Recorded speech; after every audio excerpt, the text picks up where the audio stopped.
Started. Good morning, everyone. Oh, AT&T and everything. Okay. I just said good morning. Senator Gaines, you want to say something? A couple comments. Yeah, I will, I guess.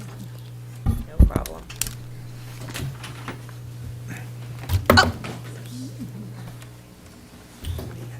a couple of birthdays today. We're going to start. No. Always likes to do that. Can do whatever you want. Have a little bit of information to start today. Yeah. That's fine. Well, I would go do our opening remarks. Gaines has something to say. Hasib? I think I saw Hasib around the corner. No? Okay. All right. Good morning, everyone. Good morning to you. I'm excited to be here. So excited. I lost track of time, so I apologize. But we are going to get started now. It is 10:25, September 28th a.m. Good morning. We're ready to call the Tax Abatement Board Work Group to order and reconvene the State Board of Equalization meeting. Good morning. Mr. Ketty, do you have any announcements today? No announcements today. No It's a announcements. Board work group. Mhm. Okay, all right. Well, could you call the item? The first item on the agenda is the property tax, Work group? yes, I'm sorry. The work group, the greetings and introductory remarks is the first item on the agenda. All right, that's great. I love it that you're so excited that you lost your words. I did, I just Here we are. We're in our third conversation around property tax abatement. I want to thank my staff that has really done the Herculean task in pulling all of this together. Thank you very much to the BOE staff of District 2. So, and on behalf of my esteemed colleagues, I want to thank everyone for joining us today. This is the third Board of Equalization Property Tax Work Group meeting. Over the last two meetings of the work group, we've received testimony from distinguished leaders, both on the state and local government, representatives from academic as well as public policy research groups, think tanks. We've seen leaders in the struggle to redress historic wrongs that have harmed communities of color through racist tactics like redlining and exclusion from capital, and from developers both in the nonprofit and the for-profit space who have extensive experience in building housing here in the state. We've also heard from leaders in our state and jurisdictions who have implemented property tax abatement programs to grow the numbers of affordable housing units.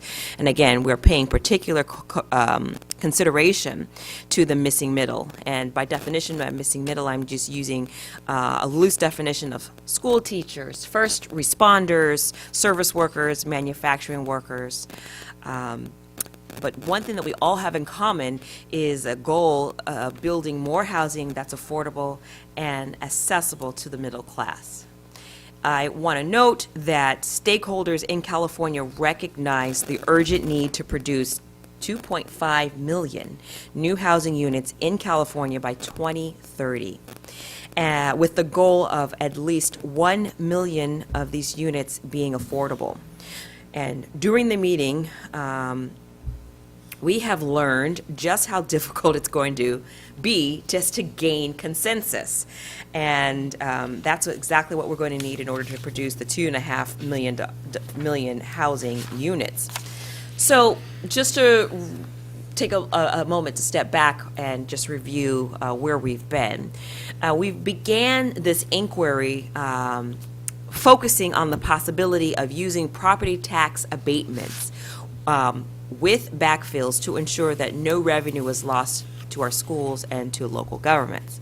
We have received presentations from many distinguished stakeholders. We are grateful for the presentations that we are going to hear today, and we look forward for more informative presentations that we're going to hear from today. So I want to go very clearly on the record and state that this is an inquiry. No policy decisions will be made, no votes will be taken. We are merely having a discussion. And this is a discussion that is unfolding without preconceived notions or a preconceived agenda or any kind of anticipated conclusions. really, we are curious to hear about, to hear whether or not property tax abatement can be used to incentivize housing.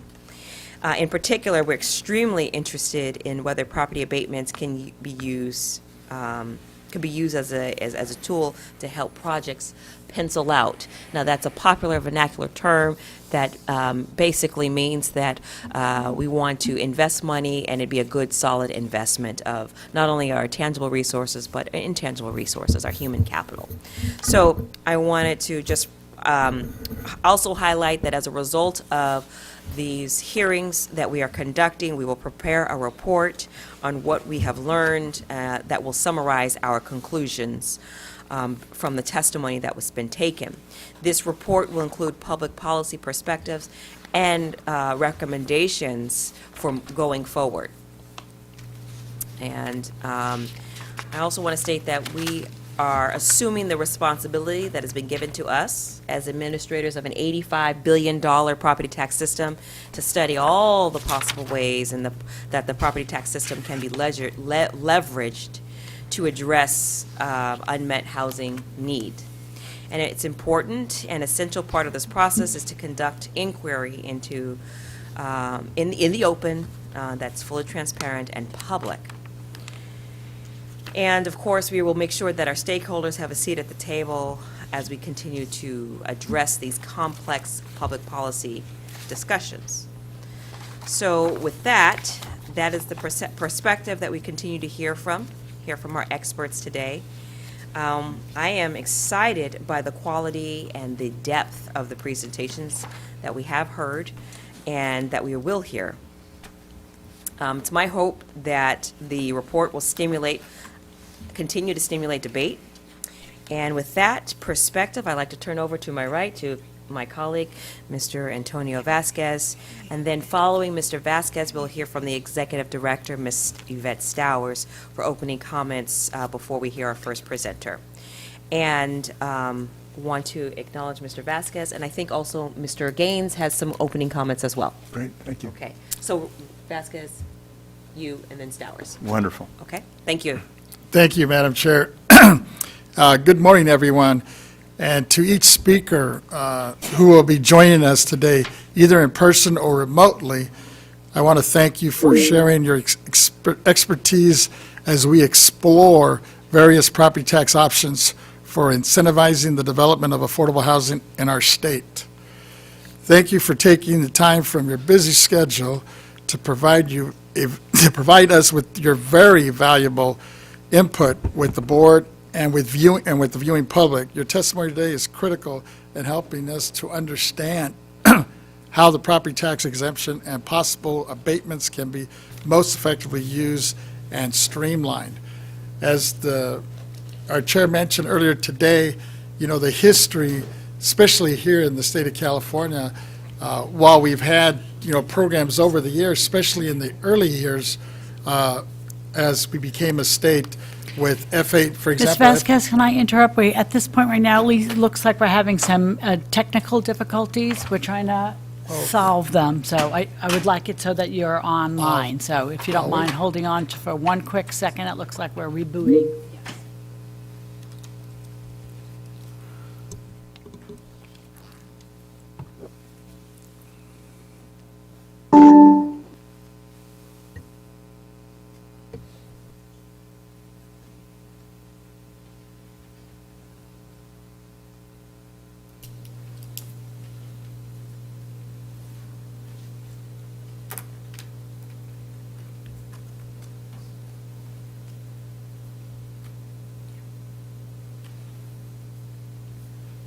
Looks like it's gotten something with Teams, I think.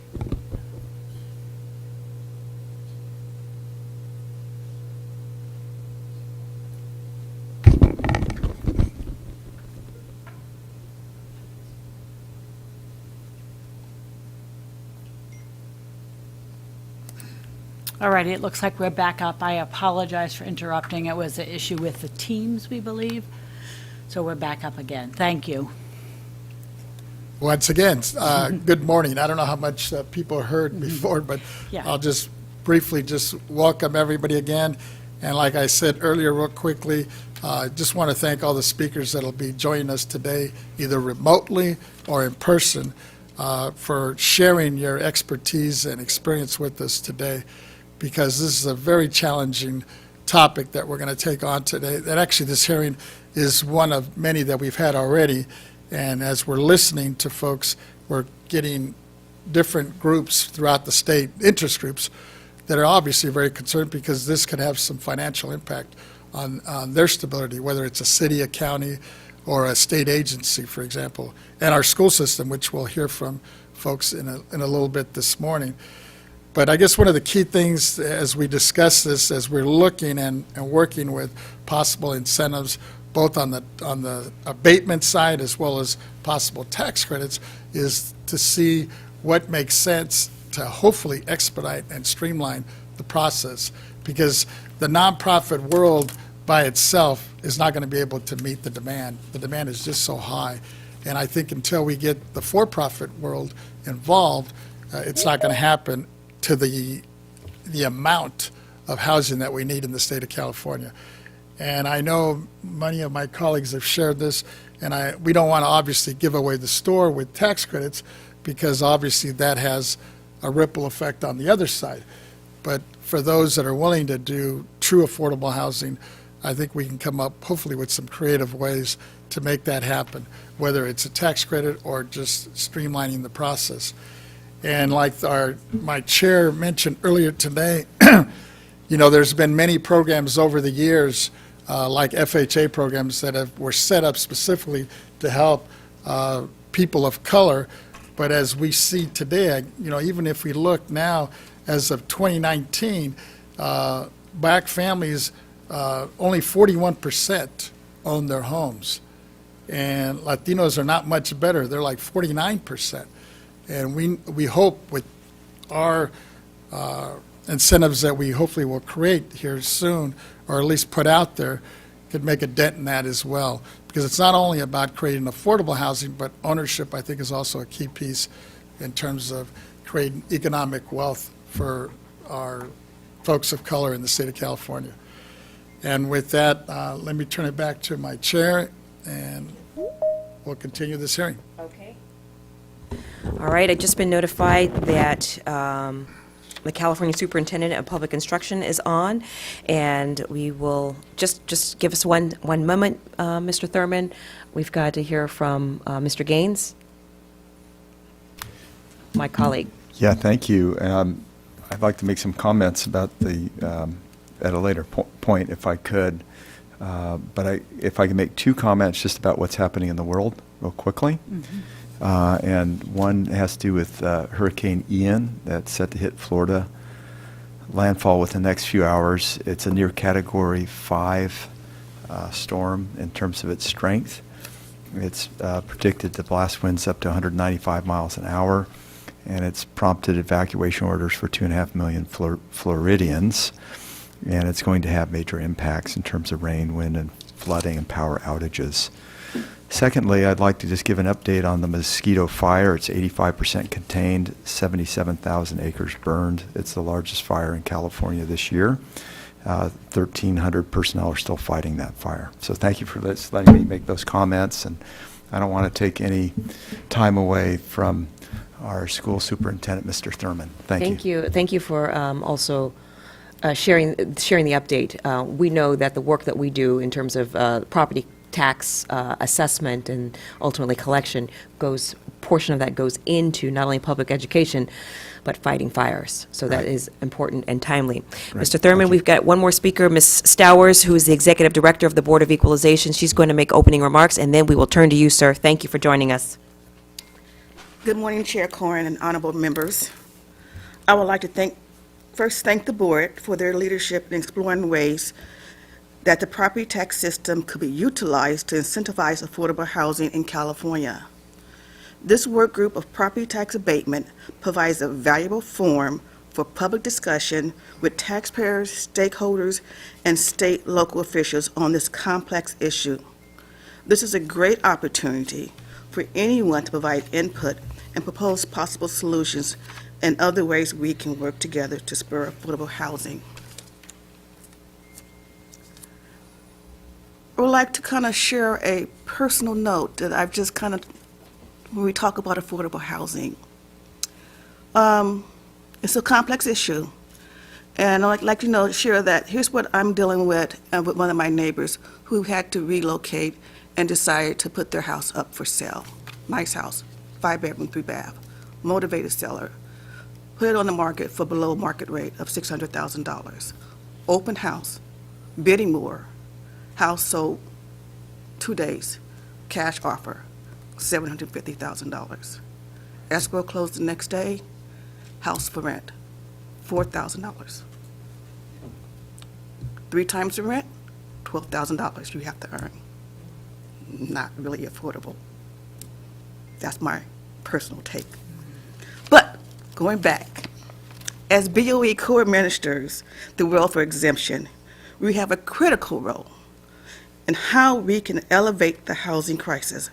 Finally, I also like to thank esteemed group of presenters for taking time out of their busy schedule to participate today. The last 2 meetings of this work group have provided a wealth of information, and I'm very much looking forward to today's discussion.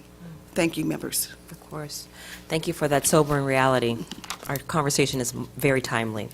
And with that, I'd like to welcome to the microphone our California Superintendent of Public Instruction, Mr. Tony Thurman. He is joining us via the Teams environment, and due to weather, his plane was delayed. So thank you for making every effort to be here. The floor is yours. Good morning. Thank you, Madam Chair, and to members of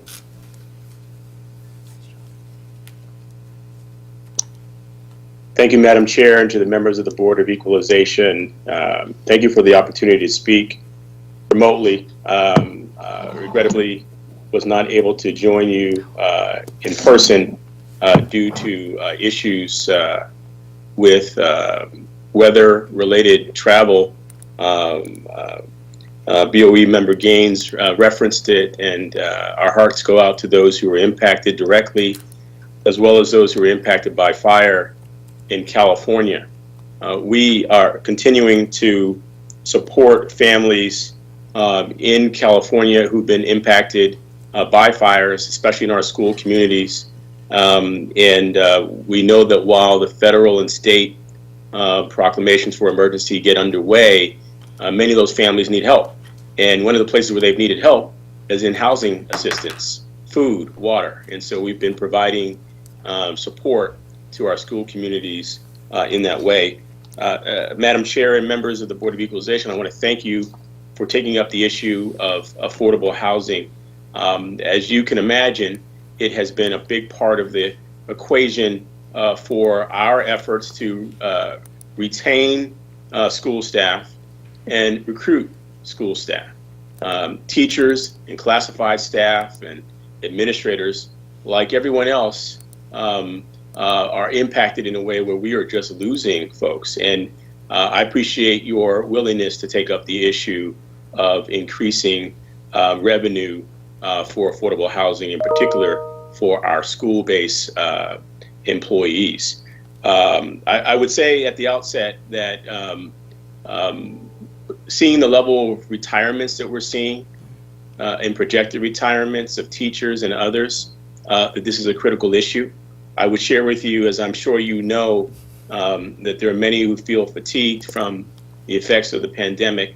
And at the same time, as you heard from your executive director, the demand for housing has reached such a level that most Californians are simply being priced out of the ability to live the American dream.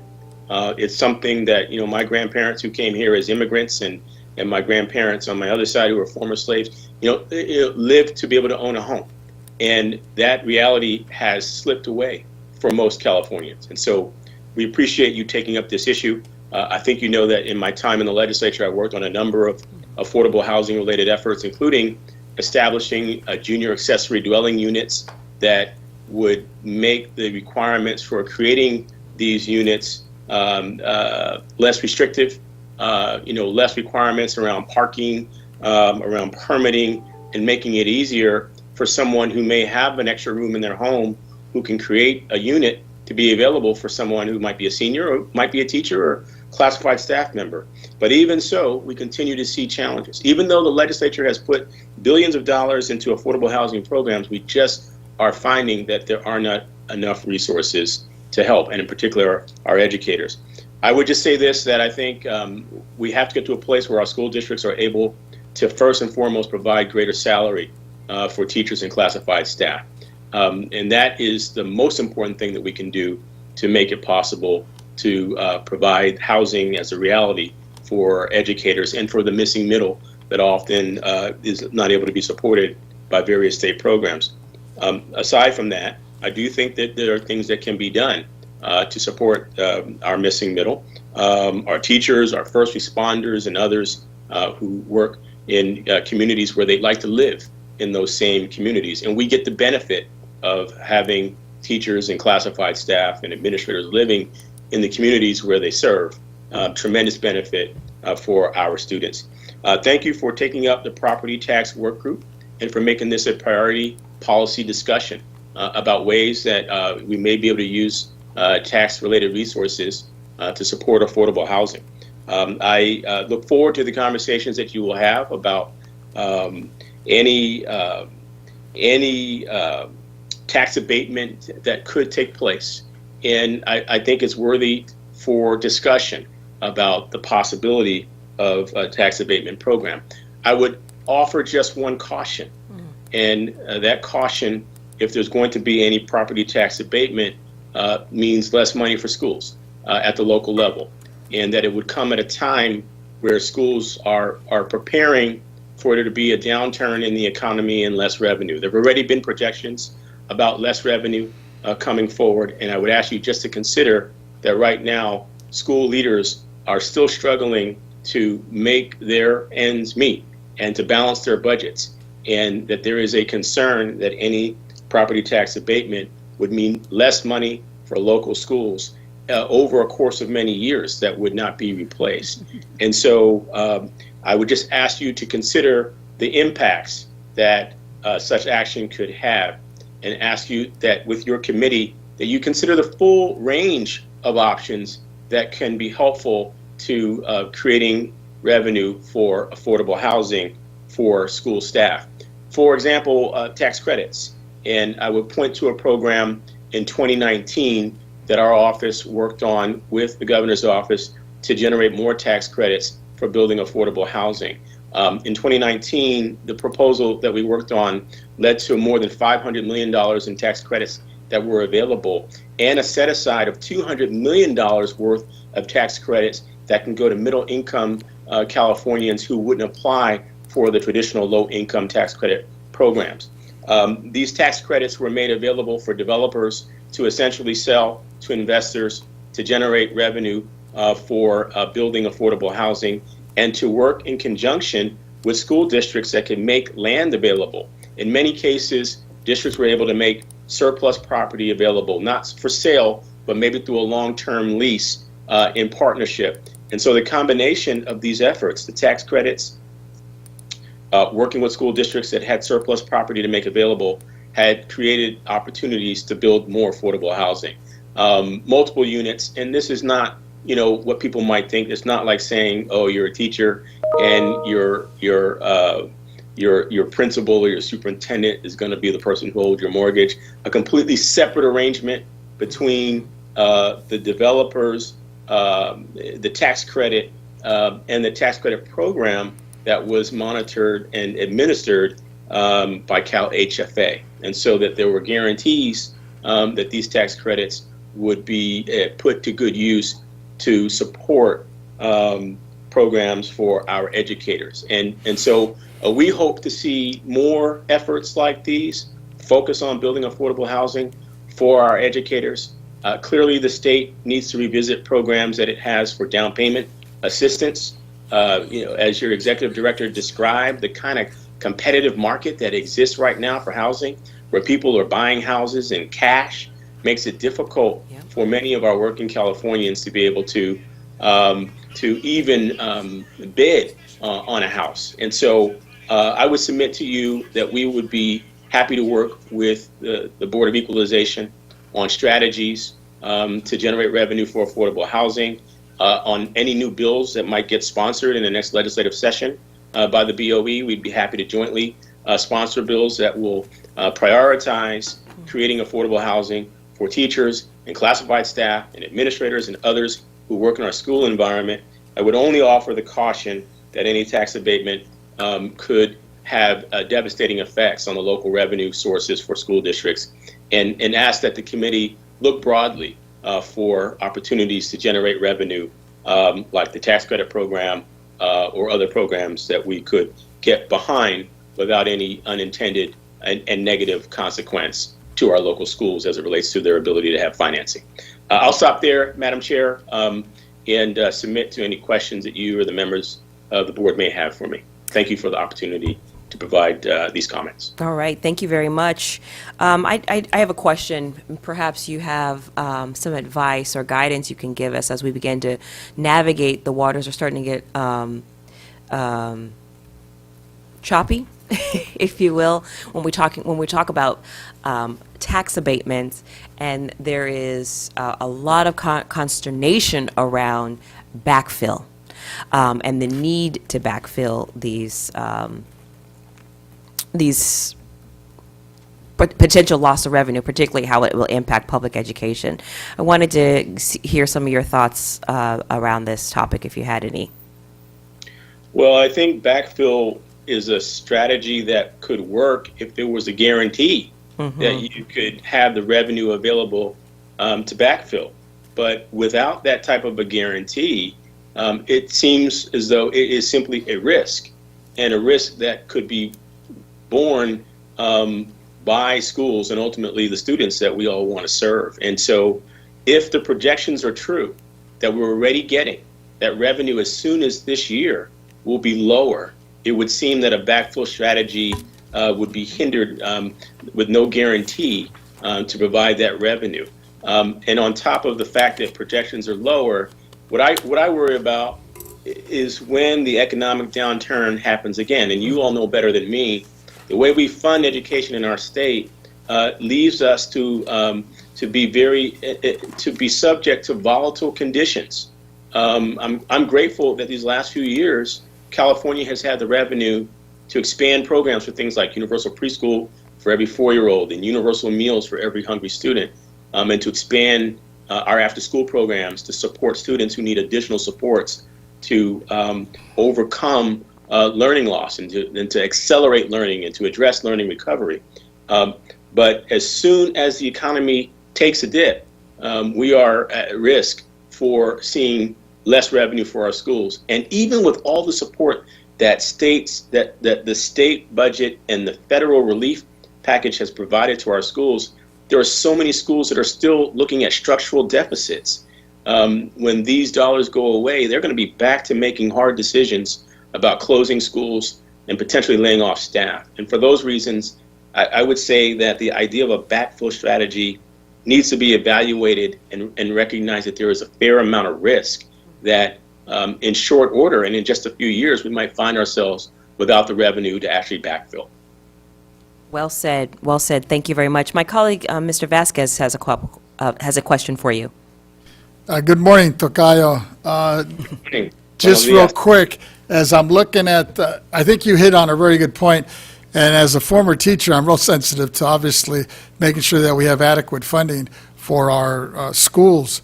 So my strategy, at least at the beginning, I think, what I was going to recommend to our group here as we move forward is to maybe target properties that are currently not paying taxes. For example, there's a lot of cities and school districts, like even in Santa Monica, that we have properties that are maybe underutilized or are vacant, which are not paying property taxes now because they're exempt, because they're used for, in this case, for schools.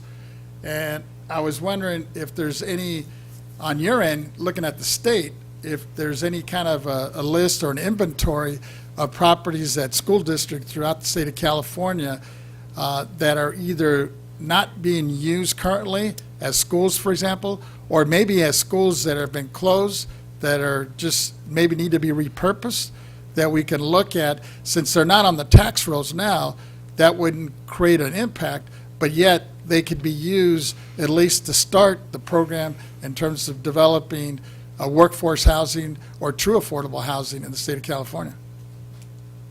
Thank you for the question. At the moment, we do not have a list, an inventory, a statewide inventory of parcels that are vacant at school districts, but we would be happy to work with our school district leaders to have them identify parcels that they have that they might be able to designate as priority for consideration for building affordable housing.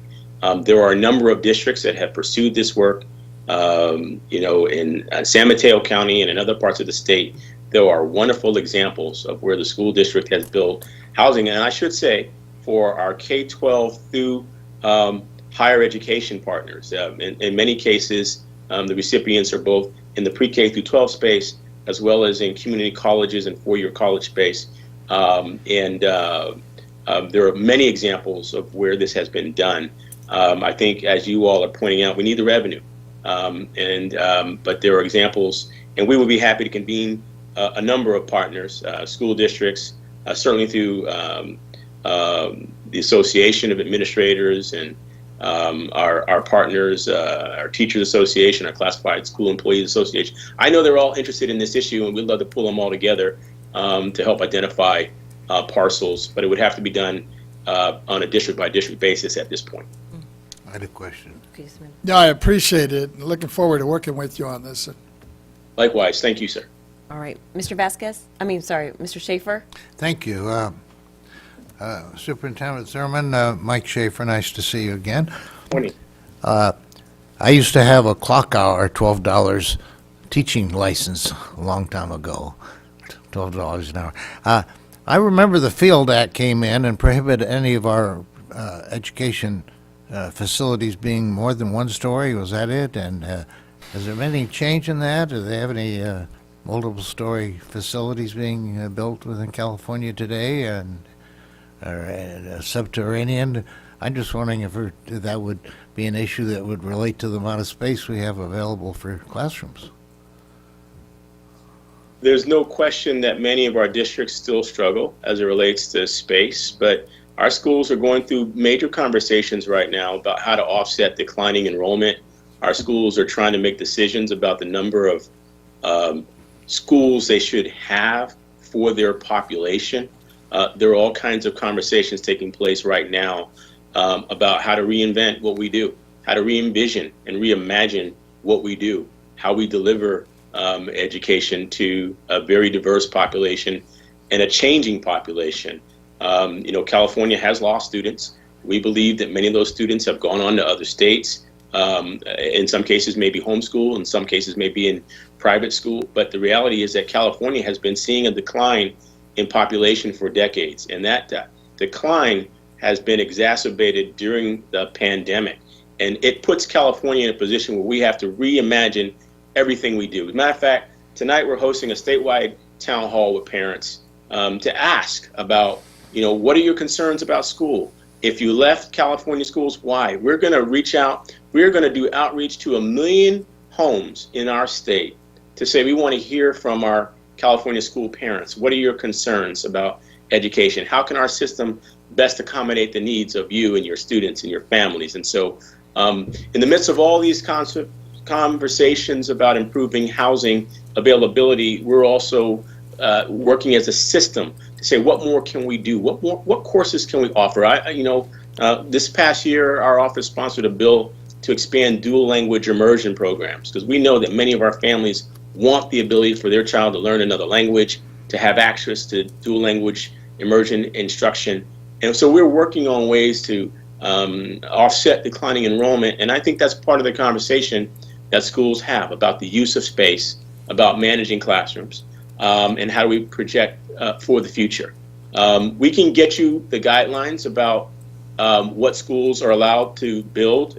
There are new guidelines being put out by many groups, including the state architect and others. We can get you that information sent to your office, Mr. Schaefer, so you have access to what the latest standards are for school construction. I would also just mention, while we're on that subject, this last year's state budget provide some $8 billion for school construction and maintenance to help our schools address a number of their issues.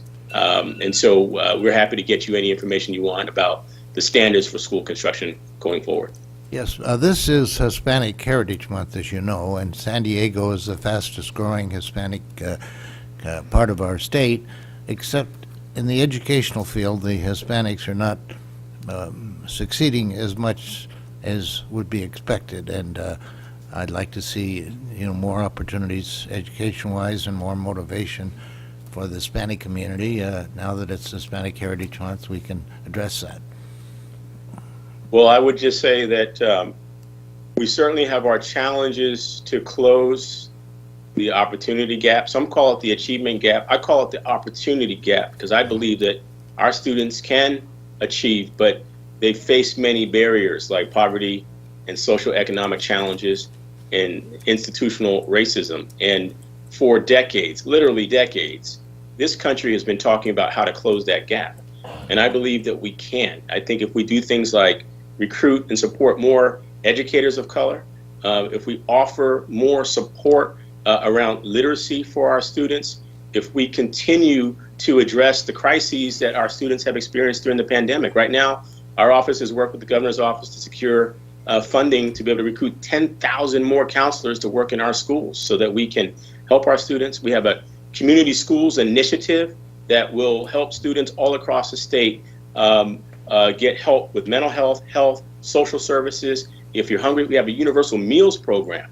We have the resources to re-envision California schools and to overcome the many challenges that we face. And I believe that Latino students and African American students and low-income students from all backgrounds will achieve, but we have to be vigilant in our work. And I would say there are examples of where places where our students are excelling, including Latino students, and great examples in San Diego County.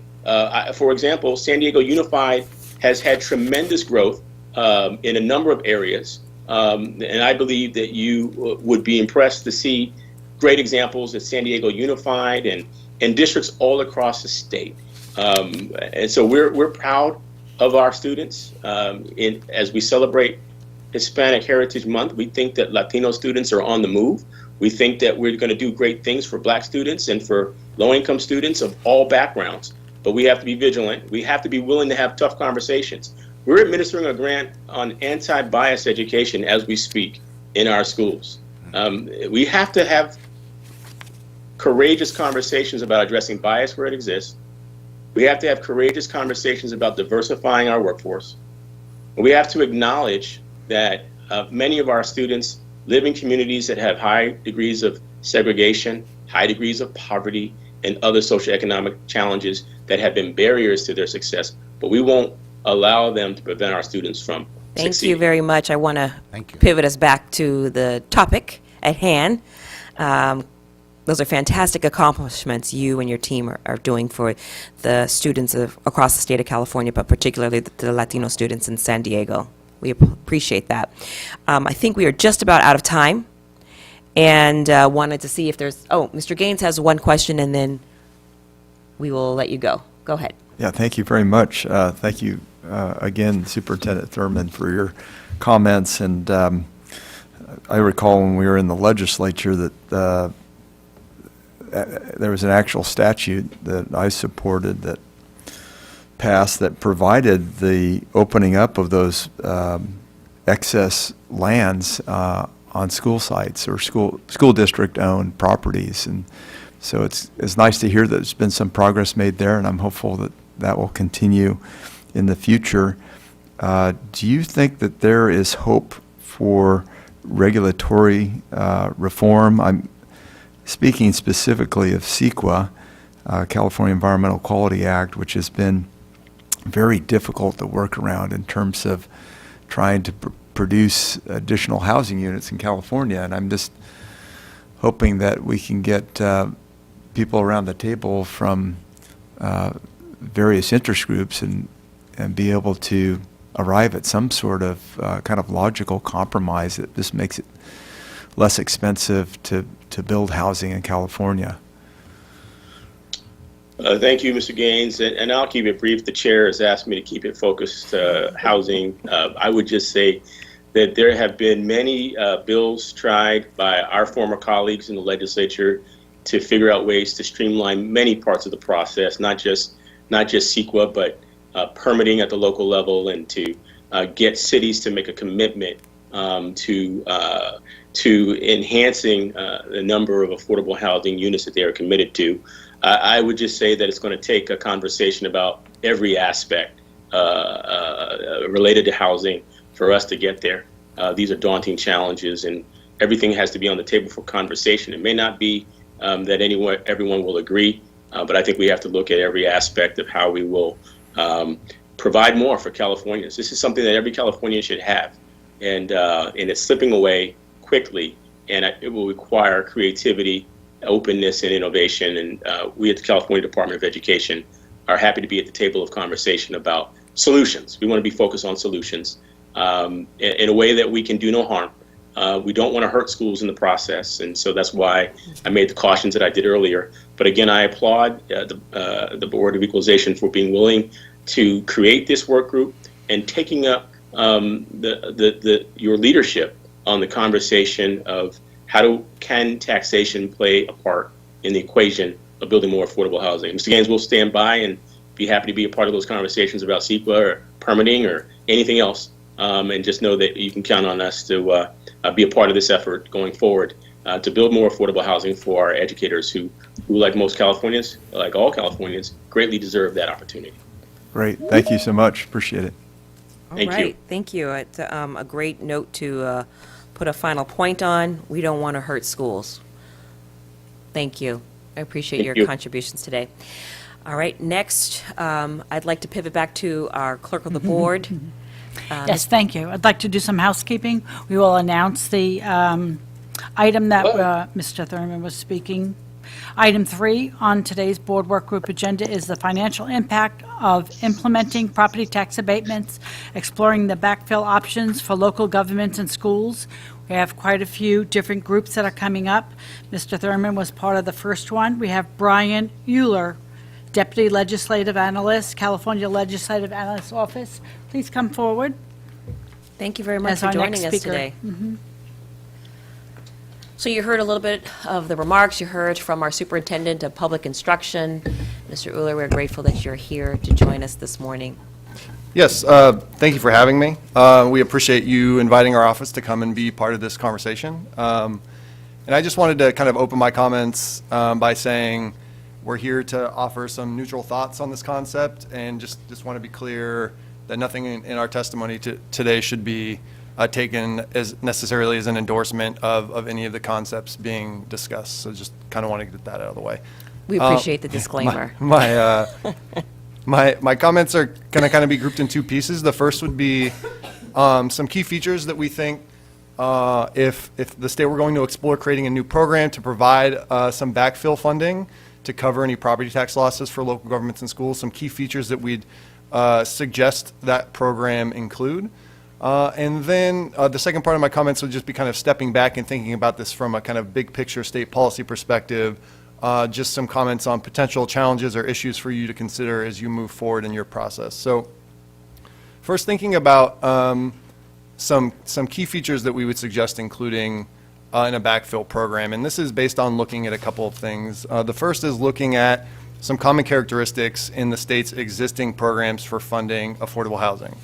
The second is looking similarly at common characteristics in other kinds of state tax expenditure programs that are aimed at encouraging certain types of economic activity. So looking at those other examples, what are some things we think should be included here? The first is having some sort of aggregate cap on the amount of property tax abatement that would be available to developers in any given year. So this would be instead of the property tax abatement being available essentially as an entitlement, that you kind of check the box, you say you meet the requirements, you get the property tax abatement. Instead, there would be a process to competitively award the abatement to developers based on the extent to which their projects are meeting state goals on housing affordability or other policy goals. And this model, there's a few reasons for this, and that it's the reason why we see this model being used by the low-income housing tax credit program, by the grant and loan programs that are administered by HCD for affordable housing, and by other kinds of tax expenditures, be the California Competes tax credit or the film tax credit. They all follow this similar kind of model, and there's a few reasons. One is that by creating kind of an aggregate cap, saying, for example, the state will only provide backfill for $200 million of abatements in a given year, that provides a fiscal certainty for the state that makes the budgeting easier if it's set up as an entitlement. That makes it a lot more unpredictable for the state from year to year to be sure that they'll have the money to provide the backfills to local governments and schools. The second piece is with any tax expenditure, including this one, you have the risk that the tax benefit could be provided to a taxpayer carrying out an activity they would have done anyway, regardless of receiving the tax benefit. In other words, receiving kind of a windfall benefit from the tax abatement. That's a risk here. It's a risk with any tax expenditure program. And so one of the potential benefits of having a more competitively awarded process is that you can ask the developers to demonstrate that their project would not have moved forward but for receiving this additional financial assistance. The third component that we would suggest including would be creating an administrative structure for compliance and performance monitoring. Now, there are efforts at the state and local level existing with the low-income housing tax credit or with the welfare exemption at the local level to do compliance monitoring for affordable housing, but neither of those would necessarily overlap with the target population that you all are looking at with workforce housing. And so you would need to think about creating an administrative apparatus that would be able to not just on the front end check that projects are complying with what's necessary to get the abatement, but that the developers are meeting their obligation over time to keep those affordability limits in place. The final piece would be to suggest that the state backfill be provided in a sense on the front end of the property tax allocation system. And so basically what I mean is that the state would essentially enter into an agreement with the developer to pay their property taxes on behalf of the developer. And this would be kind of maybe following a model from the state controller's office for the property tax postponement program, where the state enters an agreement to allow seniors to defer their property taxes, makes the payment on their behalf. It would kind of follow a similar model there. The state would, on the front end, pay the property taxes. So there's a few benefits to this. One is that it limits the fiscal impact for local governments and schools. If the state just makes the payment into the system, that dollar could be treated like any other property tax dollar. From the local government's perspective, they wouldn't see a difference. The revenues would flow through to them in the same way. The challenge with the alternative, say, of you create the abatement, there's a revenue loss, we account for it on the back end, each city and school and county comes to the state and says, I lost $5 million last year.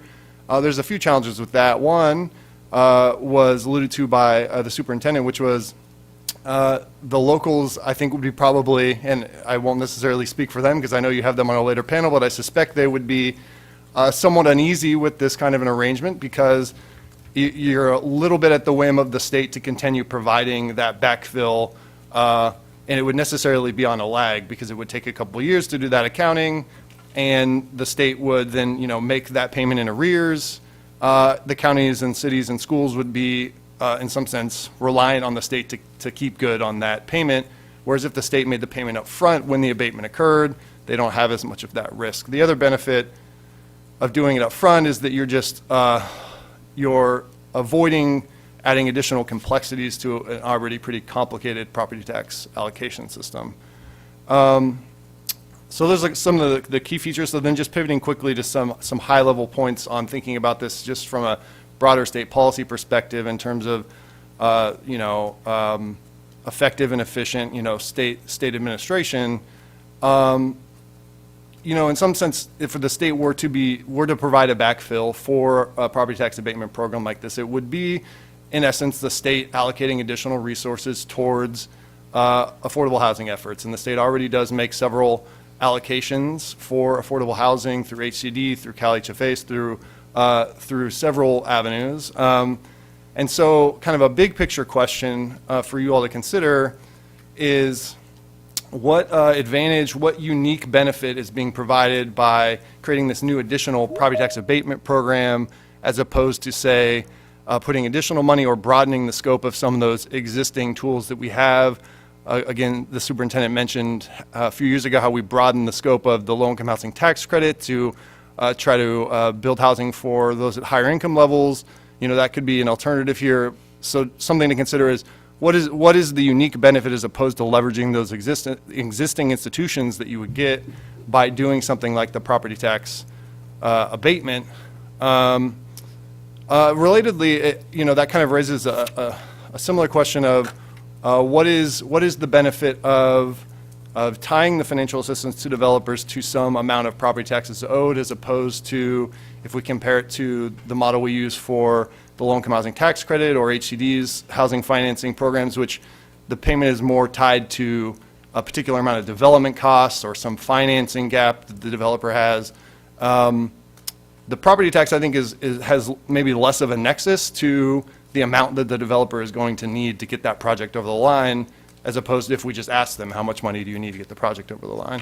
I think there have been some references to, there are other states like New York with the 421A program that do tie this kind of assistance to an amount of property taxes. In that case, there's an argument for that doesn't necessarily apply as much in California, and that is with New York's property tax system, rental housing ends up paying a higher effective property tax rate than for sale condos. And so this can create a financial disincentive for builders to do rental housing projects. And so part of the motivation behind the 421A program is to kind of level that playing field between rental housing and condos. And that justification doesn't exist as much in California because we don't have that kind of disparate treatment of those properties. So with that, I'll stop there and take any questions that you all might have. Stop. Actually, thank you very much for being here. So I appreciate this because I just wanted to I guess, kind of put this in perspective. The speaker that we heard from, Tony Thurman, and then Brian Euler, who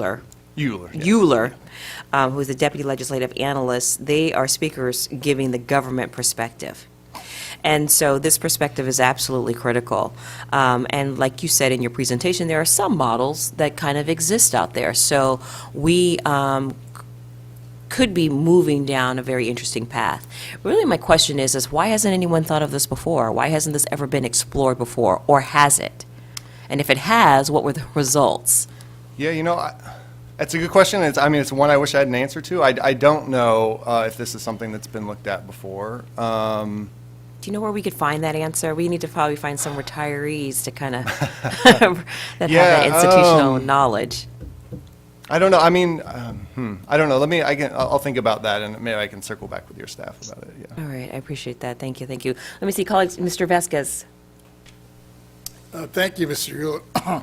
Euler, for your presentation. I always look for LAO to give us this very objective analysis here, and I've read your article on the revenue that was published in September 14th. The big three revenue outlook piece. And it discusses the outlook on the major taxes, personal income, sales, corporation taxes, and most likely than not to fall below the projected revenue assumptions of $210 billion. In other words, there is a 70% chance that the revenue from these sources will be below projections. I know you probably do not do such a deep dive or even consider this, but based on your assumptions on the three revenue sources, how will the changes in the economy affect property tax revenue, and how will the abatements affect property tax revenue? Yeah, so I think I can speak a little more to the first part of that question than the second. So just stepping back, one thing that we've been commenting to the legislature about since the spring, and I think it's reflected in that blog post you mentioned, is that we've been warning that there's a heightened risk of an economic downturn in the near future, and that the state needs to be sort of cautious about what that might mean for state revenues. And this was based on kind of looking at kind of a number of, you might say, leading economic indicators, and that suggests that, there could be some weakness on the horizon for the state revenues. That analysis that we did looking at state revenues, I think similarly applies to property taxes, although there are some factors that mitigate that. With California's acquisition value system, the property tax is much less volatile than any of those three state resources that you mentioned. I'm sure you all are aware of this. So we do think that there is some potential risk that applies to property tax as well. But the downside is probably not as much as with the state's revenues, and it's likely to come on more of a lag. Whereas the state is already starting to see the cash come in weak for like the income tax. Any effects on property taxes of, for example, the weakness we're starting to see in the housing market could take a couple of years to show up. On the abatements, I think it just kind of depends on the details, and so that isn't something that we've really looked at for me to speak to. But now that you brought this up on the abatement side, from your experience and the analysis you've done, have you ever looked at what may be more effective, abatements versus tax credits? So that's not something our office has looked at specifically, but I can say this, that it's not a perfect parallel, but there was a proposal a few years ago to create a state opportunity zone tax benefit to, among other goals, incentivize housing development. And one of the comments that we made at that time about opportunity zones was that affordable housing financing is already pretty complicated. I think you all had some developers in here at your last hearing who told you about how they have to put together 7 different streams of funding in order to make the projects pencil together. So one of the big disadvantages of, say, doing an additional piece into that puzzle for them with the property tax abatements is that it's just adding additional complexity to that system, whereas, the alternative might be just pursuing, leveraging that existing state low-income housing tax credit, for example, one that the developers are already familiar with. It's already part of their financing structure. So that is an important consideration. Is, as I said before, it's not necessarily a deal breaker that adding that complexity, but you want to be sure that you're getting some sort of unique benefit from this property tax piece as opposed to just leveraging what you have. And you just touched on another issue. I know that we heard from other folks in our previous hearings that the state needs to do a better job of streamlining it, maybe creating some kind of a one-stop shop. Have you ever looked at, some of the maybe there's some duplication, and I don't know if it's at the state level or through some of these commissions, and in hearing from at least the developers on the housing side saying, many, especially the nonprofits, they can't afford to sit back and wait 2 or 3 years to put the finances together. And if we were to have like a one-stop shop that would streamline this thing, it would make it so much easier for them to generate more housing. Yeah, I don't think I can speak too much to that one. I've only it's been a few years since I worked on housing policy stuff. I've kind of migrated over to doing the tax and economic stuff now. So I don't want to speak based on some old knowledge, but I do know. I think in general the state has tried to be mindful in past budget allocations about. Generally putting funding into the existing state programs, trying not to add additional fragmentation. But yeah, there certainly are a number of programs spread across a number of state agencies, federal agencies. So yeah, it certainly makes sense that the developers would have that perspective. Thank you. Nope. Yes, Mr. Gaines? Yeah. Great. Yeah, thank you very much for all your great information. And I'm just trying to look at this a little bit from a more broader standpoint in terms of declining population that, from what I've read, we've had in the last 2 years. And what is the adverse effect from a tax perspective? Because, we hear about a lot of these high-profile people or companies that move out of the state. If we're potentially entering into a recession, we talk about abatement for housing. Are we looking at any abatement to keep Californians in California so they're not taking the tax base with them? Yeah, so I think there are some existing state efforts along those lines. One of the things I mentioned earlier in my comments was the California Competes tax credit program, and one of the motivations of that program is that they work with businesses who are saying California's getting too expensive, we're going to go to Texas or whatever, and they try to put together a package of tax incentives to keep those businesses here. So there are some efforts like that at the state level. As far as the general question of the effect of migration on tax revenues, there certainly has been a lot of commentary about especially out-migration during the pandemic, and even before that, there was kind of an accelerating trend of people leaving the state. And that's definitely true, and it appears to have intensified during the pandemic. That being said, we're still kind of talking about it most affecting 1% or less of the state's tax base in terms of all of that, all of those migration flows. So it's certainly an important issue, but it's maybe not among the top factors in terms of magnitude of things that are going to be affecting the state budget situation over the next few years. Probably much more important is just the broader kind of economic uncertainty that we're facing. Okay. We've certainly been able to create wealth through companies going public and creating a lot of millionaires, and they're paying high taxes, and we've got that huge surplus. We've had surpluses for the last few years, and so I worry about sustainability and being able to maintain that, because that's been a huge benefit to Californians in terms of that extra revenue flowing in. So. Thank you. Thank you very much, Senator Gaines. Thank you. Good points. Mr. Euler, you have been spot on today with your comments. I appreciate that. I'm glad they're on the record. We probably will be connecting back with you. I am curious to know what historically the state has done, if anything at all. So thank you for making your time to be with us today. Ms. Cicchetti, could you call the next group of speakers? The next group of speakers are regarding private sector perspective.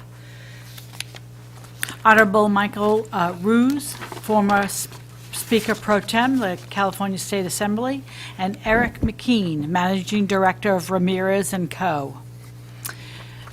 Thank you Mr. very McKean will come forward, and then Mr. Roos is virtual. All right, great. Thank you very much. We are very much a modern body. So we've got Mr. McKean, Eric McKean in person, and we've got the Honorable Mike Roos online. So I am going to invite the Mr. Speaker to speak first. Mr. McKean, we'll hear from you second. Mr. Roos, how are you? Welcome. Good morning. I'm fine, and good morning to you, Madam Chair and members. It's a real pleasure to be with you. I wish I could have accepted the personal invitation. In fact, being introduced as virtual is the nicest compliment I've received all week.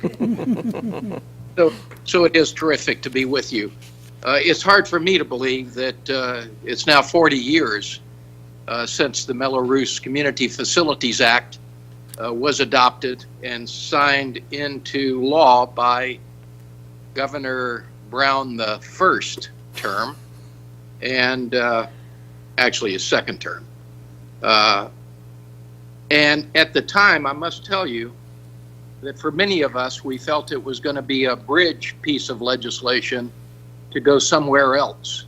It was designed to solve an immediate problem of infrastructure development in the state caused by Prop 13 and the insistence that any additional infrastructure was basically a tax that should be voted on.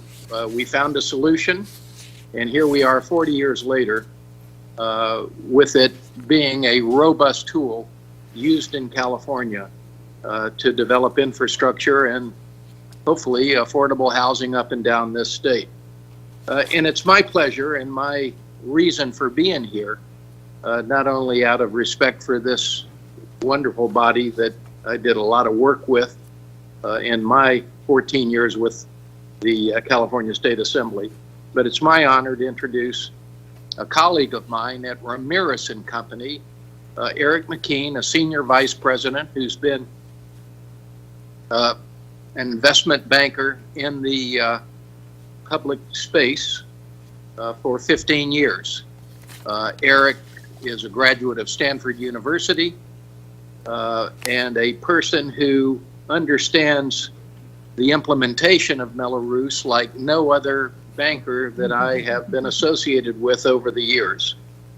He's done essentially $7 billion in public financing in his career thus far, $2 billion of which has led to public infrastructure development for active projects that have been completed with people living now in those houses supported by that infrastructure. He lives in the Bay Area. He has a new 10-month-old child, his first.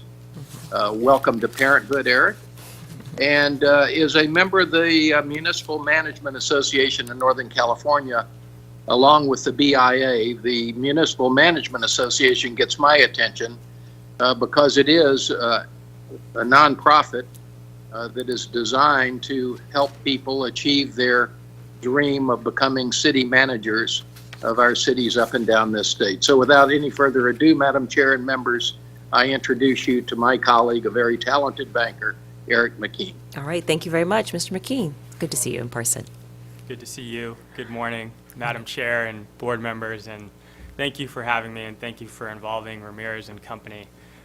Ramirez is a public finance firm, and so we specialize in raising money for public infrastructure, and in particular, housing, and we do that through the CFD Mello-Roos tool that Mike just described.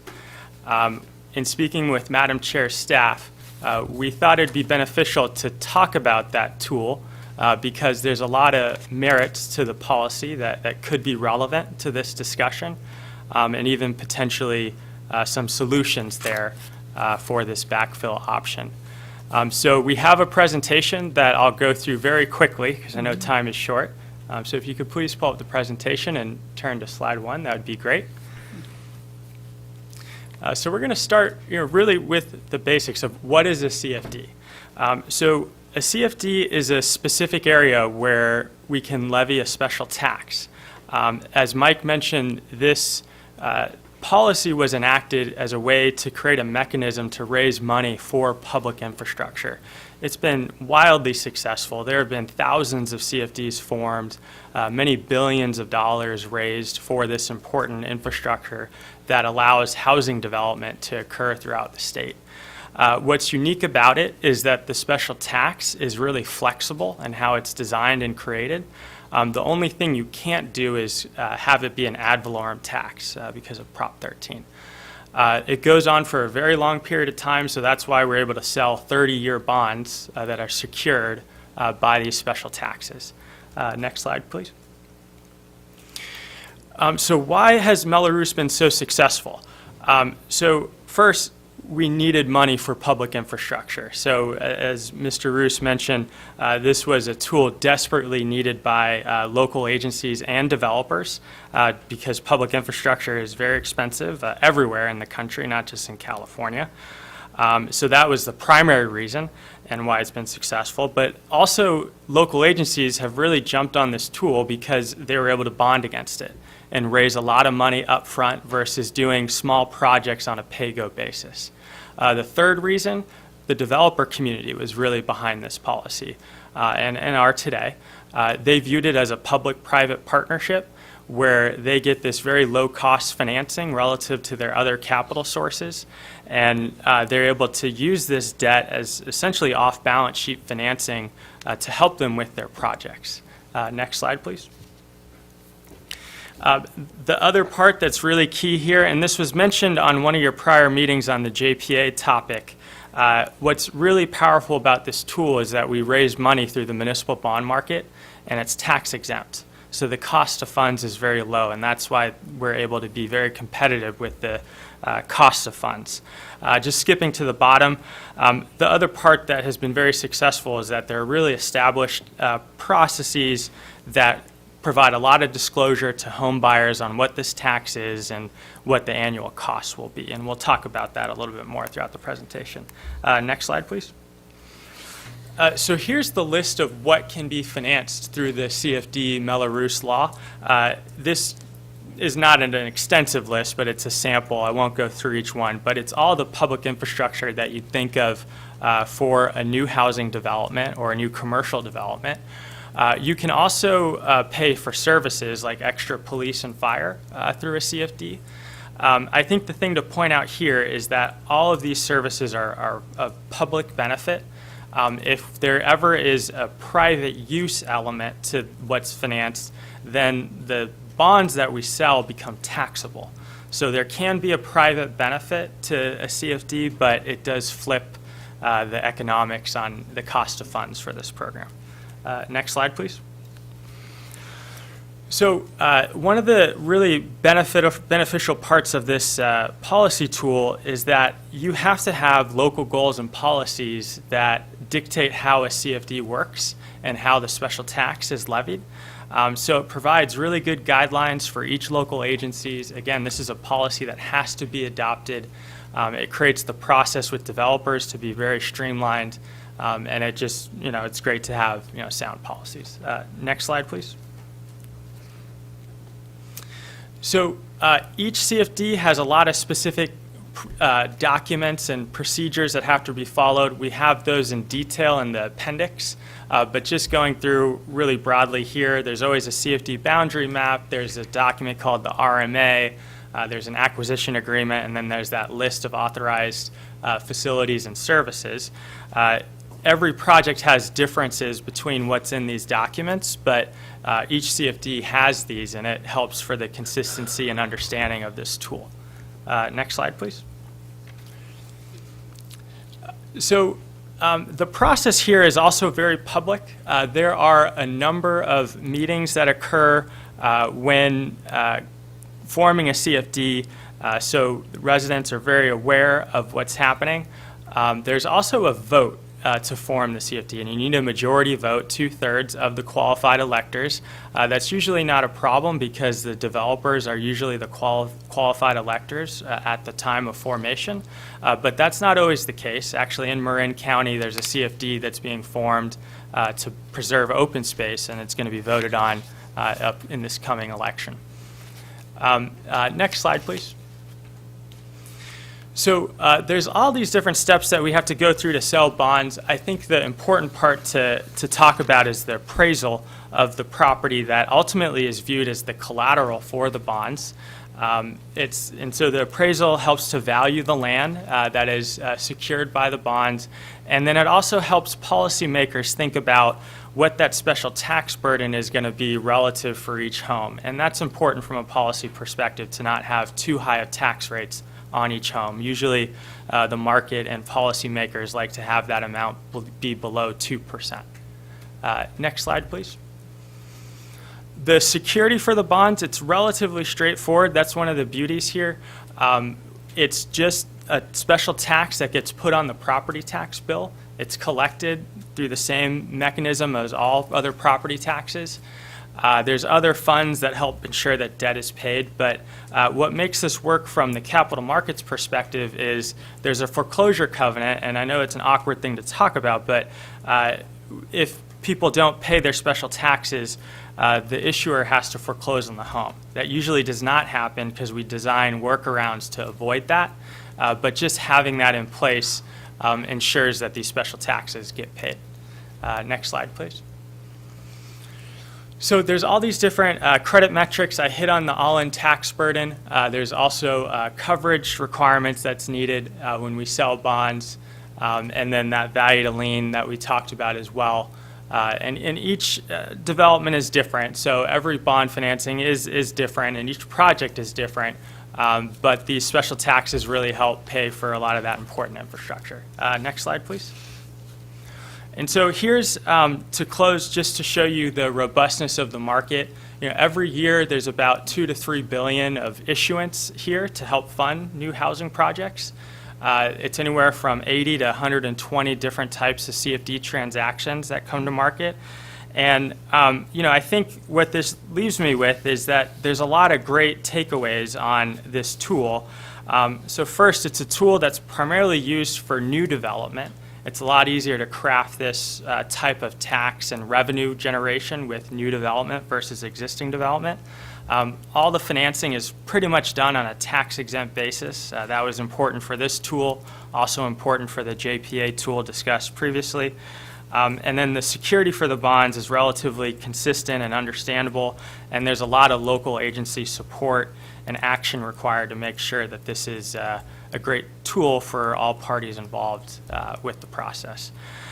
So I'm happy to answer questions more on the CFD and how it could be a backfill option, but that's the presentation for today, and happy to answer any questions. Thank you. I was wondering if you had any, have you looked at tax abatement programs in Seattle, Washington, and New York? Those are two examples that we heard from about 2 months ago. Examples of abatements being used to build housing in a very good and positive way. I was wondering if you have any analysis or any thoughts around that. You know, I'm not aware of the state of Washington. I did listen to the presentation on New York, Okay. so I'm not sure if I can add more color beyond that. Okay, all right. Just wondering if you had any insights about CFDs. I got to tell you, I'm a former member of the San Francisco Board of Supervisors, and we talked about the Mello-Roos all the time in terms of financing a lot of our projects, open park space, and so it's a real honor to hear your presentation, and then also to meet in real time, I should say, in real time, not in person, but in real time, the ruse of the Mello-Roos. So, Thank you. thank you. Let me see if my colleagues have any questions. If not, I have a whole battery, but I don't want to hog. Okay, go ahead, Mr. Vasquez. Thank you, and thank you for your presentation. First, let me just thank the former speaker, Roos. I had the pleasure of meeting you back in Santa Monica many, many years ago when you were actually an assembly speaker. And you, Eric, your boss, Ramirez, has come to our town and has done some stuff. Back then, they were doing construction bonds. Mm-hmm. And now that you're talking about Mello-Roos, what's the difference between, you know, a lot of school districts and cities will float bonds for construction bonds. Yep. How is that different from the Mello-Roos construction? Yeah, so when a school financing. or city issues bonds for those types of public facilities, typically they're, again, voted approved bonds, but they're general obligation bonds.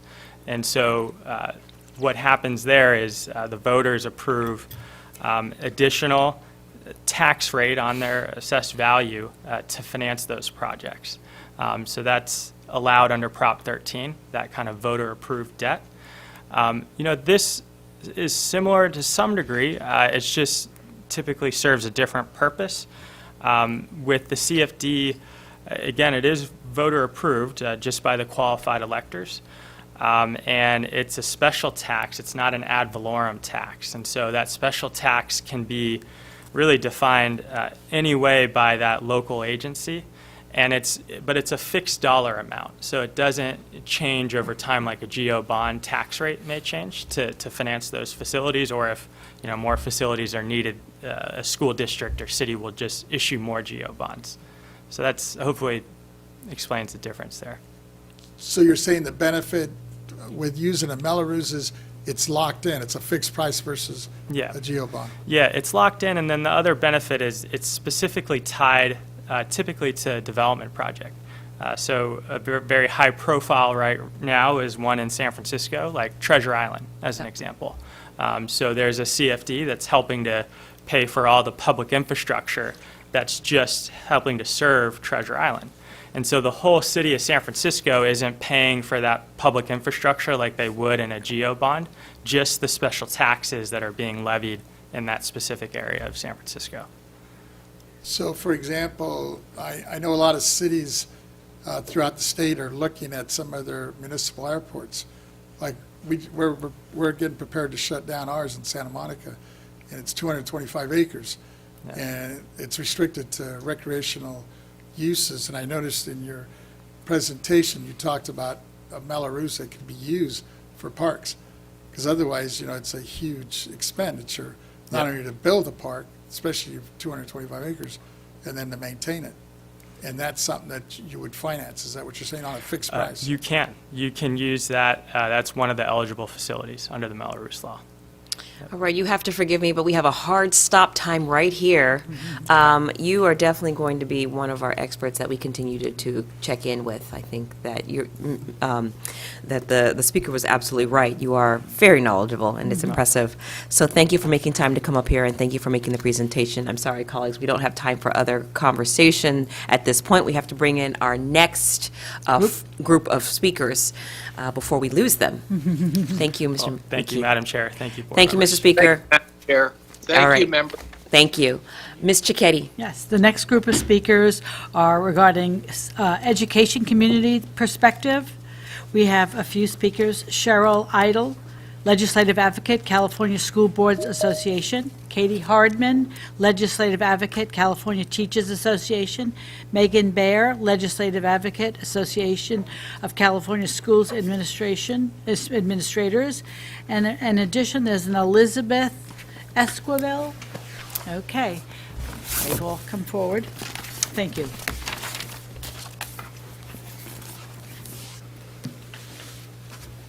Welcome, ladies. It's good to see you. Cheryl, how do you pronounce your last name? Ide. Ide, okay. Miss Hardiman. Come on, Megan, help me out. Bear. Bear. And then Elizabeth Esquivel with the California Association of School Business Officials. Great. Thank you very much for being here. This is the California Board of Equalization. You heard our opening remarks. I've seen you in the back of the room, so you've kind of been listening to the conversation.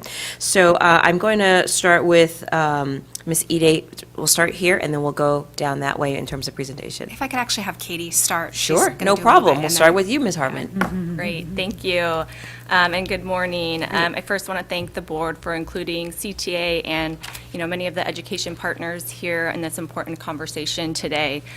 Just yesterday, CTA released a survey of TK through 12 teachers in California, which found 80% of the teachers surveyed found it difficult to find affordable housing near where they teach.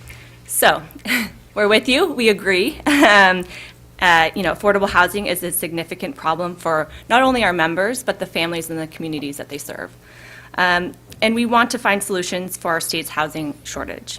However, we have concerns with reducing property tax revenues, including abatements or deductions, as this would reduce the Proposition 98 minimum guarantee for our schools and community colleges. And I believe Cheryl's going to get into some of the mechanics around how that works.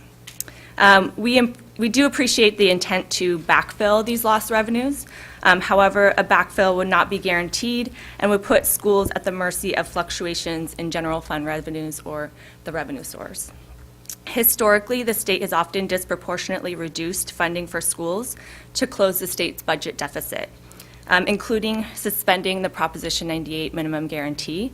So that's sort of the historical context that we have to work with. And then additionally, while education funding has recently increased the past couple years, California's education system has been underfunded for decades and consistently ranks near the bottom in per student funding among the states. For comparison, quickly, New York, which is one of the states that you mentioned and highlighted the use of property tax abatements there, New York is ranked second in the nation in per student funding, and actually dedicates more than $12,000 per student more than we do here in California. I'm sorry, 12,000 Per student more. more. Yeah. So what's the total figure that they, So the numbers, 25, it's like 25, yeah, 26. the numbers are from a couple years old, but 25,000 per thank student. you. Yeah. Okay. Of course, they also don't have Prop 13, so there's that. In summary, we urge the board to consider other solutions that do not harm our schools or destabilize education funding. We've submitted a coalition letter with members of, the education community. I have copies if you need one, and happy to answer any questions. Great, thank you very much. We did get the letter. Oh, yeah, that's right, we do have, yes, I'm sorry, I got excited. Yes, thank you for your presentation. Who would like to speak next? I can go next. Okay. I'll get in a little bit more of the technical details. Okay. Good morning, Chair and members. Cheryl Edat on behalf of the California School Boards Association, and I want to say a big thank you for the opportunity to provide some feedback from schools and the perspective, and specifically how property tax abatements impact our overall funding. So the Proposition minimum guarantee, Proposition 98 minimum guarantee, is currently in a test 1. That's how we fund education in here, and it distributes about 38% of the state's general fund throughout for all schools. We also have the local control funding formula that takes that funding and then distributes on an equitable base, recognizing that each students have different needs based on where they are, if they are low income, if they are foster youth, if they are an English learner, recognizing the challenges there, as well as special education.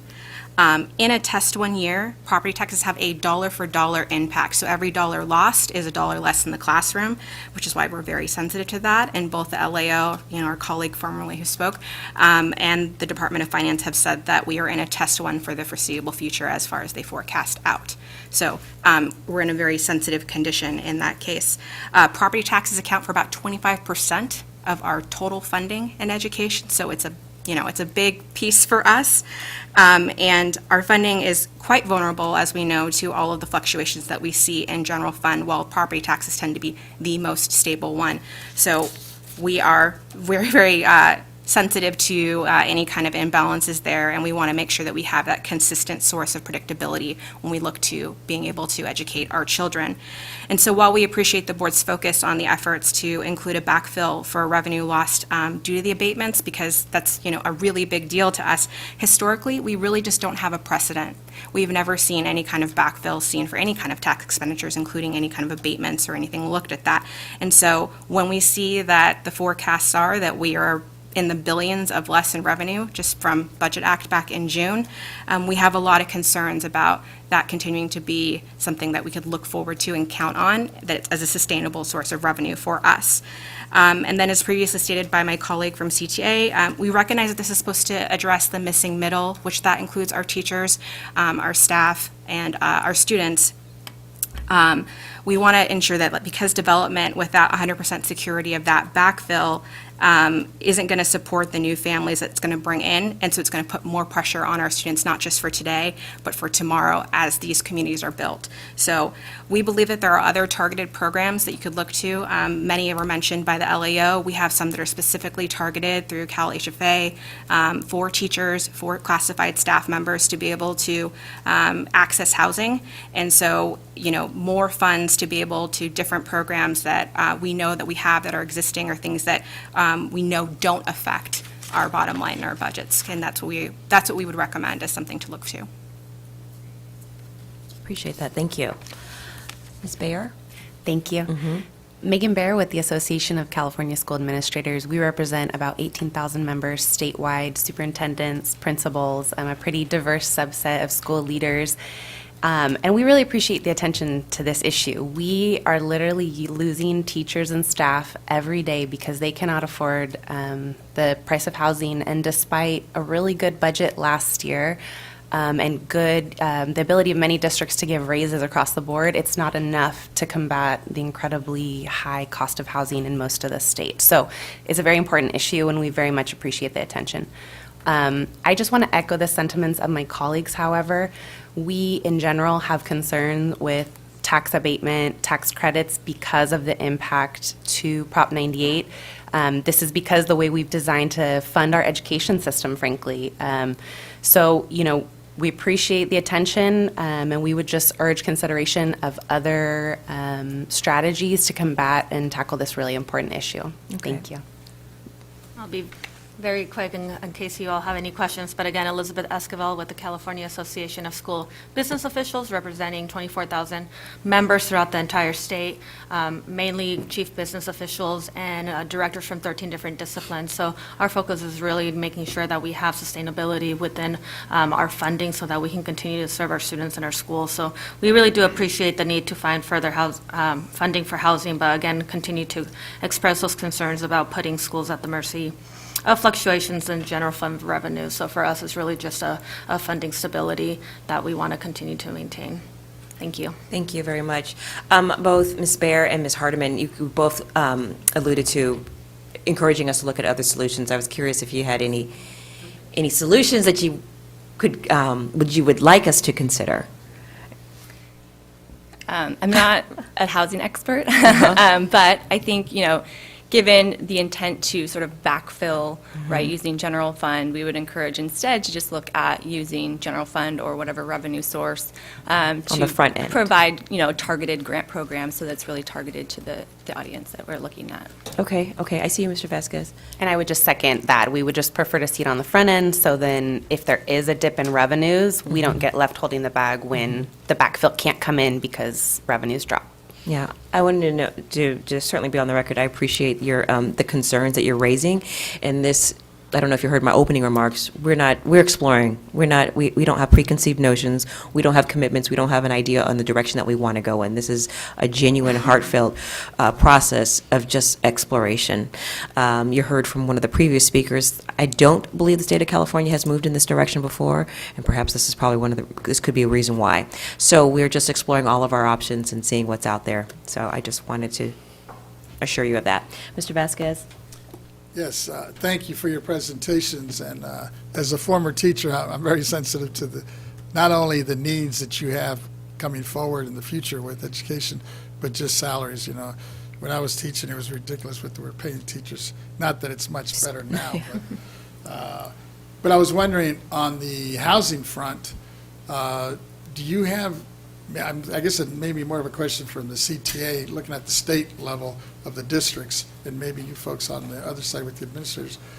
Do you know of any kind of an inventory? I asked the superintendent, and he wasn't aware of one, that would give us what vacant lots districts have sitting idling throughout the state of California that possibly could be used for workforce housing.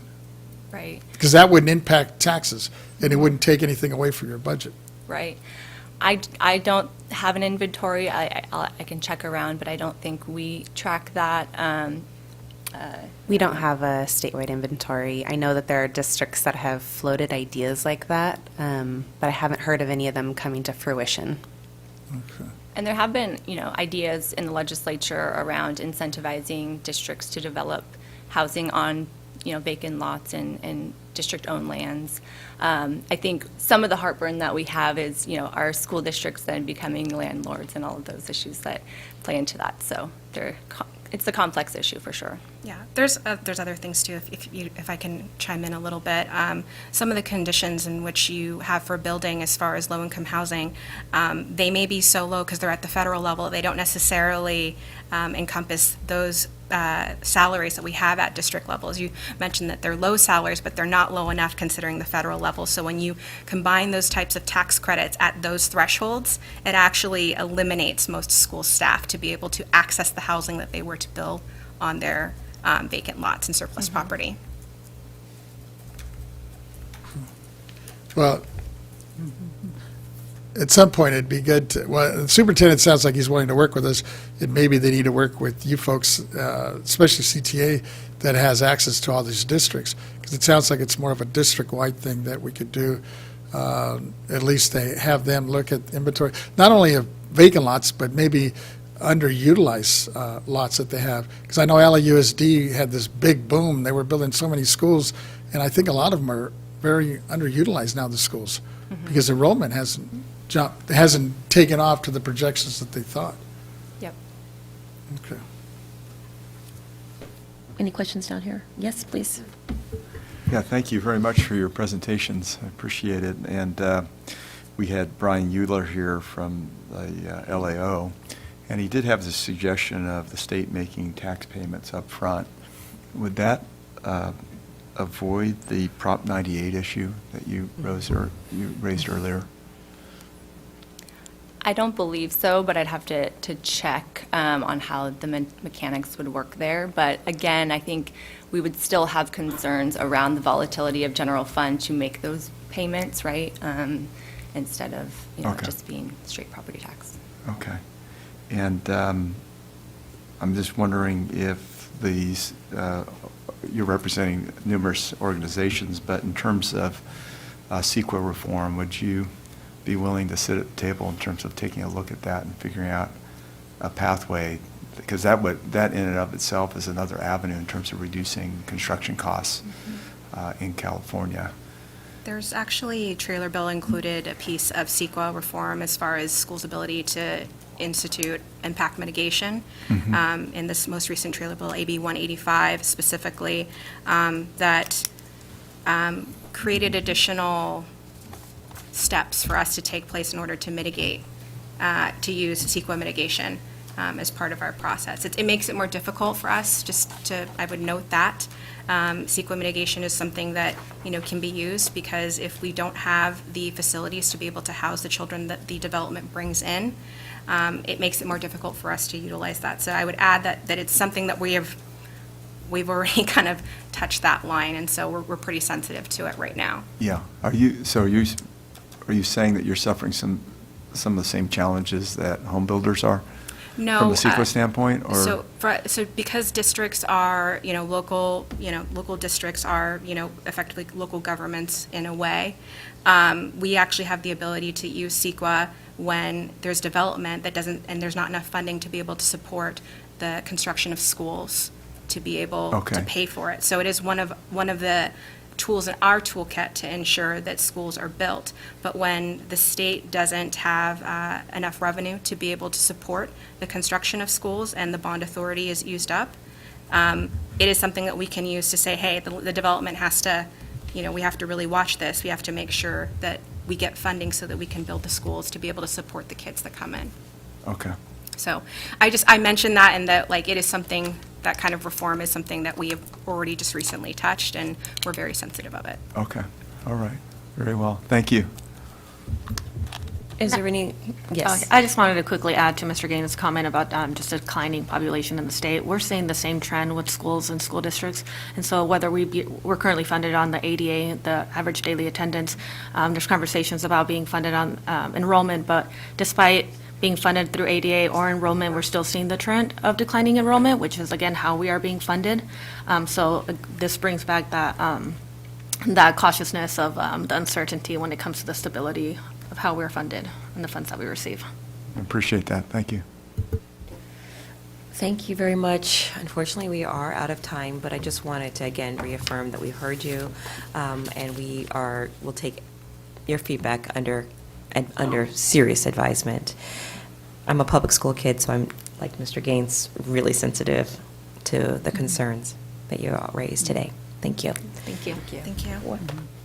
You looked at me and you said, Mr. Gaines. Oh, I said, oh, I'm sorry, that's Mr. Gaines, but this is Mr. Vasquez. Mr. Vasquez, yes, I did, thank you.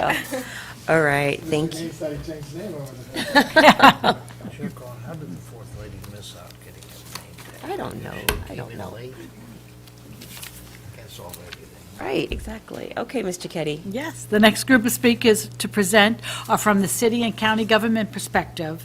The speakers are Mark Nuremberg, Legislative Advocate, California State Association of Counties; Jeffrey Neal, Legislative Advocate, California State Association of Counties; and Nicholas Romo, Legislative Affairs, Lobbyist, Revenues and Taxation, League of California Cities. Oh, fantastic. We had a panel of ladies, now you have a panel of men. I love this. This is pretty interesting. So, gentlemen, thank you for being here. I saw you in the back of the chamber. You've seen and heard a lot of the conversation for the last 2 hours now. I'm looking forward to hearing your comments. Mr. Nuremberg, I have you on my agenda to go first. Is that okay? Or do you want to? Actually, I'll have Jeff go first. All right. There it is, Mr. Neal. The floor is yours. Thank you, and always good to see a couple of former county supervisors in state office. As I want to start with a response to Mr. Euler's comments earlier, where he felt uncomfortable or uneasy, I think he said, speaking for local agencies, that we would be uncomfortable with reimbursement of the property tax, and he was spot on. I think that is, as with the education panel just before us, that would make us uneasy for exactly the reasons that they noted. The legislature cannot bind a future legislature, so the reimbursement is certainly good in the year that it's first appropriated, and then after that, it's always up to the whims, I guess, of the future legislators, the next year or 5 years down the line, whenever it is. There are a number of, so the upfront funding holds, I think, a lot more promise if all of the funding is provided at once upfront. If it's over a 5-year period, I think you run in, to the same issue again. If there's some way of locking that in. It would create some more certainty. There are. And so that upfront payment on behalf of the developer could work that Mr. Euler was mentioning, but there's still issues around it. If there's a liability for non-payment, if it is not, for example, constitutionally required or required by the terms of a bond or some other more secure device like that. The other models that we've heard about or that we've considered all have different reasons for concern, whether that's for a reduction in revenue, sometimes just a cash flow issue. You get the money later, but you have to give it up for now. A lot of local agencies have, or have cash flow needs that are already barely being met. Or sometimes workload issues, because the property tax is the only tax, the only major tax in California anyway, that is administered entirely at the local level. The state isn't involved at any point in the process. Any changes to the way the property tax is done does, in terms of collecting, assessing, collecting, and distributing the money. Of course, the utilities and railroads accepted, since that's the BOE. So the Mello-Roos idea, that was mentioned earlier is interesting in this context. I just want to address it because the previous speaker did, or the prior to the education panel, because in the case of developments, the delaying the tax, paying the bond and then having it be paid off over a number of years, it makes it easier for the developer because the developer doesn't have to bear that cost. It is then borne by the people who purchase the homes that are built with all that infrastructure that the Mello-Roos bond paid for. My understanding was that in this case, the units would be rented out instead of sold, so presumably it would be the same owner. So it sounds like they would just be deferring their own tax liability to a later date. And so I'm curious if that affects the usefulness of the model for this purpose. My last comment is just the to the point of having local agencies decide whether to implement this in their communities. That it's just to point out that the property tax growth, especially over the last 10 or 15 years, has been very uneven in this state, and many counties, most counties in fact, have less revenue per capita, property tax revenue per capita, than they did before the Great Recession, now over a decade ago, in real dollars. And so those are the sorts of things that can be taken into account when the decisions are made locally, but are harder when it's the state making it on behalf of a local community. All right. Thank you, Jeff. Thank you. I want to thank the board for the invitation. I'm Mark Newberger with the California State Association of Counties. I'm the legislative representative for housing, land use, and transportation issues. Counties definitely recognize the state's housing supply challenges and understand the need to take steps to address that, which the proposed tax abatement policy would do. But in regards to the specific proposal, from a housing and land use perspective, we would recommend any proposal retain local control aspects and not be a by-right program. And essentially, coming from the perspective that this would allow counties to ensure that housing development seeking this kind of tax abatement, that they would align with county plans and assist counties in meeting their portion of the Housing Community Development's regional housing needs allocation that their counties are responsible for ensuring gets built in the future. a major part of the county control perspective is to support county efforts to incentivize housing development projects that might be eligible for any sort of tax abatement, to make sure that they address the low and the middle income housing supply that's missing from the state's housing supply and continues to be a challenge for the state to meet. That's the main kind of a goal that counties are interested in ensuring that they can do to meet the state's housing needs. And I'll pass it along to Mr. Romo. All right, thank you. Hi there. Hi, Mr. Nick Romo. Romo with the League of California Cities. Thank you, Chair, for the invitation. I'll sound like a broken record, but since 2011, the dissolution of redevelopment, cities have really been proactive to try to rebuild that tool with some intention to bring back the ability to build affordable housing, economic development, and economic development projects. One of the things that was done when we recreated, and we've been using the Mello-Roos bonds, but we recreated enhanced infrastructure financing districts, community reinvestment act district. It's a whole alphabet soup of available tools. One of the things that was done was to protect in all those tools, the school share property tax is exempt from the property tax increment. So the schools are protected locally. One of the things we've been asking, and that does diminish the power of those tools, but one of the things we've been doing, and I think we could work with the board here and a lot of state leaders, we've been asking for years for the state to invest, $500 million a year at least to help cities and counties build up the tax increment financing districts or to support the Mello-Roos bond process. The state will be involved in deciding kind of what types of projects are invested in, which in this case could be affordable housing projects across different AMIs. So we think that we could be proactive in this space. We can protect some of the schools' property tax issues. We can let local governments decide how much to invest while protecting local property taxes to the degree that they know best to do, while the state can also be involved as a partner with local governments to invest in the types of projects it wants to see. The types of projects I believe this working group wants to see, just missing middle projects. And in this way, it does achieve, in some ways, what all the previous speakers have said, talking about how to invest and multiply the amount of money that we need. We all know we need a significant amount of money, and that could be a huge hit to the state budget. But if it's money from the state budget is used to multiply local investments, I think then we're really tapping into lots of funds for these sorts of projects. So League of Cities last year and the year prior has been asking for significant ongoing significant state budget investments. It could be year over year as the state looks at its budget condition, but to help us really build out what the post-redevelopment world looks like. Cities are ready to do this.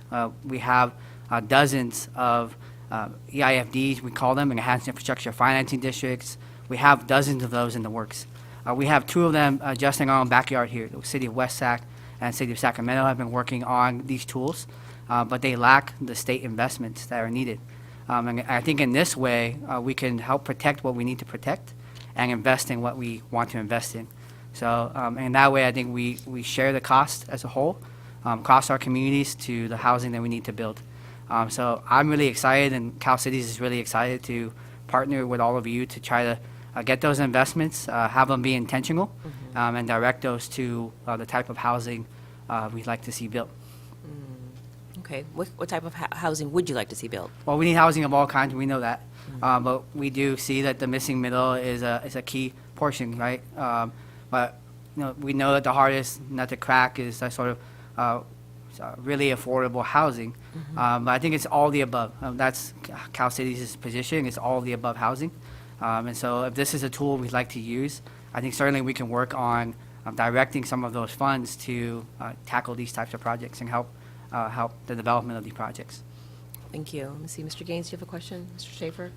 Okay, Mr. I do. Gaines? Yeah, if I Go could. ahead. Yeah, Go ahead. thank you.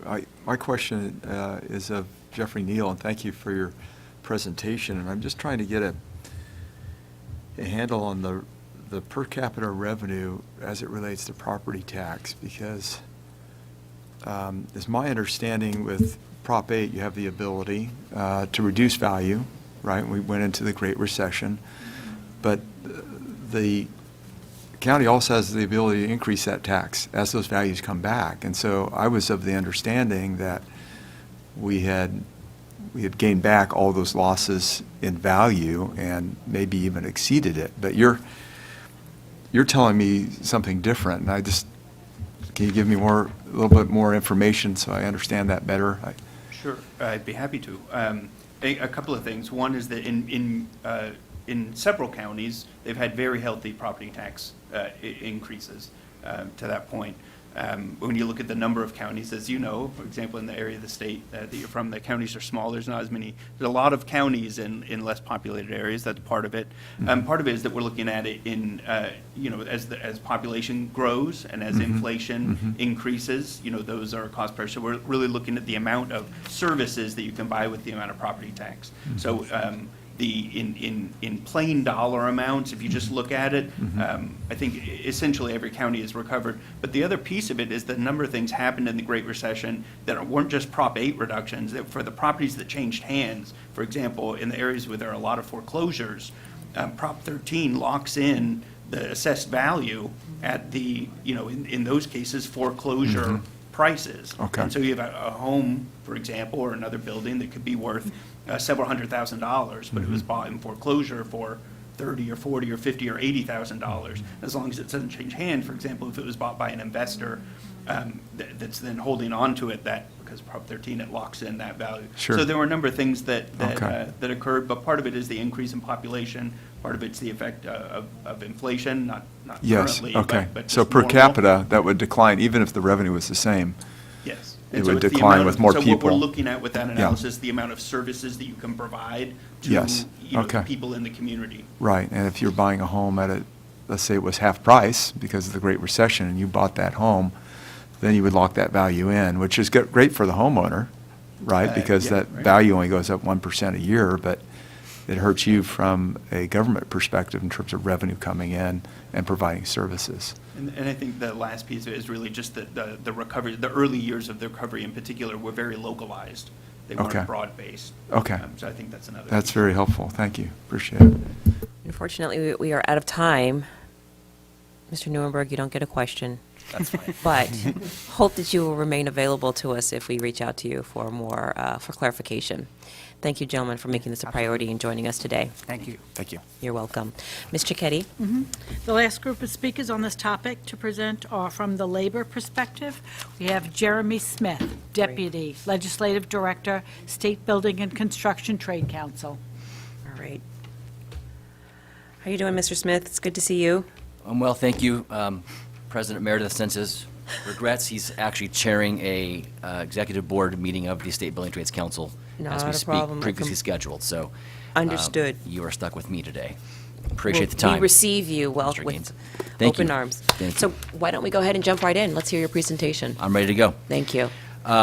We appreciate the opportunity to be invited to speak on the policy proposal of property tax abatements to spur the development of affordable housing. As I said, my name is Jeremy Smith. I'm the Deputy Legislative Director of the State Building and Construction Trades Council. We are the umbrella organization of construction trades unions in California and represent over 450,000 construction workers along with over 70,000 apprentices. 3/4 of our apprentices are people of color. 1 in 5 come from foster care, are emancipated youth, or come from the criminal justice system. And we advocate for them as part of the labor movement for their wages, benefits, health, and safety. And of all the women in apprenticeship in California, the majority are in joint labor management programs jointly managed by our contractor partners, the programs of the building trades. Our members and their working families across the economic spectrum are increasingly spending more of their income on housing costs.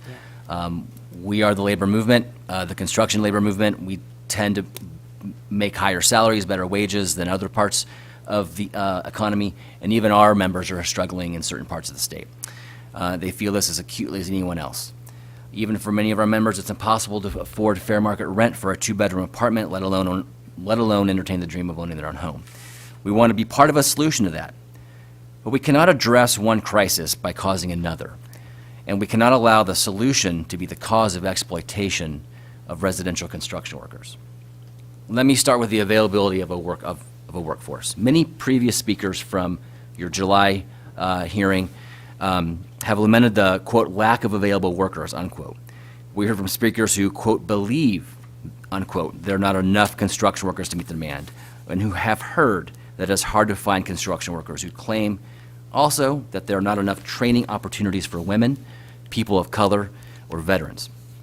We heard that the state needs to do outreach to attract more second chance workers. Not one person stated how many workers the industry actually needed. They just know, quote unquote, that there aren't enough. We could not disagree more. We would instead say that there aren't enough workers willing to work for low wages, and that is most likely the cause of the shortage that developers complain about. The building trades, in partnership with our contractors, provide opportunities to workers from all walks of life. As I mentioned, they are jointly administered state-approved apprenticeship programs. We train veterans through the Helmets to Hard Hats program, provide pre-apprenticeship training through the multi-craft core curriculum, and as I mentioned, train the largest number of women and minorities in the California state-approved apprenticeship system. And we provide that training at almost no cost, in many cases free, to anyone who wants it. We believe the available workforce exists if housing developers could see past the business model that results in the exploitation of construction workers. Instead, we heard in previous meetings of this body on this issue without proof that there aren't enough workers, and that one way to provide more workers is to reform the immigration system.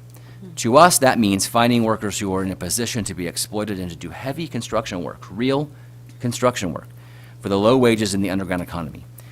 We heard that we need to open up the workforce to more ergonomically easier work by incentivizing factory and modular construction, an industry that exists to make a profit by taking jobs away from construction workers. We heard about all kinds of different ways to not use the ready and available workforce that already exists, apprentices and journeymen and journeywomen who are graduates of state-approved apprenticeship programs. We believe the profit motive, the obsession to make money providing desperately needed housing that we all agree is needed, is a real problem. And I'll reiterate again, we represent 450,000 construction workers. We represent 70,000 apprentices in the state-approved apprenticeship system, which is a number that we think is more than willing and able to meet the demand. Listening back to your previous hearings earlier this summer, I was struck by how many speakers were here who have a vested interest in the system, who make money off the system. We agree with some of them that reforms are needed to the housing finance system and that the dissolution of RDAs has severely hampered the ability to build. However, whether it was developers, builders, or advocates for affordable housing, we heard over and over about the need for more money from the state, more streamlining, and more help with permitting, despite the fact that there have been several bills and regulatory changes in the last decade that provide all of that. Yet here we all are, still debating this issue, all in the name of making profit off the system and, unfortunately, off the backs of a low-wage, largely immigrant-driven workforce willing to work on job sites in the underground economy for low wages, where robust labor, health, and safety laws are ignored. Unfortunately, as we've seen in residential construction and other industries such as warehouse work, farm work, and the gig economy, exploitation of workers is still rampant. We know this is happening. We organize workers who tell us that they were paid under the table, often in cash with no benefits or protections under the law on residential job sites. We hear stories of workers who felt they had no ability to speak for themselves or their coworkers because they feared retaliation. What some of the previous speakers want are workers that they can pay substandard wages to who are not empowered by their legal rights and will not dare complain about safety on the job or incorrect pay stubs. Some of the very workers who spoke in recent panels represent some of those developers who exploit workers.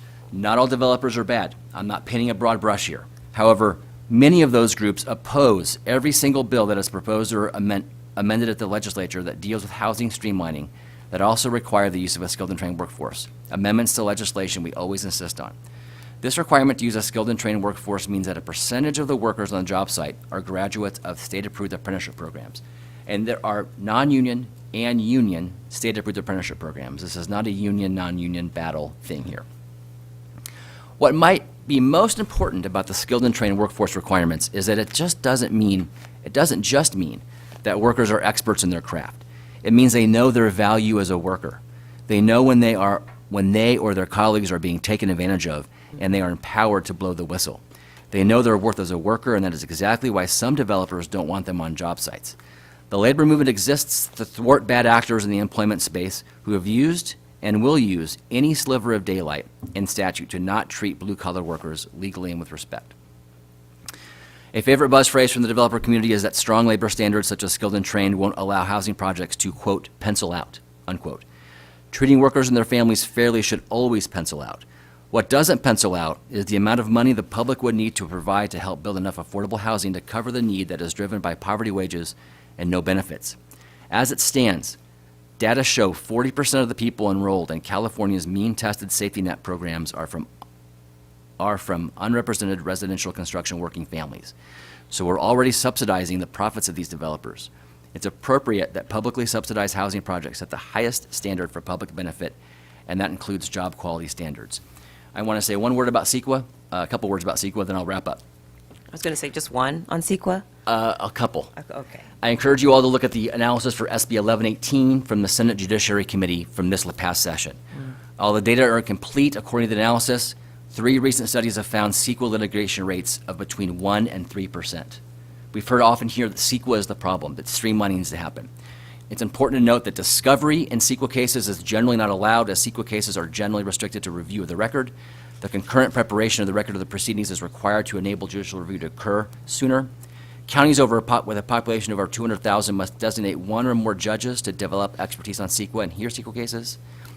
And that if feasible, the Court of Appeal must hear a CEQA appeal within 1 year of filing. To wrap up, we are here today to be the voice of workers.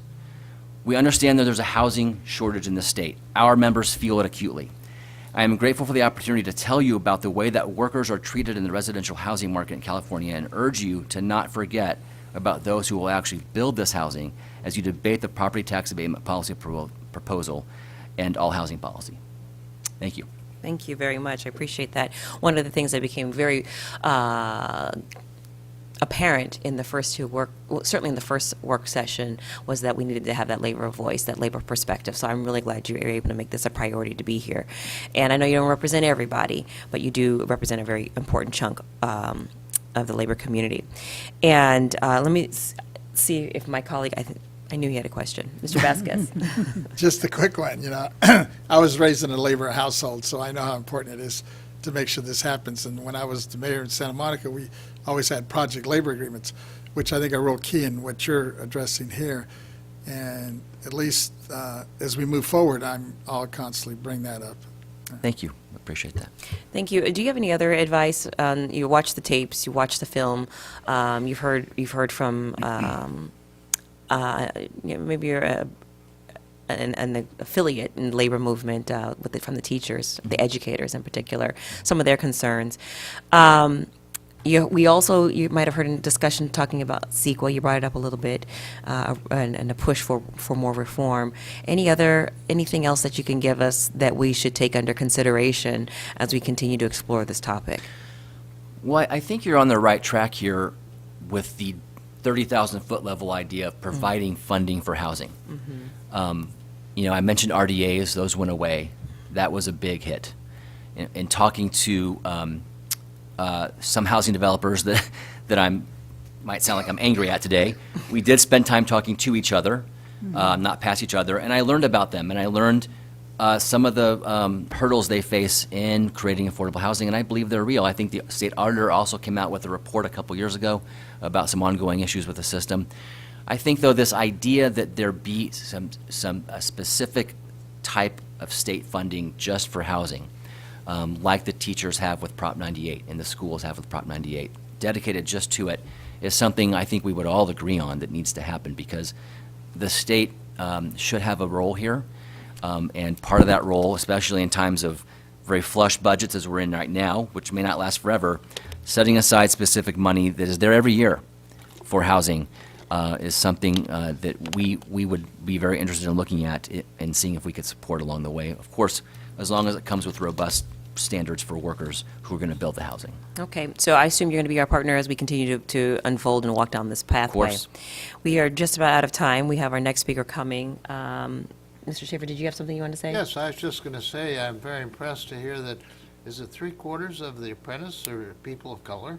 Yes, according to DAS standards, statistics, the Division of Apprenticeship Standards tracks this. Yeah, because construction has always been pretty good pay, and This sounds to me like we're bringing, upgrading economically to our more difficult neighborhoods, and I'm so pleased to hear that. We are. Thank you for noting that. All right, thank you very much. Question, if I could? Oh, yes, of course. Yeah, just in terms of CEQA reform, because I keep harping on it, and I think it is an issue and it needs to be addressed in terms of cost of construction in California. But you had mentioned Senate Bill 1118, which I'm not familiar with. So could you just go through a couple of the highlights in terms of what was happening there? And Yeah, Senator Borges, I think, Senator Borges was the author of that bill. Yeah, I think okay. he shares some of your concerns about the CEQA issues in this state. That was Yeah. a bill that he introduced to fix a problem he thought existed with the Yeah. CEQA process. Yes, The Judiciary Committee made a very good analysis about that bill and noted in there about whether there was a need for the bill, given the low rates of CEQA lawsuits. I can't think of the right word. CEQA proceedings that actually occur in the state, between 1% and 3%. But it was a bill that was getting at some of the issues you've raised here today. I see, okay. I just wanted to, I thought it was important to highlight kind of the analysis from the kind of third parties, right? Yeah, I'll The- take the- a look at the it. folks. Yeah, Just- I would encourage yeah. you to, because they have the links to the studies in there. Okay. That talk about where they got that data. Okay, Yeah, thank you, yeah. appreciate it. It's nice to see you again, Senator. Good to see you. Yeah. Well, thank you very much for your time. Thank you. Keep your Madam eyes Chair. and your ears watching this board. We are going to be making some moves. We definitely will. Thank you for including us. We Of appreciate course, that. and give my best to Mr. Meredith. I definitely will. He Thank you. apologizes again. All right, Mr. Ketty, what do we have next? Well, we could go to the AT&T moderator to finish up this issue and then go to the mayor. Or we could Okay. go the other way around. Let's go to the mayor first. Is Okay. the mayor on? Mhm. Yes, he is. Okay, we're going to hear from Mayor Garcetti, the Honorable Mayor Eric Garcetti from the City of Los Angeles. Hello, Mr. Mayor. Is that a Hello, picture how or is you that doing? really you? Oh, okay. It is really me. Great to be with you. All right, Thank you so much. fantastic. It's good to see you.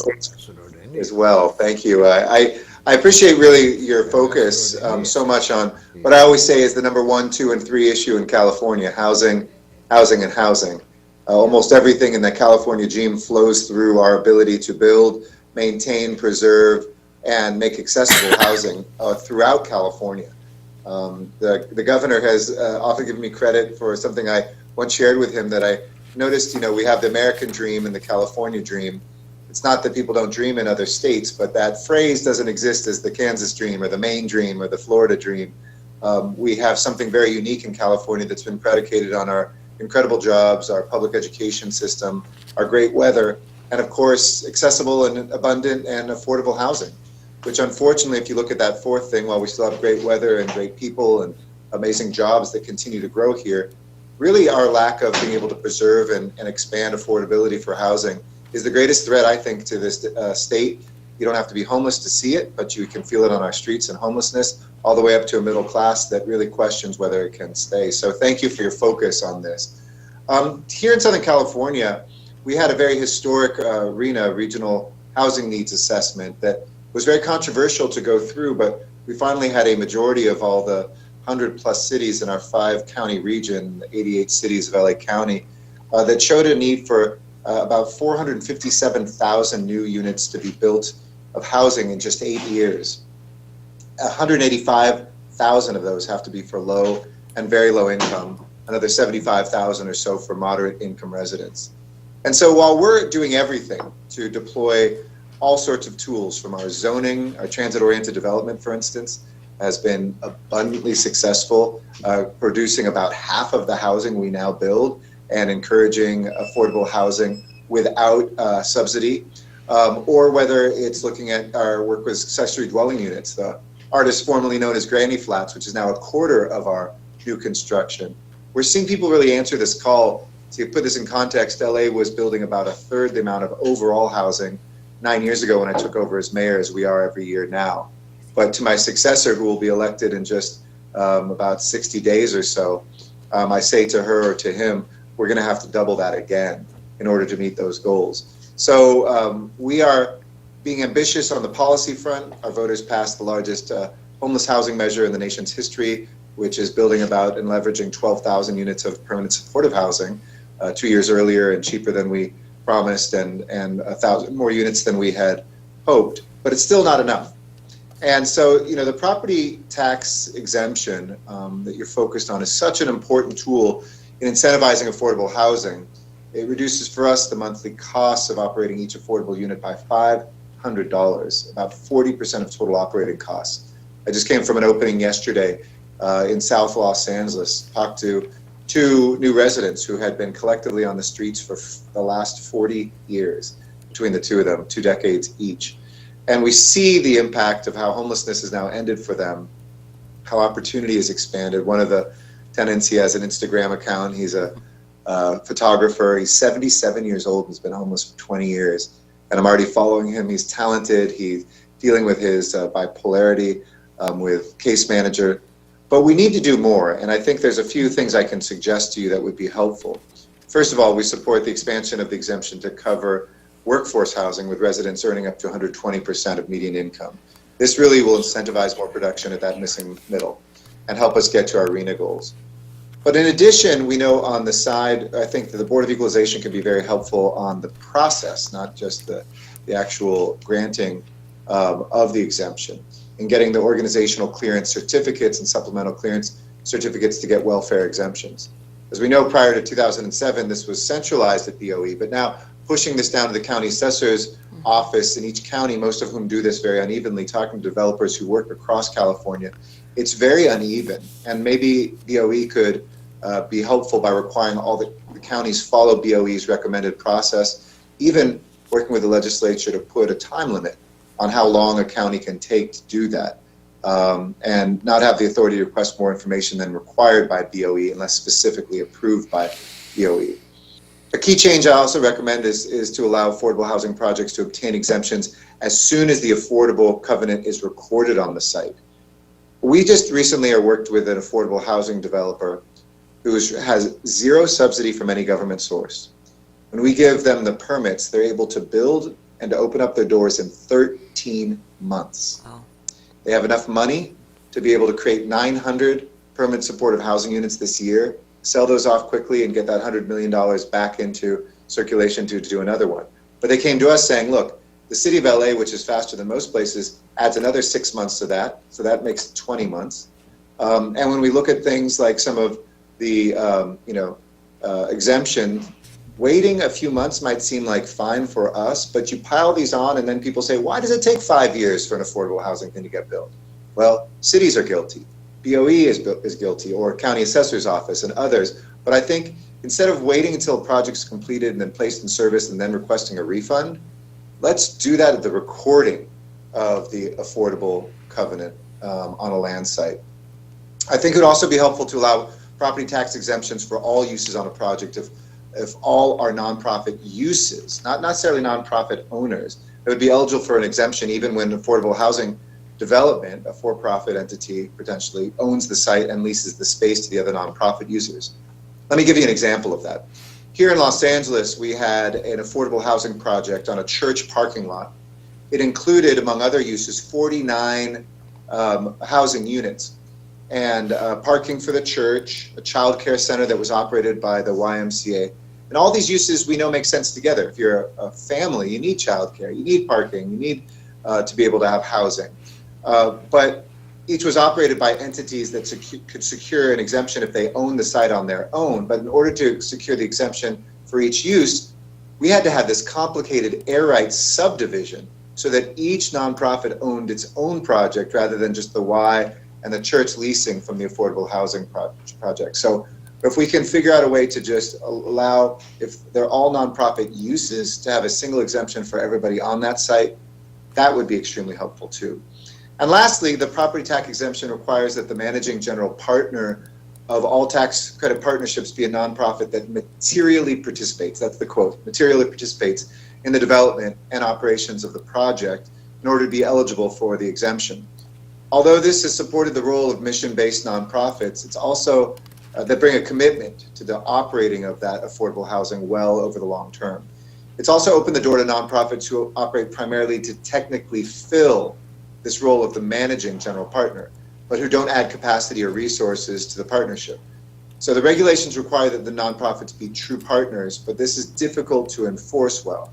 So I think it's time to review the efficacy of this requirement, maybe find a better rule that effectively ensures the public benefits of having nonprofits involved in an easier way for everybody. So that's straight to the point. I hope that's helpful. Thank you, Mr. Vasquez, for the invitation. I know that you had our amazing general manager of the housing department with you, Ann Sewell, and she is an extraordinary resource, not just running great department, but from her work at the California Community Foundation before. So please reach out to us. Happy to answer any questions if I can. Azine from my team is here too. He might know things even better than me if it gets too technical. But I hope that's helpful, and thank you for being a part of this. A lot of people have said, well, everything we're doing doesn't work. I think for the first time in my life, I finally see realistic goals, a destination we can get around, a highway that's built, and a car that's finally constructed. We're starting to put gas, or maybe in this day and age, we're starting to charge that car, but we don't want to take it apart. A lot of people who throw up their hands, I say, well, so if you're saying we don't fund these things, if we don't streamline these things, if we don't densify, if we don't fund, somehow we're going to build a better car in 3 or 4 years from now, and that's going to solve our housing crisis. We know this requires us all to be in that car together, to make sure it's running smoothly, has the energy it needs to move forward. And I appreciate you being clear mechanics in that process. And it's an honor to serve alongside you. Thank you. Thank you very much. I do have a one question, and then I'm going to pivot to Mr. Vasquez. And one of the things that we've heard a lot of discussion around this morning and now into the afternoon was issuing general obligation bonds or revenue bonds by state or local governments to pay for the backfill. And I wanted to see if you or maybe Azine had any thoughts or thoughts that you could share with us. You spent a number of years on the local level, running a very large city, lots of property tax revenue coming in to the county by Assessor Jeff Prang, great guy. But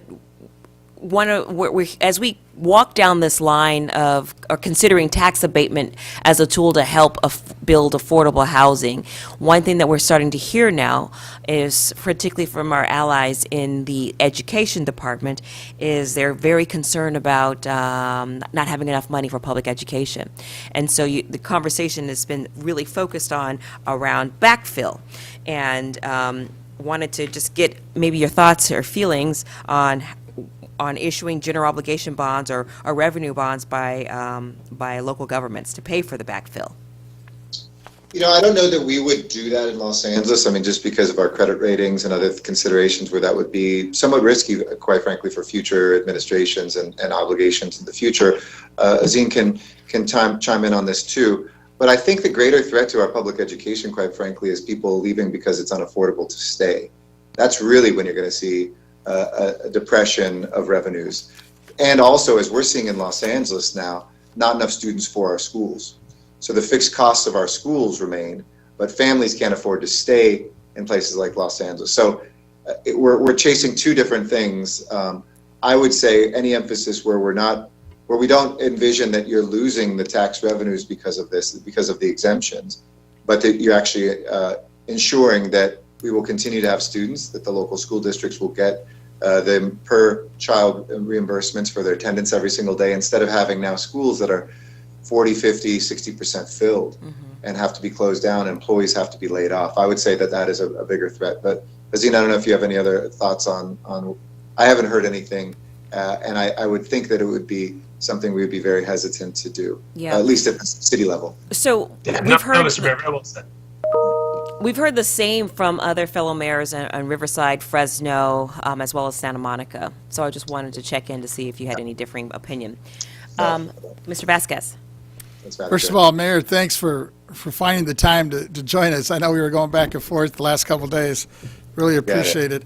But in your experience, and I know you're now finishing up your term here as the mayor, and I know you've been real creative because I've gone to a couple of the groundbreakings that you've done in the city of LA, and there's one coming up this Friday again. And what from your experiences could you share with us that we could do maybe a better job at, especially I'm thinking on the tax credit side, the abatement side, and even possibly finding out a way to maybe streamline the permitting process a little bit at the state level, because I think we're part of the problem. There's no question, and this is probably beyond the scope of just the Board of Equalization, but it is the most important question. And I should have said, by the way, it's always a joy to join with you and all the members. So thank you for the invitation. I'm glad it worked out. But, you know, I want to give you a very blunt comparison.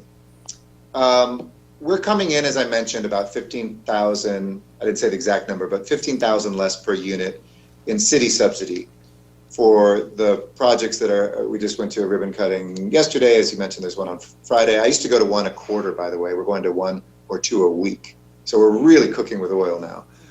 But we compared what it costs, even with us coming in at a lower level for the city subsidy. Of course, there's the state tax credits, sometimes state grants, and there's often project-based vouchers from our housing authorities, the sandwich that we all know that it takes for subsidized affordable housing. In the cheapest, most efficient places, those are coming in a city like LA, north of $450,000, $500,000. Now, it's unfair to always say that's the price of a unit because these buildings often have childcare, they have facilities for maybe mental health care and other things in there, and that's divided into the cost of each unit of housing. So a normal housing project doesn't have that. So the per unit cost is a little lower, but the overall cost of the building divided by units results in that. We recently went to a groundbreaking for a privately financed permanent supportive housing unit that will come in about $200,000 total, about half the price or less than half the price. And I've been digging deep into this saying, how is that even possible? It's going to have services, by the way, so it's not just the housing without the services. Like a lot of the things we do here, the land is donated. This was on a church parking lot. When I talked with the folks, they've raised $100 million in private capital. They are able to then work with a developer who's only making about 5%. Because they don't have to wait for the 2 to 3 year process of getting the state tax credits and the loan and the this and the that and the local money and the project vouchers. They have the money in place. They have the bank already waiting. They said about $40,000 in legal fees versus $1 million on average with other folks just for the legal fees. Nobody's bilking the system, but that's what we require developers to have in order to navigate the legal requirements that come from the state and sometimes the federal government. I asked, was it labor? Is it because it doesn't trigger a prevailing wage? He said, no, labor is a very small piece of it. We still pay basically the same as prevailing wage. They don't have to, but they pay about the same. So it's not that our tradesmen and women are getting less money. And the speed with which they can do this, like I said, as soon as they get their permit, means it's a 13-month build out before people are moving in. So I would just say, if we're going to get serious about this, we have way too many funding sources into affordable housing. We're very proud that in Los Angeles we'll build about 2,400 units of permanent supportive housing this year. That's a new record. We were doing about 300 a year when I started, so it's almost a tenfold increase. But that company that I was mentioning, it's actually a revolving fund, will build 900 units without a single dollar from us. So it's maybe more than a third more to the overall LA City numbers at half the price. So I think there's some real hard thinking we have to do, some sharpening the pencils. We have accepted for 2 or 3 decades that affordable housing is difficult. We need 4 or 5 sources of funding. That takes time. It's complicated. Even if we were to stay with 4 or 5 sources of funding, why do we require different dates for all of them? We should require local governments align their local money with the state programs, and then we should require the state ones to do it together. We should have the housing authorities or any county money aligned with it. And we should say a couple times a year, this date in spring, this date in fall is a day when projects go to all of those sources simultaneously. So you get the answers quickly. We require them to turn around the same amount of time. Literally, we are our own worst enemy by creating the bureaucracy of the complicated way that we heroically have tried to piece together funding where it didn't exist. But I think that private sector example is showing us how it can be done very quickly, sustainably, and for half the price. No, thank you. And along those lines, I know in the city you've done a great job, but on the if you looked at the school districts, because I think in LAUSD, as big as it is, I think there's a lot of school properties that are underutilized and some that are vacant that, like you've done in terms of repurposing these old buildings and now turn them into housing. We maybe need to look at some of the schools that maybe need to be repurposed for affordable housing. I agree 100%, and especially for that missing middle. We did that with a school district in a couple sites. teachers were paid too high to move in there. Some of the support staff in the school district, because we wanted to allow people who worked in those schools to be able to be right across the street from the school they worked in, they were able to afford it. But we have to figure out a way, some of it's a federal requirement, but we know that a teacher's income is not a middle class or luxury income in cities like San Francisco or Los Angeles. We should figure out ways for those rules to extend what those income requirements are, so we really can have affordable housing for folks like our teachers, hospitals, et cetera. But there's many property owners that are answering the call, Mr. Vasquez, including our churches, our faith community, that are finally taking those parking lots and other places that have been vacant for too long and saying, we want to be a part of the solution. You retain all your parking for your Sunday services, but you're able to, on the other 6 days a week, have affordable housing above that. Thank you. Thank you very much. Well, due to time, that limits our Sure. time on this topic. Oh, we do have one last and short and succinct question, Okay. right, Senator Gaines? Yes, I'll keep All it right. really short. Number one, Okay. I just want to thank you for your service. Thank you. I appreciate that as the mayor of one of the largest cities in the nation. But I did want you to know that we are working on speeding up the process for the welfare exemption. It's something that we're working on as a board over the last several months. We're trying to figure out how do we refine that and make that happen more quickly. And then Super. I think you also made a comment about really one-stop approval for permitting. Is that correct, for the regulatory approval? I was talking more about for the funding, that you would be one stop between the different Okay. state funds, but with permitting as well, which is something we've done in Los Angeles. We physically located like 5 departments in one building, so you can go from one county to the next instead of waiting for months, and that's important. Wonderful. Great. Thank you. Appreciate it. Thank you, Senator. Appreciate it. Thanks, Madam Chair. Wait, hold on. I have a soft heart. We've got one more. Mr. Schaefer. Eric, Mike Better be a Schaefer. good one, too. Mike Schaefer here. You remember I ran for your district when you got to be I mayor. remember. Good to see you behind there. I've always been concerned about air pollution, and I think there's progress being made there. Like you couldn't build affordable housing down near the train station there because there was a pollution problem. And with the state getting cleaner air and cleaner cars and whatnot, there should be more and more locations open up for affordable housing. I assume you agree with me on that. I do, and we've actually been putting things like our EV car shares around our affordable housing projects in our lowest income communities and communities of color first, so that folks who are transit dependent and don't even have cars can swipe out and take cars that are zero emissions, and we're putting the chargers right in front of those developments in the affordable housing projects that we are building. So it's a great way to tie those things together and literally making the air cleaner and the opportunities more abundant. I so admire your leadership in Los Angeles. I read the Times every morning. Thank you. Don't believe everything you read in the paper, but I appreciate it. All right. Thank you, Mr. Mayor. Enjoy the rest of your day. We appreciate it. Ms. Cicchetti, let's go to public comment. Yes. AT&T moderator, please let us know if there's anyone on the line who'd like to make a public comment regarding this matter. Thank you. And ladies and gentlemen, if you wish to comment, please press 1 then 0 on your telephone keypad. You may withdraw your comment at any time by repeating the 1-0 command. If you're using a speakerphone, please pick up the handset before pressing the numbers. Once again, if you wish to make a comment, please press 1 then 0 at this time.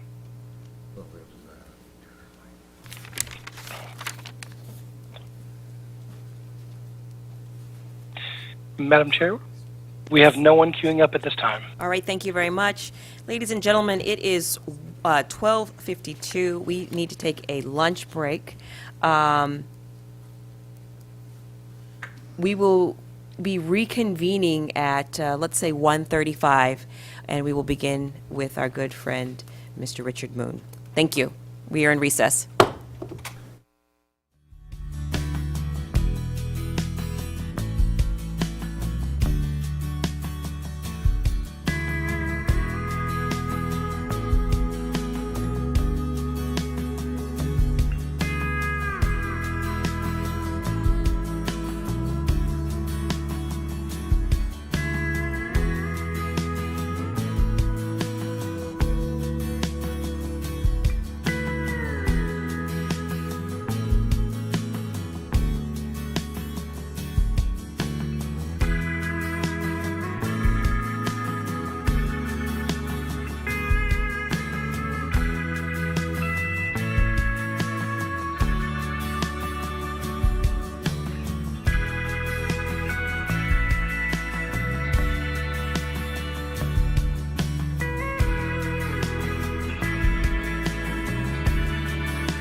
Okay, here we go. Good afternoon, ladies and gentlemen. It's 1:40, and we are reconvening. Ms. Cicchetti, could you please call our next item? The next item is item 4 on today's board work group agenda, examining constitutional, statutory, and regulatory implications. It's been a long day.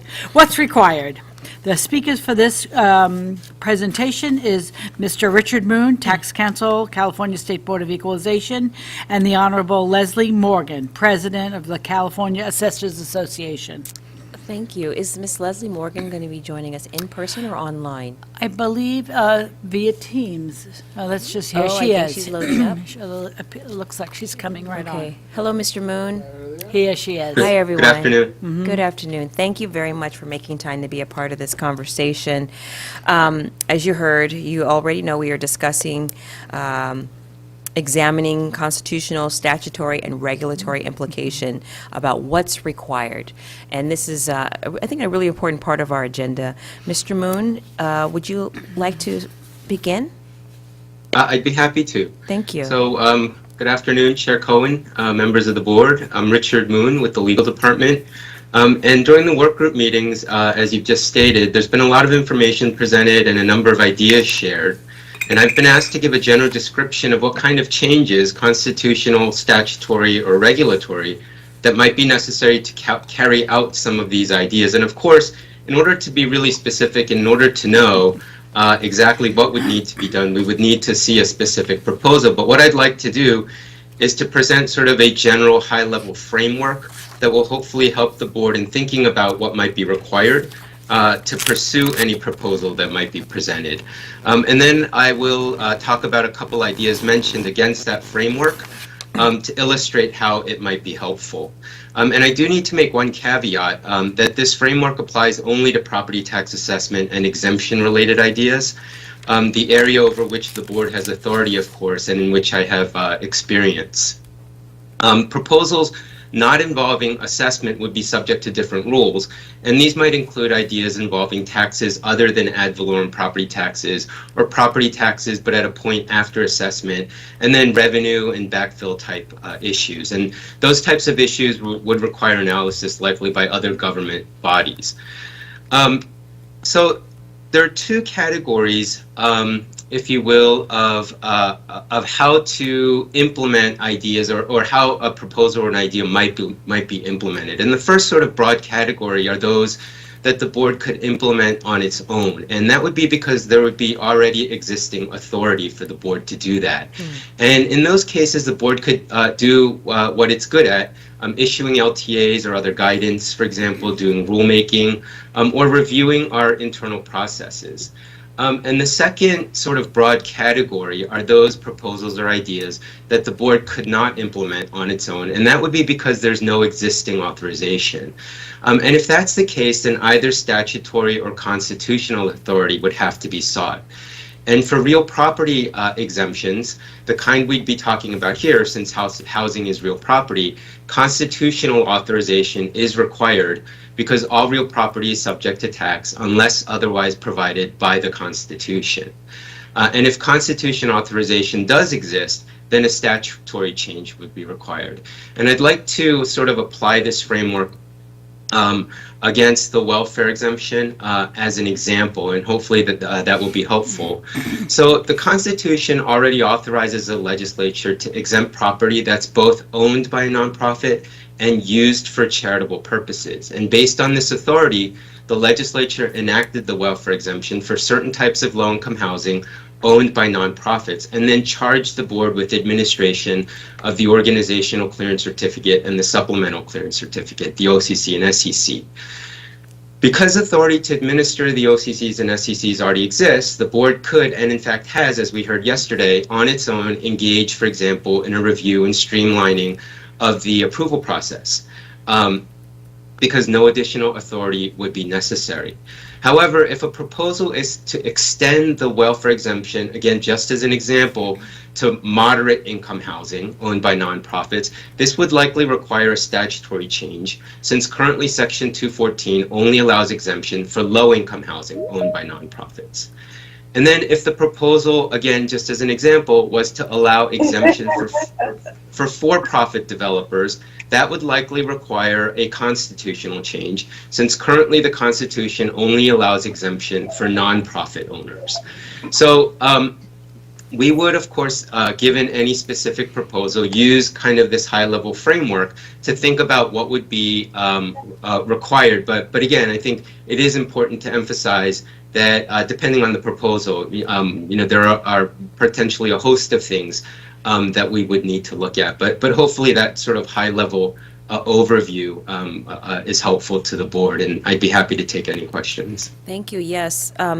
Yes, Mr. Moon, I do appreciate that. I was wondering, and if you can't answer the question, please do. If you cannot, that's fine.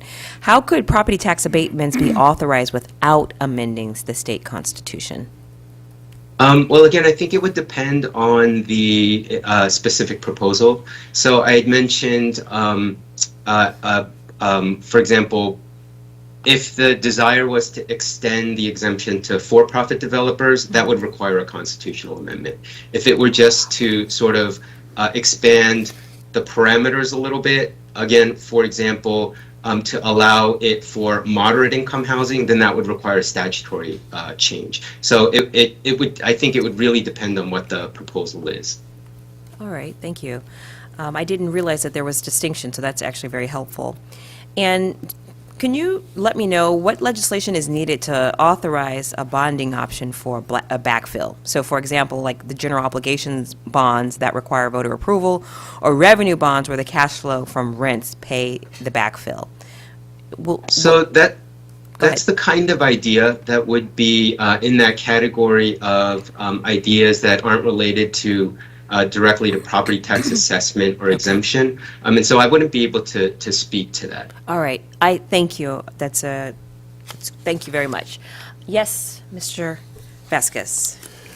Thank you, Mr. Moon, for your presentation. I just had two quick questions. One of them, Ann Swell, who spoke to us from the general manager from the city of Los Angeles on housing, she urged us to find a way to grant exemptions proactively as soon as the affordable housing deed restriction is recorded on the land, rather than waiting until the project is completed, requiring the owner to claim a refund, what is required legally to make this possible.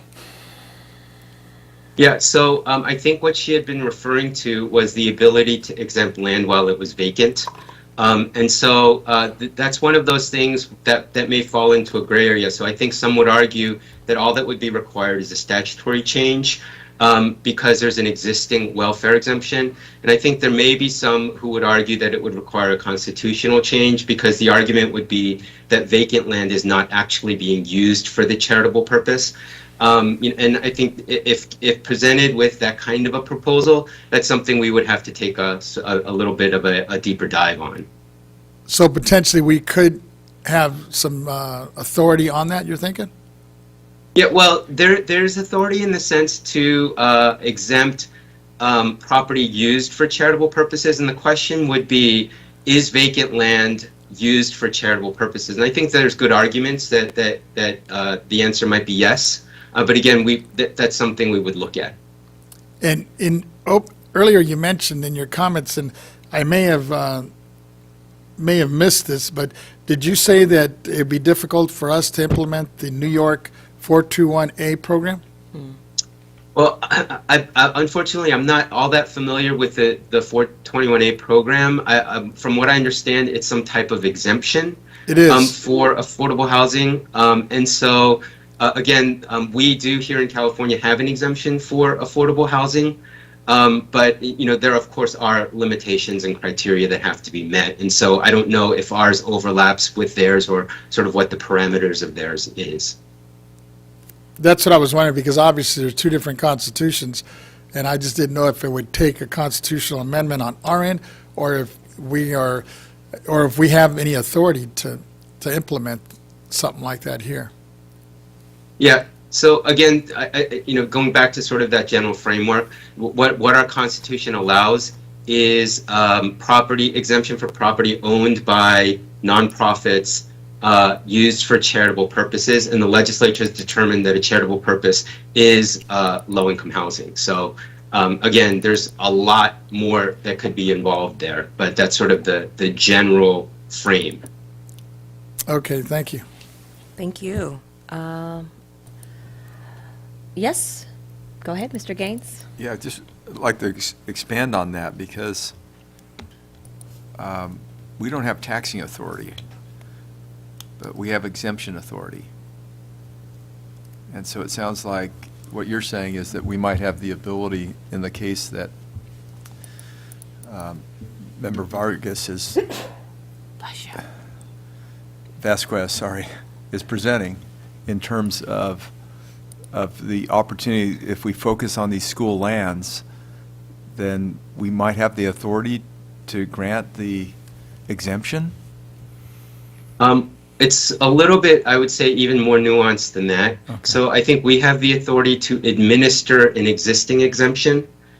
We would not have the authority to create an exemption. Yes, okay. So okay. If the exemption exists, or if there's an exemption that could potentially be interpreted to apply to a particular scenario, then that's something that we could look at. Wonderful, thank you. Mr. Moon, you've been outstanding and very helpful. We are going to hear from our next speaker, Honorable Leslie Morgan. Are you still with us? Good to see you. Yes, I'm still here. Okay, great, great. Welcome to the conversation. What an amazing day. Yes, it has been. Yeah.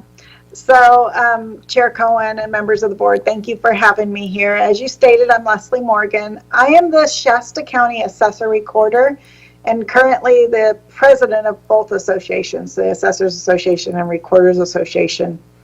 When I was approached about seeing if we had assessors who might be able to provide some input regarding the idea of the property tax abatement, at this point it became a matter of why don't I sit in, give you some of the viewpoints I discussed with the staff, and see where it's going. Boy, after listening to today, there are so many thoughts in my head and so many notes I've written down. But I'll kind of start with, just because part of the perspective here I feel like I've been getting from the speakers is who we are, what our area is, and so let me cover that. I'll tell you that 80 years ago, the idea of a base year transfer for my Latino grandfather was tearing down the home in near the lumber yard where he worked up in Westwood and moving it down to Anderson when the lumber mills moved. So he had to bring his home down here.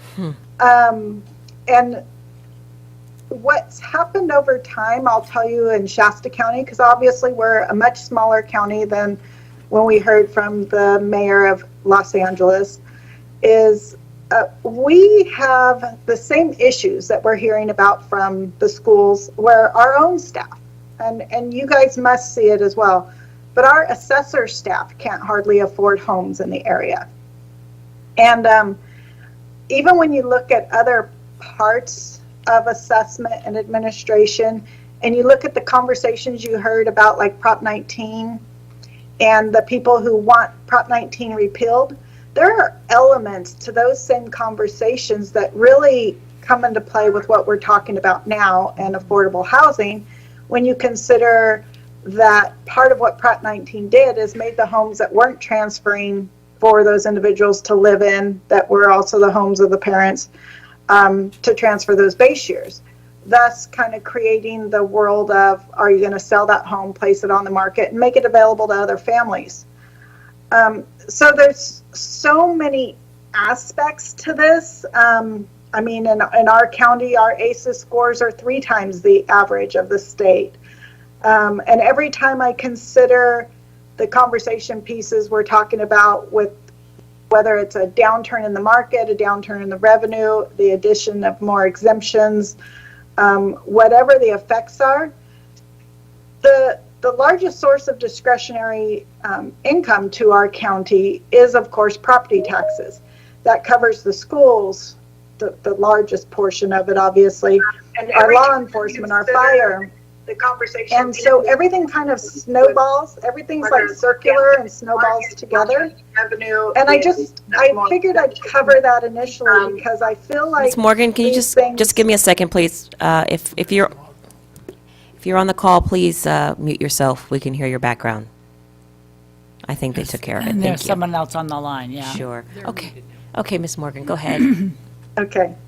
So I just figured I'd point that out. And then getting back into the conversation that I had with the staff, in my mind, I kind of think about it in terms of almost a part of what I'm hearing relates to like the senior citizens postponement type of thing. Where is there a way of, because I do feel it'd be much better to find a way to fund something like this on the front end rather than backfilling, because there's just no guarantees with backfilling. And so with senior citizens postponement, there's an agency in place, a funding source in place to ensure that property taxes get paid, and therefore the counties are kept whole, the schools are kept whole, and there's also a balance that they do in that to make a determination as to the income and as well as the equity in the home to ensure that the agency themselves will ultimately get that funding back. So it's kind of a front-end loan, but they're going to get the money back, where this may not have that kind of same viewpoint to it. The other thing that always comes to my mind, and I do believe it was somewhat related to earlier in terms of how many different levels of funding sources there are for housing, and now I have my recorder hat on. But I know that when SB 2 passed for the Building Homes and Jobs Trust Fund, that recorders are collecting that $75 fee on every transaction that's not related to documentary transfer tax and sending that in. And for Shasta County, last year it was a couple $1 million, and we're just a small piece. We actually had a presentation done on that fund, and we had numbers provided to us for 18, 19, and 20. And for example, in 2020, there was $491 million collected related to that fund. And I point these things out because the first response I have is assessors don't really have a role in this if it's not done through an exemption or exclusion of some sort. This has to do with how you're going to loan money to developers, how you're going to see if you get that money back, what types of grants in place, what kind of pieces come together with it. Now, mind you, if it's handled like the postponement, we do have a flag we keep on the properties. We do have a notification process. There are liens that have to be filed in order to secure the debt being created by those postponements. And then the tax collector also has a role in it. But if these are really things that are managed through kind of the financing piece of how these properties come to development, then the assessor isn't going to have a role. When we would have a role is in your conversation about, are there going to be exemptions, how those exemptions get applied. And it's very true that the hard thing for the local assessor's office is, like when he said, it's handled differently throughout the counties, is the uses are not always the same from one county to the next. We each have to look at how the property in our county is being used. And I'll give you a couple examples. We had a church property with an adjacent piece of property that had been being assessed. Now that piece of property has some trails on there, and it qualifies as an exempt property. But there's a lot of properties that I think there's also the consideration when you think about how we get the best, community, society as a whole benefit from these uses of the properties. There's a lot of distinction between vacant land being held for however long for development, or with a trail on it that, you know, qualifies now for an exemption. There's a lot of other kind of overhaul pieces that I think, you know, may also need to be considered. Are there, because again, every time you exempt property, you're reducing the revenue to counties, to schools. I have to fight for more of those dollars to get my office funded. And there's a number of counties who are, you know, 18 months behind on their transfers just because of staffing needs. So I don't know that I have answers. I have a lot of thoughts about all the ideas, and so often everything that I hear feels like it has competing pros and cons, I'll say. You know, I didn't agree with Prop 19, but I also think that maybe there were a number of voters who voted for it for a particular set of reasons. I want more affordable housing in my county, and I don't necessarily know how to get us there. I'm appreciative of being involved in this, but I will again just say that overall, I think that as assessors, we're going to have to kind of sit back and watch this process to see where these changes might occur, as Richard Moon just pointed out, because so much of this conversation, I don't know if it's going to really affect what happens in terms of property taxes, property tax assessments, the qualifying points of exemptions. And yet I hope that we find a way to get more affordable housing in our state. So, all right. Thank you. Do you have questions? Yes, of course. Okay, let me see. Mr. Vasquez, he has one. Mr. Gaines? He might. Okay. He reserves that. Thank you, Ms. Morgan, for your presentation and your thoughts. I know you're a little bit overwhelmed with all the expertise that we had so far in this hearing and the ones previous. But one thing that's constantly comes up from people all the way from New York to San Diego and even up and down the state of California is trying to come up with a way where we can try to do a one-stop shop and to streamline this process. And I know you have a challenge because you're representing very small counties, and then you have some huge ones, like we heard from earlier today. And I'm just wondering what your thoughts are on that. Well, I will say that it's not unique to find that as an assessor's office, we hear a lot of complaints about the steps developers have to go through, about all the varying places they're managing their permits, when this new fee came up. Usually we're after the fact, right? We're putting that value on it now that it's complete, getting those market values. So we play such a small part in that because we're not restricting them from doing what they're doing.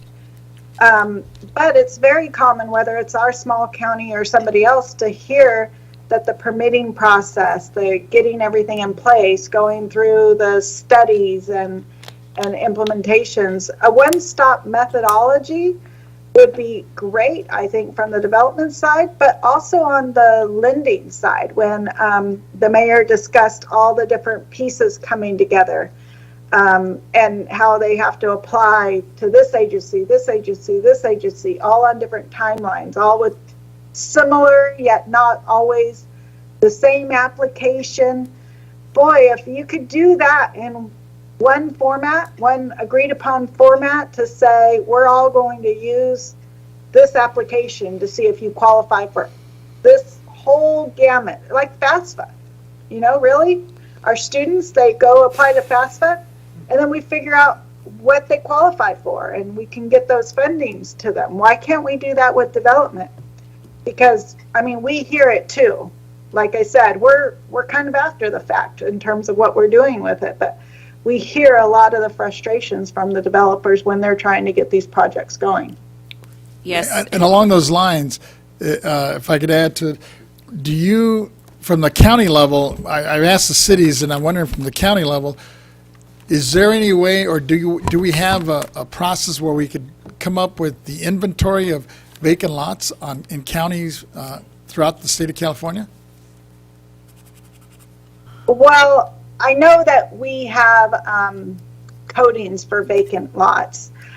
We would know, I guess I'm assuming what you're meaning is government owned in some way. Well, yeah, whether it's a city, a county, the state, or even the federal that may own properties within their respective counties that, some cases they're land banking it, in other cases it's just sitting vacant, ready to be developed for, at one point, for example, a lot of cities I think were looking to develop a lot of properties that they had for office space, but now after COVID, I think a lot of people are rethinking that, and now they're repurposing a lot of these office buildings for housing. Right. And from an assessment perspective, we can easily, I guess, query, non-assessed properties that are vacantly coded vacant lots. That statistic-wise, we can give you a lot of information that kind of gives you numbers. That would be helpful. But the specifics behind why they're vacant and what's going on with them aren't always going to be consistent. Why a city has been holding on up to a particular lot may have something to do with the flood zone it's in, or other kinds of issues around it. So, getting the data is easy, I'll say, but what goes into why those properties exist as vacant lots, I would hate to imply that they're all available for development. I'm sorry, I need to, no follow-up questions, Mr. Vasquez. We have one more from Mr. Gaines, and then we need to get to our next speaker, who's... So in terms of implementation, if we did move forward with an exemption or a tax credit, something of that nature, you're saying if that was funded up front, which was one of the suggestions by the LAO, that would be a lot simpler from a I guess, logistically, and also more consistent in terms of funding.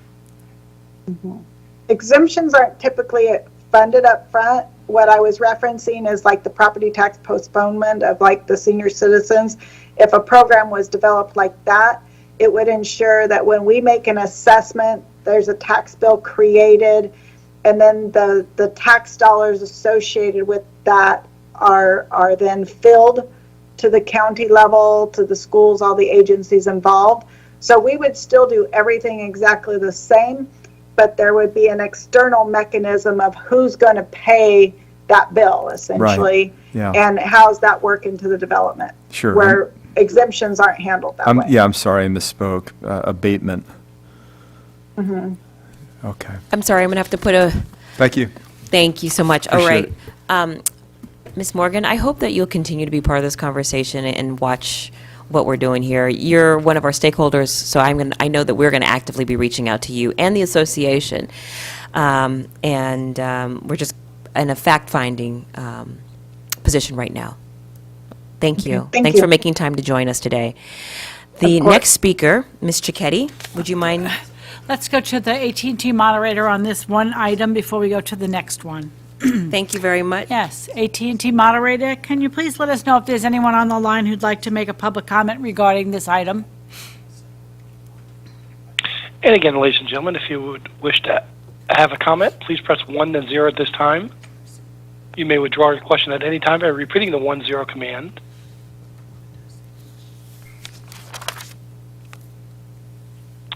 And Madam Chair, we have no one in queue at this time. All right, thank you. Let's call our next speaker. The next item on the board's work group agenda is the future of property tax abatements in California. Where do we go from here? The speakers, we have a couple of them. We'll call them one at a time. The first one up is Louise Carroll, partner, Caden Muchin, Roseman, and former New York City Housing Preservation and Development Commissioner. Ms. Carroll, thank you very much for making time to be with us this afternoon. It's good to see you. Colleagues, you might recall Ms. Carroll spoke to us briefly before in a previous meeting. The floor is yours. Thank you. Good afternoon, Chair Cohen and members of the board. Thank you for inviting me to speak with you again today about this important topic and to participate in your policy discussion. Before becoming HPD Commissioner, I spent many years administering and using tax exemption and abatement programs, including 421A, to produce mixed-use residential housing with an affordable component. New York City has a robust subsidized housing pipeline, but subsidized housing production is expensive and time-consuming. On its own, subsidized housing is not sufficient to build out of an affordable housing crisis.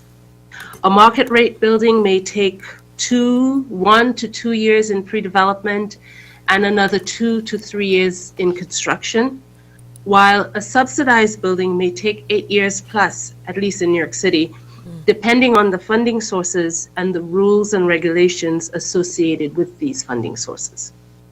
To build out of an affordable housing crisis requires every builder to do its part.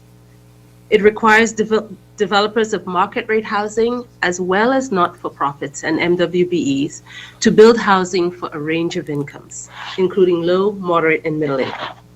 A tax exemption or abatement program is a valuable tool to change the behavior of market rate developers so that when they build housing, they build for a range of incomes. Since 1971, until it lapsed in June of this year, New York City had a robust tax exemption program called 421A that required developers to produce housing, both rental and home ownership, and for many years included a requirement to build housing that is affordable to low and middle income households. The program changed over many decades to respond to the city's needs. The most recent rental program required projects applying for a 35-year benefit that if they met the eligibility requirements, they would get 100% exemption for the construction period, which we deem to be up to 3 years, and a 35-year post-construction tax exemption, which is broken down into 100% exemption during the first 25 years, and an exemption equal to the percentage of affordable housing that was in that development for the last 10 years. There was also an enhanced 35-year benefit, which was available to rental developments of 300 units or more, which were located in specific geographic areas of the city, where the developers agreed to comply with the minimum average hourly rate requirements for construction workers. If a project qualified for that program, they would get 100% exemption for construction up to 3 years and a 35-year post-construction benefit of 100% tax exemption. There was also the homeownership program was a 100% exemption for up to 3 years construction and a 20-year post-construction tax exemption. That 20-year post-construction tax exemption was 100% exemption for the first 14 years and a 25% exemption for the next 6 years. Units had to, in order to be eligible, the homeownership units produced could not have an assessed valuation cap after construction of above $65,000 per dwelling unit.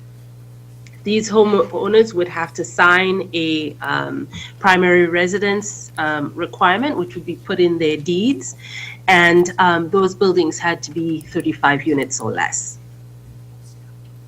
On February 3rd of this year, the New York University's Furman Center put out a report analyzing a decade of 421A production. And in the decade between 2010 and 2020, this program produced 68% of all completed new housing in buildings of 4 units or more. In that decade, this program produced approximately 117,000 units out of 171,805 completed properties. So we consider, and this is just a decade, this program has been in action since 1970s, and we consider that that production that comes online without city subsidy, with private financing, has been a real game changer in having unit production, both market rate and affordable. So we know that what works in New York City may not work everywhere in other parts of the country, but things to really consider if you're going to go ahead with an abatement program is restricting the use of the tax abatement to privately financed housing.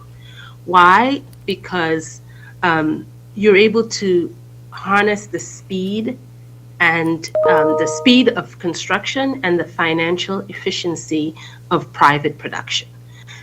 It would mean that developers, if you created an abatement and they knew upfront what they needed to do to qualify, they'd go to a private lender, they'd get a loan, they'd build the housing, and they'd get the abatement, and the housing would be online at a faster rate. Limiting the abatement to new construction, rental, and home ownership housing is another thing to consider. If you're creating new supply, you're increasing the housing supply. Whereas there are a lot of, I assume like New York City, California has a lot of programs for rehabilitation and preservation housing. So using this to increase housing supply in a housing crisis is a thing to consider. Tailoring the percentage of affordability, the size of the abatement, the term of the abatement, so that households can gain financial stability and developments can have enough income to support the operation and maintenance of properties for its useful life. In addition, consider tailoring the abatement based on the economics of production in different geographies, as an abatement may be too large in one county and too small in another.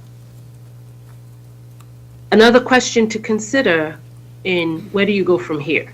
Should abatements be on the value of improvements on the land while owners continue to pay taxes on the value of the land before improvements?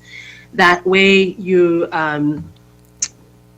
not losing tax revenue on vacant land. You're foregoing increased improvements in exchange for affordable housing production and market rate production. Should there be a revenue backfill?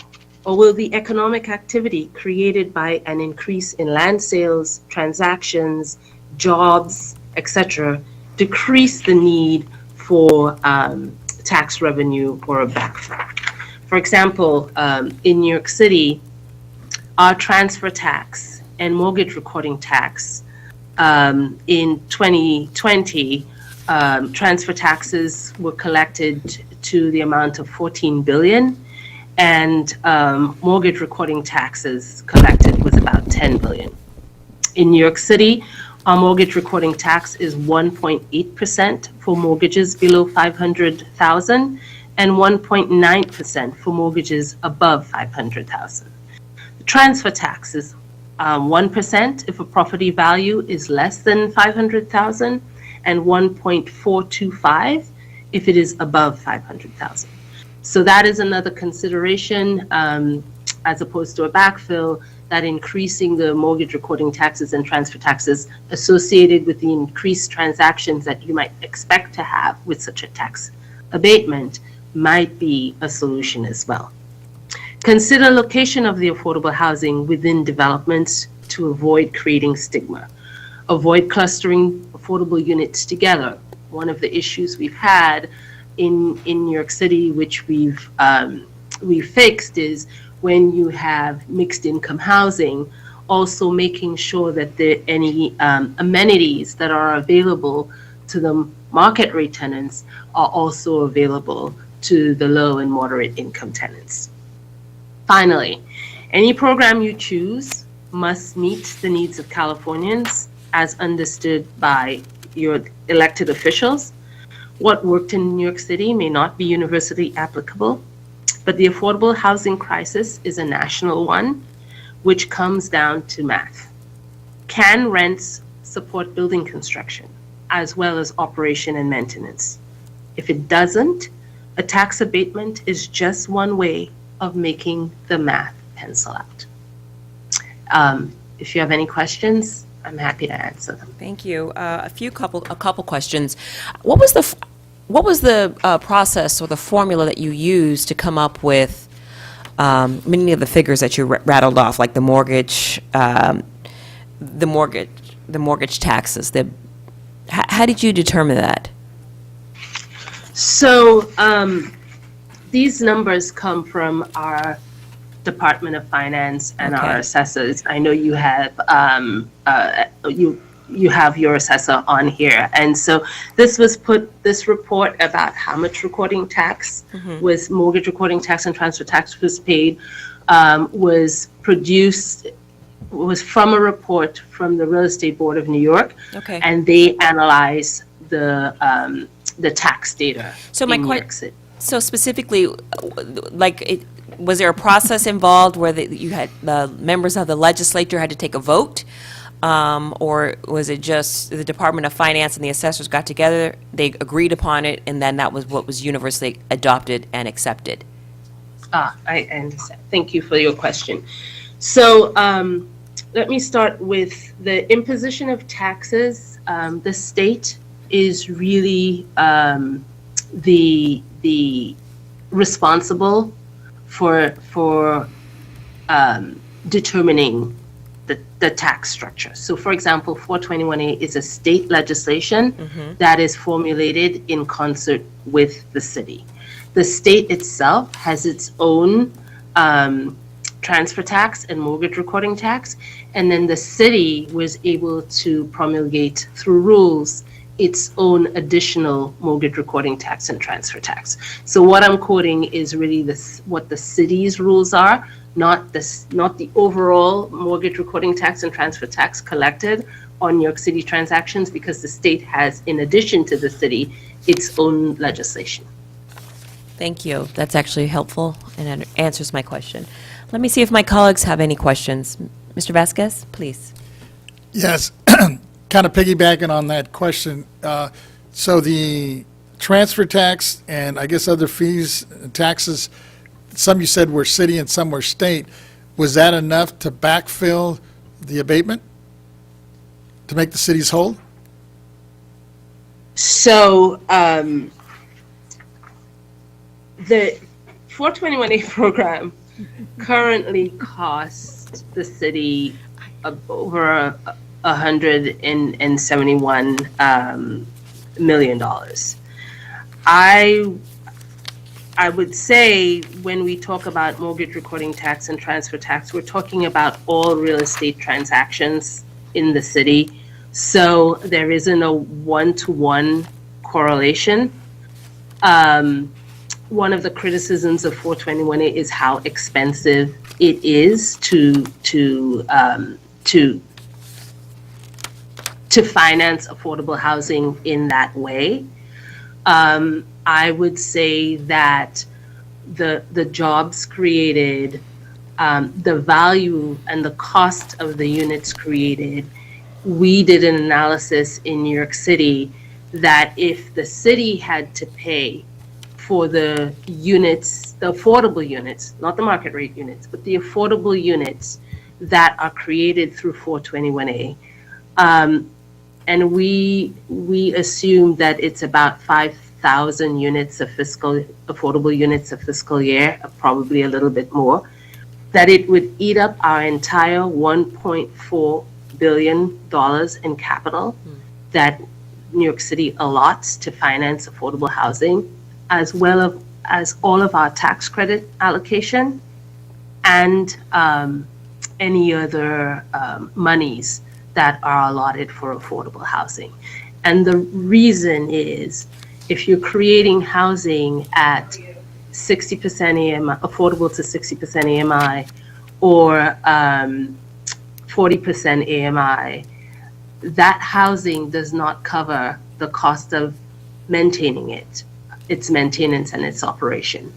And so in order to even construct and then maintain that housing, you need the market rate rents to help cross-subsidize. And so while the cost of the tax exemption is great, the benefit actually to the city is even greater when considering how much the city would have to pay to produce those same units. I can't say one-to-one in terms of all of the mortgage recording tax exempt and all of the transfer tax that's collected, exactly how much of it is representative of 421A only. But if you consider the stat that I said before, which is that 68% of all completed buildings, residential buildings, use 421A, that constitutes a large portion of those mortgage recording. Ms. Carroll, let me also jump in here. And first, New York's property tax abatement program doesn't have a backfill component. Doesn't. It doesn't. That's correct. So that's, I mean, I think that's really what you're asking. That's a piece. That's a piece of it. But I was just actually following up to yours. Let me just ask my one question. I was going to ask Yes. about 421, and it's more on the, when you mentioned, I think earlier, I don't know if it was today or last time, but the 421 program exempts both the low-income and middle-income housing units from property taxes for the same length of time. And what time is that? Yes, so and the market rate, because those mixed income developments may have low and market rate or middle income and market rate. So there are two periods. There's a 35-year period where you can either get 100% exemption for the full 35 years, if you agree to pay prevailing wages, basically union labor, or there's a 35-year period where there's 100% exemption for construction period benefits, and then there's 25 years of 100% exemption, and then the last 10 years of exemption represents the percentage of affordable units in the property. So if you have 25% of affordability, your last 10 years would be 25% tax exemption, not 100. For the home ownership portion of the program, the exemption was for 20 years. That's 20 years, including the 3 years, in addition to the 3 years of construction period benefits. So it's in essence 23 years, because you're getting 3 years of construction period benefits and 20 years thereafter, 14 with 100% exemption, and the last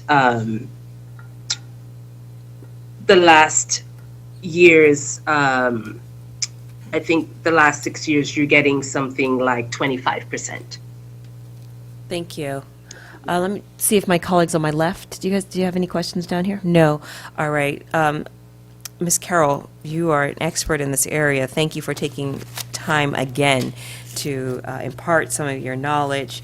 We will be reaching out to you, I'm sure, again for more questions to borrow your expertise. But with that said, we appreciate you making time and imparting your wisdom on the state of California. Thank you. Thank you so much. You're welcome. Ms. Cicchetti. The next speaker on this item is Michael Lane, State Policy Director, San Francisco Area Planning and Urban Research. My understanding, Yep, there he is. Mr. Lane, how are you?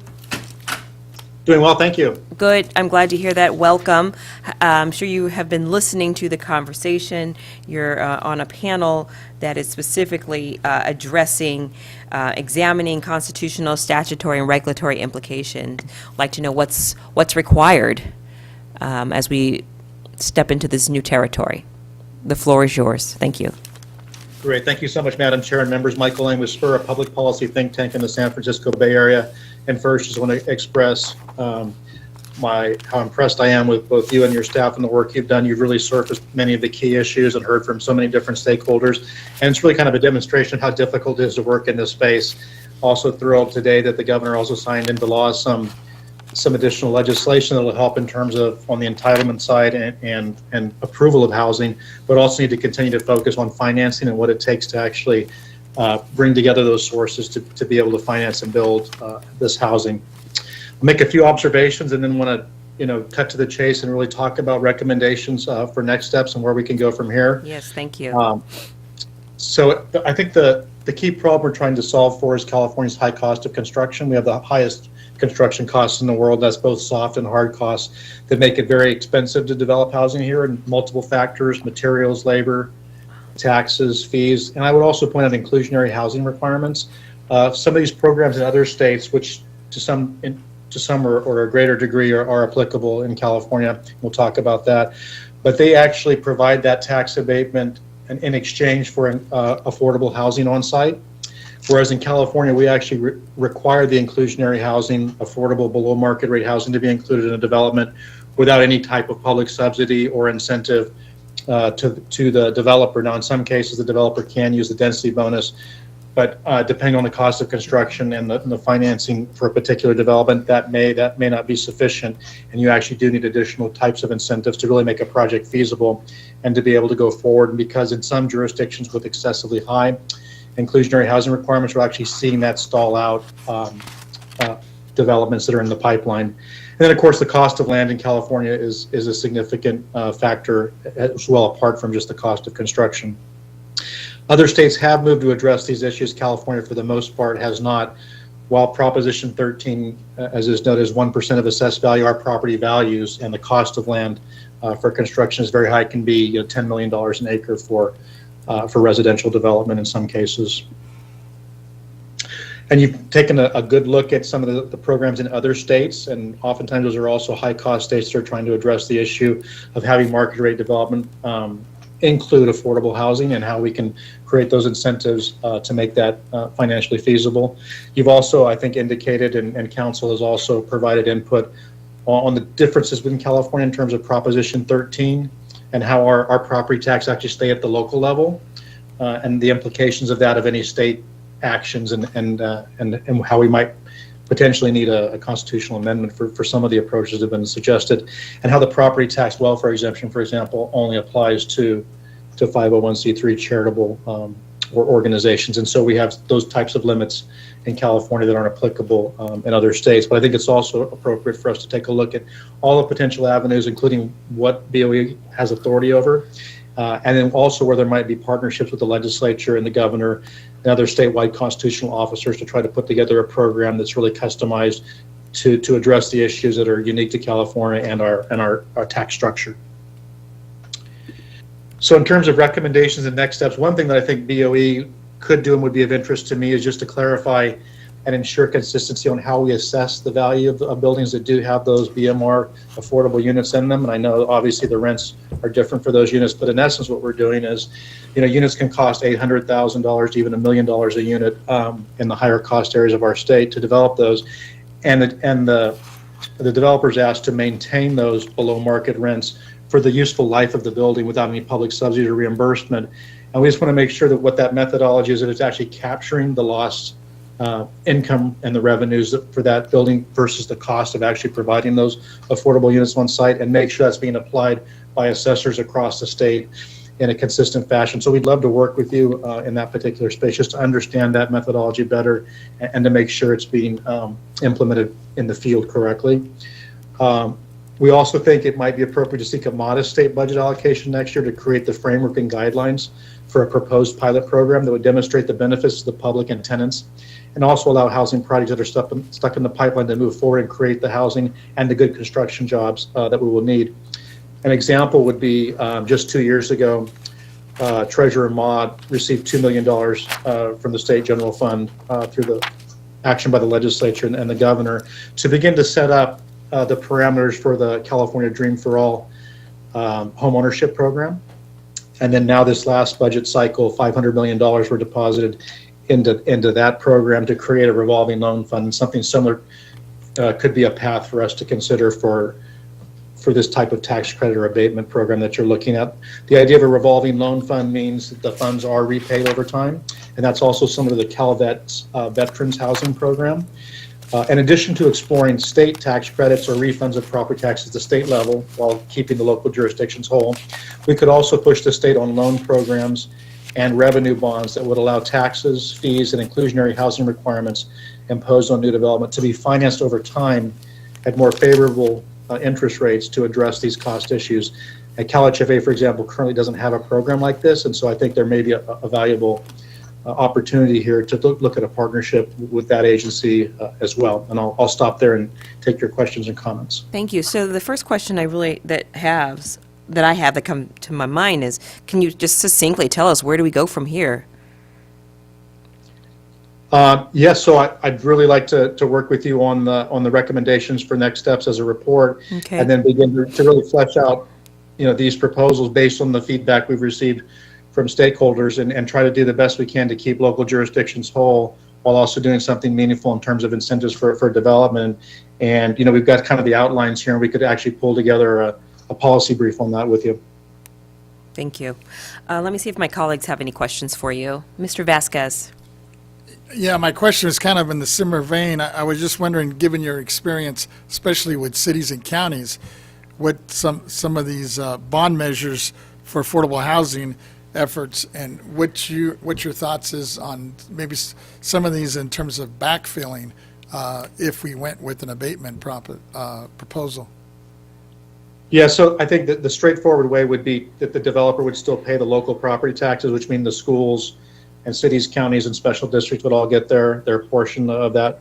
And then the developer then would apply to the state for a kind of a refund of the property taxes paid at the local level for X number of years in exchange for the affordable housing that's offered on site. Gotcha. There's no constitutional issue there, and then there's not an issue with local jurisdictions not receiving their share of property taxes. Obviously, there is a hit to the general fund, but I think a pilot program in that regard could be limited. I think, as previous speakers have said, the developer could demonstrate the need, but for this rebate, the project won't go forward. I think they'd be willing to open their books in some cases, depending on the project, in order to get this type of relief. Thank you. All right, on my left, any questions? No? All right, I'll go back to mine. So we have you for just a few more minutes. I was wondering what kind of safeguards could be included in any backfill to ensure that our schools or local governments don't lose any revenue? And this, I think, is a hot question. We've posed it periodically from other panelists to hear their thoughts. Yeah, I think that's the benefit of a rebate against any state liability that a developer would have. They would still pay their local property taxes, and so you would keep that whole. And the state would then set aside X amount of dollars, maybe it's a few $100 million, with a finite amount of dollars, and then that would be the developer then would apply for it out of that. And once it's gone, we could then take a look at how effective it was and how many new units were produced, and then consider next steps if there's additional funding that could be made available by the state for this type of refund or reimbursement. Okay. All right. Thank you. Mr. Gaines, I'm done. Mr. Gaines has a question for you. Go ahead. Thank you. In terms of a rebate, do you have an idea of what that number should be if we were to offer a rebate for affordable housing? So you could put a limit on it. If it's let's say it's a $100 million building, 1% of assessed value would be that 1%, so $1 million. a year against any existing tax liability the developer may have. And then you could also limit the number of years somewhere in the realm of 5 to 7 to 10 years. And then once that abatement is or refund is no longer available, then it wouldn't be an additional expense. But in the meantime, you will have gotten shaken loose some of these projects that otherwise wouldn't have gone forward. And I think to the points of other speakers, you're also creating economic activity that otherwise wouldn't have happened, and a new assessed value at a higher amount than if the project had not gone forward. Sure. And would that be a one-time rebate once per project, or would it renew annually on those projects? Or yeah, I agree with the previous speakers. Probably the best way to do that is to set aside the dollars up front one time, and then but over with in terms of calculating the way Department of Finance and others would want to do that. And so maybe if the total was $1 million a year over 7 years, that $7 million would be set aside up front, similar to the tax credit program, Sure. and then you would know how much you were spending over time and how many projects you could fund based on that general assessed value. And do you think that would provide a net result of more housing built? That program, just as described. It absolutely will, and I think that would be part of the way we craft the program, is to make sure that the developers are demonstrating the need for the subsidy, and we actually, the developers that we've been working with would be willing to do that with this type of a program to demonstrate that, but for this intervention, the development won't occur. Okay, and I guess another broader question is there a nexus? Do we have a nexus with BOE in terms of the ability to do something like? I love this idea, so I'm just trying to figure out if it's not. I guess it might fall under the definition of an abatement. If it's a rebate, I'm just. Mr. Gaines, I can't give you a definitive answer. I mean, it's kind of like what we're doing. We're exploring and probing and seeing where things are. As you heard, Mr. Lane. Yeah, Mr. Lane wants to be a part of our process, our wrap-up process and drafting, coming up with recommendations and possible solutions. So wonderful. I think we'll explore it there at the Thank next you. step. But yeah, I don't know the answer to that. Thank you, Mr. Lane. So if I could just quickly say, it would require, I think, likely a partnership with the legislature and governor, at least to set aside those potential dollars for a pilot program like this.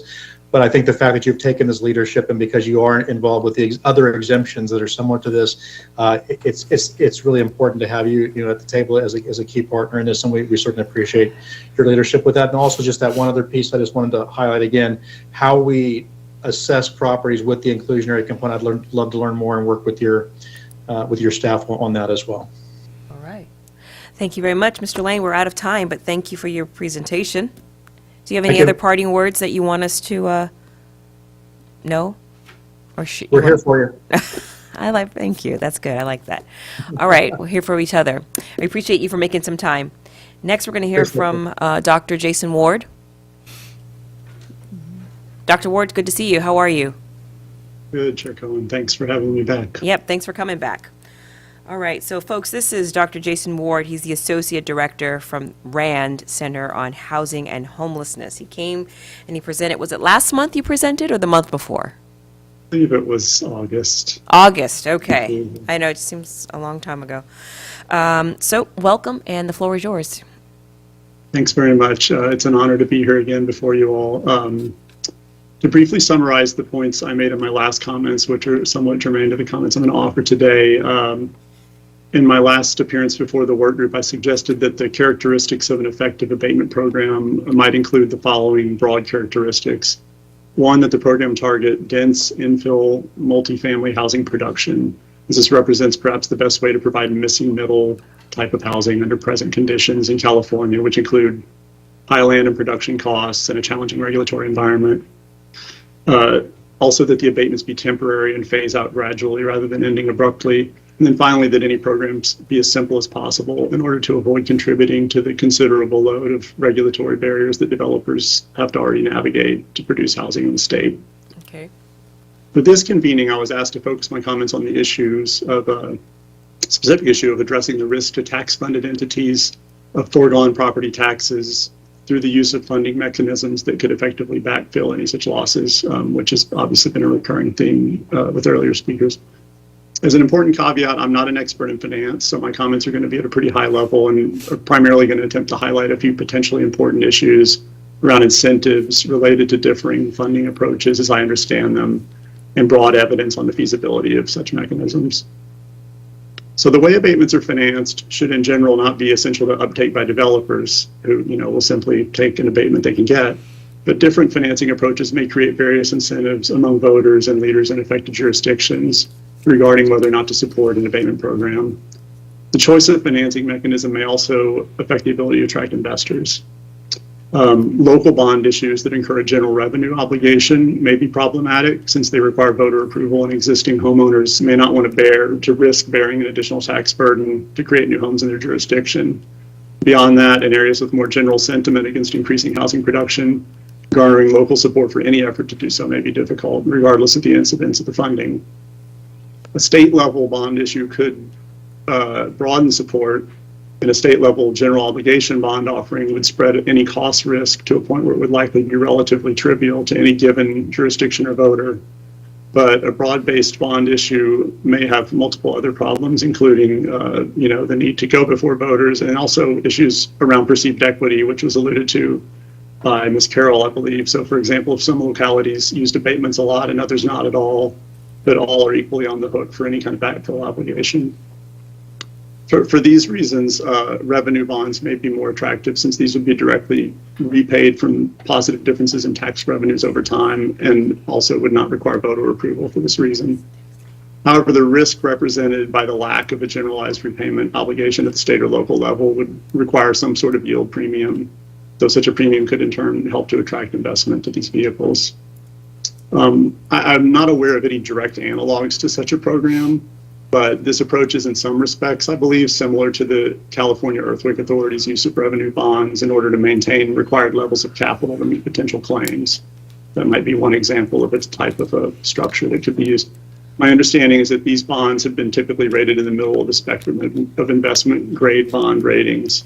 They're reasonably, state investments, I think. A revenue bond-backed program also in some respects resembles widely used tax increment financing schemes, where for some taxing district created for a special purpose, such as financing infrastructure improvements, all increases in the tax base above a baseline rate are directed into a fund that's used to repay bonds issued to fund the desired expenditures up front. A critical question, however, is whether an abatement program could provide returns sufficient to fund a revenue bond issue. This answer is going to depend on two things in particular. First, how quickly abated tax revenue on presumably higher value projects would overtake the status quo tax revenue a parcel was generated without redevelopment, which was just touched on by Mr. Lane. And second, how many projects might receive abatements that would have gone forward without them, which is truly foregone revenue. If an abatement program focused on supporting projects that would create high-density housing where there was none before, then on average, I think such projects should lead to assessed values that are multiple times higher than existing values. To give one example from my own neighborhood in LA, a recent project near me converted 2 small commercial parcels with an assessed value of just over $1 million into a 46-unit apartment building with ground-level commercial that has a current assessed value about 2 years after it opened of close to $6 million. For this sort of redevelopment, a relatively brief abatement that phases out gradually, say over 5 or 10 years, would tend to only require backfill for the first 1 or 2 years before the new tax revenue would overtake the prior revenue stream in magnitude. So in the case I just gave, collecting only 20% of the new assessed value would lead to overall property tax revenue greater than the prior assessed value at 100%. This rather typical example of the kind of redevelopment that makes the most economic sense in a high-cost environment like California today suggests that a well-targeted abatement program could likely support a revenue bond repayment schedule, even if some projects that might have gone forward without the program also receive abatements in the process. Of course, addressing the risk of providing abatements to projects that would have proceeded otherwise is difficult.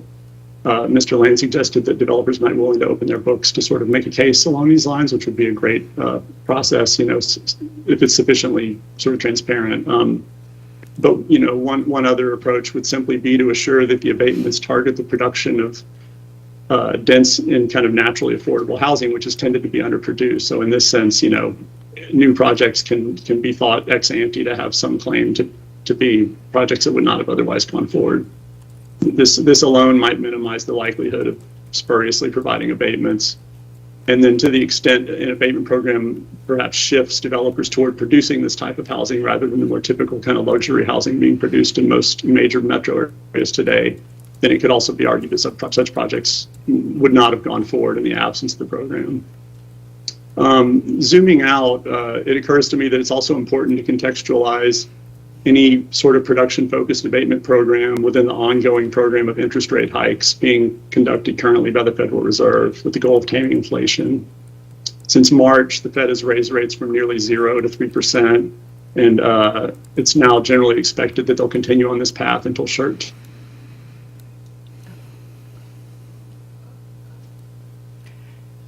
This suggests that the pro-housing production effects of an abatement program could be dampened by higher interest rates in two ways that occur to me. First, higher financing costs may simply make all housing production less likely to pencil out. Second, Treasury bond rates represent the risk-free baseline against which any other bond offering to finance an abatement program must be compared against. So higher Treasury rates would require higher rates for a relatively riskier revenue bond offering, which might lead to lower capacity to finance abatements for a given pool of capital that was set aside. But another way to view this scenario, in my opinion, is that a property tax abatement program may provide much needed incentive to continue to build in the face of economic headwinds. Much of our current housing woes in the state can be traced to the collapse of housing production during the Great Recession in 2008.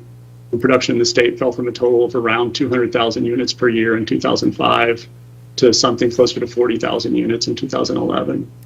This collapse lasted much longer than the collapse in demand, and the resulting mismatch is an important factor that contributed to the dramatic lack of affordability we see across the state today. So if higher borrowing costs from the Fed had the effect of softening demand for labor and materials in the housing sector, then the savings represented by an abatement program may be able to steer housing production toward the creation of, missing middle or other forms of affordable housing, specifically market affordable housing. This could represent then a unique opportunity to increase housing affordability in a time of otherwise slack demand for the inputs of housing production. So just to summarize, backfilling temporarily foregone tax revenue resulting from a well-targeted abatement program that aims to increase the production of dense, affordable housing should prove to be economically feasible under reasonable program characteristics due to the large gains in assessed value typically observed with this type of redevelopment activity. Considering the incentives of local jurisdictions and existing homeowners suggests that the use of revenue bonds may be a desirable way to accomplish this goal. And then finally, current economic conditions may work both for and against the effectiveness of an abatement program. But broadly, such a program might represent a really rare chance to support needed housing production in a counter-cyclical fashion, which could help with long-term state housing goals at a time when such help may be especially critical. Thanks very much. I welcome your comments and questions. Thank you. Dr. Ward, you actually gave us a lot to consider here. And I was just wondering if you were able just to simply just speak to a couple questions that we have been hearing a lot. Earlier this morning, a panel of representatives from public education, CTA, and some of the other associated educational unions just expressed some concern about losing funding for public instruction. And I wanted to know if you had any advice on safeguards that could be included in the backfill, or if there's legislation that we need to authorize for a bonding option for backfill. Just kind of, can you speak to that a little bit? Sure, I can try. As I mentioned, I'm certainly no expert in this area of finance, but, echoing to the comments of Mr. Lane, I think one way to sort of make this kind of a program cause concerns like that would be to maybe sort of decide on a finite pool of money that would be expended, sort of in the way that, say, like we fund rebates for electric vehicles at the state level, where we just have this money, you can get it until it runs out. And then you could basically, create a bond offering that would collect that money up front and set it aside. as Mr. Lane said. So in that sense, you would be able to hold people harmless until you couldn't anymore, and I think that would be the most sensible way to just ease those fears, is by saying, we will generate this capital fund up front and you just spend it down until it can't be spent down anymore. But, I think it should also be relatively straightforward to show, as both I and Mr. Lane were suggesting, and as was echoed by Ms. Carroll, that, the type of redevelopment that you would want to spur would just tend to have a pretty dramatic increase in the assessed value of properties that are redeveloped. So, it's really hard to see a scenario where there's uptake of a program like this, and somehow, it doesn't pencil out in the end from a financing perspective. I mean, if you create redevelopment that, say, raises property values or assessed value by 5x on average, there's just really not a great way for that kind of a program to fail, to be able to provide, to backfill temporarily lost revenue. And in the long run, it should significantly increase revenue, which in areas like California, like LA, where we have declining LAUSD enrollment, which, is often attributed to poor housing affordability, should really be sort of more of a cure than a disease from the perspective of these kinds of entities, in my opinion. Mm-hmm. Understood. Thank you very much. Let me see if Mr. Vasquez has a question. He does. Thank you again, Dr. Ward, for your presentation. As I mentioned last time, I am a strong supporter of adaptive reuse. I've been working on this, back days in Santa Monica as well as LA County. And in your studies you've done, isn't there a greater economic benefit from restoring unused buildings for affordable housing rather than letting them remain vacant? So, I would say that probably depends on the way you frame value, right? I mean, I think there's considerable environmental value to reusing buildings. I think given the need for housing, I think there's sort of a welfare loss of letting buildings sit vacant or underused in that way. And as I mentioned last time, I do think that, targeting abatements potentially to adaptive reuse of buildings, particularly, to the extent it might encourage existing developers to redevelop buildings, which would greatly simplify some critical aspects of adaptive reuse projects. I think that could be a good use for an abatement program.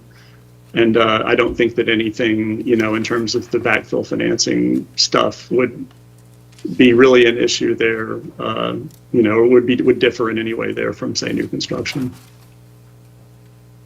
That's what I was kind of my thoughts. Thank you. Senator Gaines has a question for you, Doctor. Yeah, thank you very much, Dr. Ward. I'm just trying to think of an example of market affordable housing that would not naturally be built in the marketplace. So I know that we're trying to, we're trying to find the missing middle, right? We're trying to find out how do we provide more housing for those individuals. So what you're saying is that need is not being met, and we would want to maybe use a revenue bond that would help offset those or incentivize the construction of those types of units. You mentioned dense, affordable projects. I mean, is that the type of product that would satisfy the need that we're trying to fill? Yeah, so I get, it's a lot of these terms are pretty squishy, right? Usually in kind of government housing policy, where when we say affordable, we're thinking of publicly subsidized, housing. But I'm trying to use that more generically, okay, and think about, generally, I think of a positive relationship between density and affordability. So when you can get more units built, they're going to just tend to be more affordable by nature. I've heard a number of developers speak on the topic of why do you produce so much luxury housing? And, the takeaway generally is because that's the only thing we can make money on. Mm-hmm. So I think that, especially if economic conditions continue to be more challenging for housing production and, for housing consumption, really, I think that offering a route to developers that says just build more sort of low frills buildings that, you can't sort of build a sort of a low frills building and then just say, oh, it's a luxury development. We're going to charge high rates after all. So I think in some sense, you can just look at the type of project people are proposing and get a sense of where they're targeting in terms of the market. And I think if you can use abatements to steer people to sort of build, the equivalent of starter homes, like sort of starter apartments or things of this nature that are so rare now, I think then you can address affordability in a reasonable way, at least at the sort of middle level that there's a lot of focus on, without having to make it overly complicated. Yeah, okay. That's good. And you're saying that in some of these cases, you can actually increase the value of the land, right? I guess in all cases, you're taking raw land and building on it. So, if you think about going from, say, to like a small commercial parcel that had a few small businesses in it to a, 40-unit apartment building, it's just, there's really no question that that's going to significantly increase the value. And, as long as people need to live in housing units, it's a little bit of a seller's market in the current environment in California, I think, especially if prices come down, which could have a, pro-growth effect statewide, really. And if you had your own funding via revenue bond, you wouldn't be getting into some of these challenges we're having with CTA and education and funding, and counties are worried too, right? So you've got to figure those are my thoughts, that you would essentially say, this is just a free lunch for you all, more or less, right? Mm-hmm. Okay, great. Thank you. Thank you. All right, great. Before we let you go, I just want to acknowledge that the recommendations that you've made are just incredibly solid, well thought out. Thank you. We've heard your testimony from last month and this month about exploring a pilot. And if the state explored a pilot to allow us to test the effectiveness of such a program in California, what would you recommend that we include in that pilot program? That's a really tough off-the-cuff question. I guess it would have to be sort of sufficiently large to generate enough activity across a diverse range of areas and maybe even sort of housing topologies to have an understanding as to what its sort of effects would be. I think that the suggestion that Mr. Lane made, that developers would be willing to open their books to sort of show that they have a specific need for this abatement as a condition of making a project pencil, if that's the case, that's great, though I think that may also trade some complexity in terms of, showing need. California already has a lot of complexity. But I think that would be important to at least explore in a pilot, looking at how much the abatements matter to different types of projects in different areas. I think it also then would be worth doing something that sort of follows up and looks at how potentially new production spurred by abatements affect other prices in the area, right? There's any growing literature showing that when you create new market rate units in an area, it actually creates these sort of migration chains where people can sort of move through the housing stock and helps to really spur filtering and the creation of more naturally occurring affordable housing. So those are just some things I would sort of think about being cognizant of off the top of my head. I hope that's not too much of a squishy answer. It's not too much of a squishy answer. We'll take it. And we'll end on that note. Thank you for your time and your expertise. We appreciate you joining us. And Ms. Cicchetti, we are a little bit ahead of schedule. Our previously scheduled speaker, Mr. Cornelius Burke, is not able to join us today. So I was wondering if perhaps we could go to public comment. Yes, let's do that. AT&T moderator, please let us know if there's anyone on the line who'd like to make a public comment regarding this item. And once again, if you have a comment, please press 1 then 0 at this time. 1 then 0.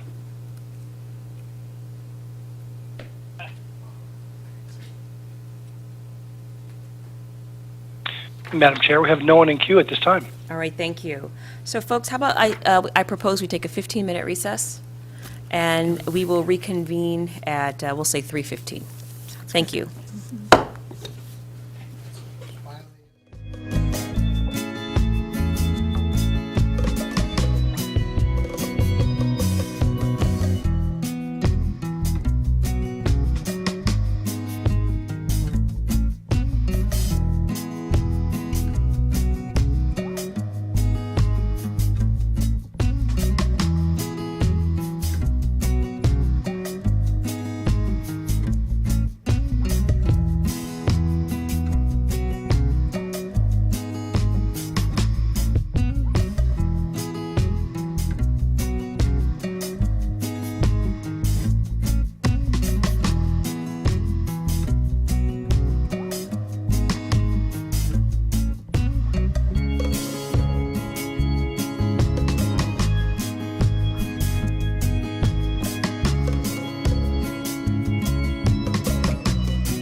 Just one more, 1 minute, please.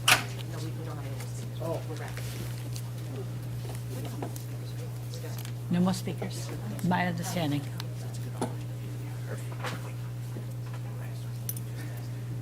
Yes, we did. Thanks a lot.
We're going to come back into session. Ms. Cicchetti, I believe we already took public comment online. I was wondering if there's anyone in the chamber that would like to make public comment. But let's call for it. This is just in the abundance of transparency. Yes, yes. Is there anybody in the audience who would like to come up and make a public comment? We have not received anything. No one's completed any sort of documents that they wanted to Wait speak. a minute, I think I hear a stampede coming. Oh, no, okay, thank you.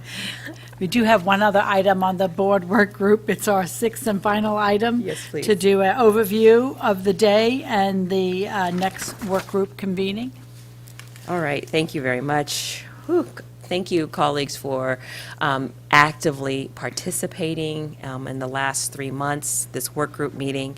And to the BOE staff, I would just want to also acknowledge your Herculean efforts and for helping us facilitate and convene and participate in the conversations.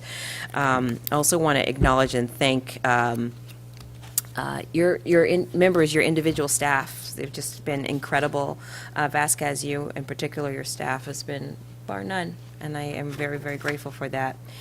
I'd like to thank the presenters on this third and final meeting of the Property Tax Abatement Work Group. We look forward to presenting the minutes and our final report to confirm our findings. And I want to just say a last thank you to Executive Director Ms. Yvette Stowers for her team and their hard work on managing these meetings, noticing these meetings, making sure that we are in legal compliance of these meetings. It's just beautiful how everyone is their hands on deck. I'm grateful for the cookies that are also provided to this. It's the smaller things, but thank you. You see, that's the only thing that got applause. Also,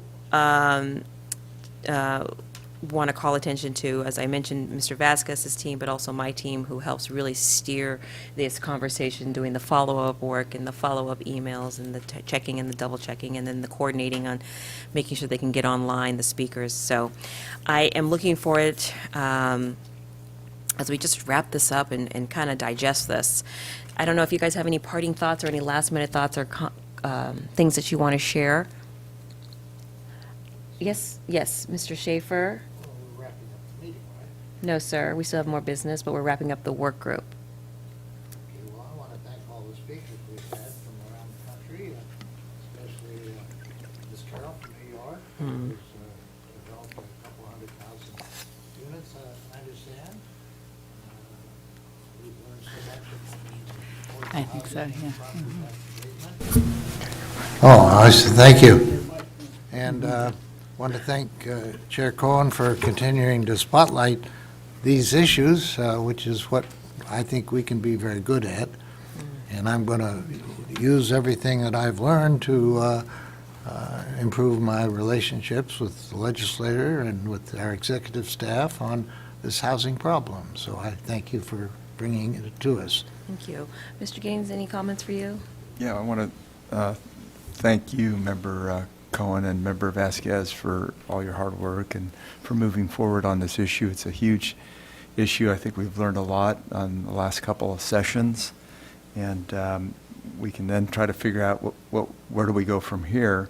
But I was really impressed with some of the later speakers, both Mr. Lane, in terms of kind of providing some concrete ideas of what we might want to look at. He talked about a rebate opportunity, and then also Jason Ward from the RAND Corporation about a pilot program. And I thought those are maybe two areas we could look at. I had a chance to speak to Member Vasquez earlier, and he's talked about this throughout the whole conversation about focusing on those lands that school districts have, and that might be a pathway that's, I'm trying to find something kind of tangible that we can focus on and really have an impact. But those are kind of the three areas that I saw that I think are promising, and I'm sure there's other ideas too. But thank you for this presentation. It's very helpful.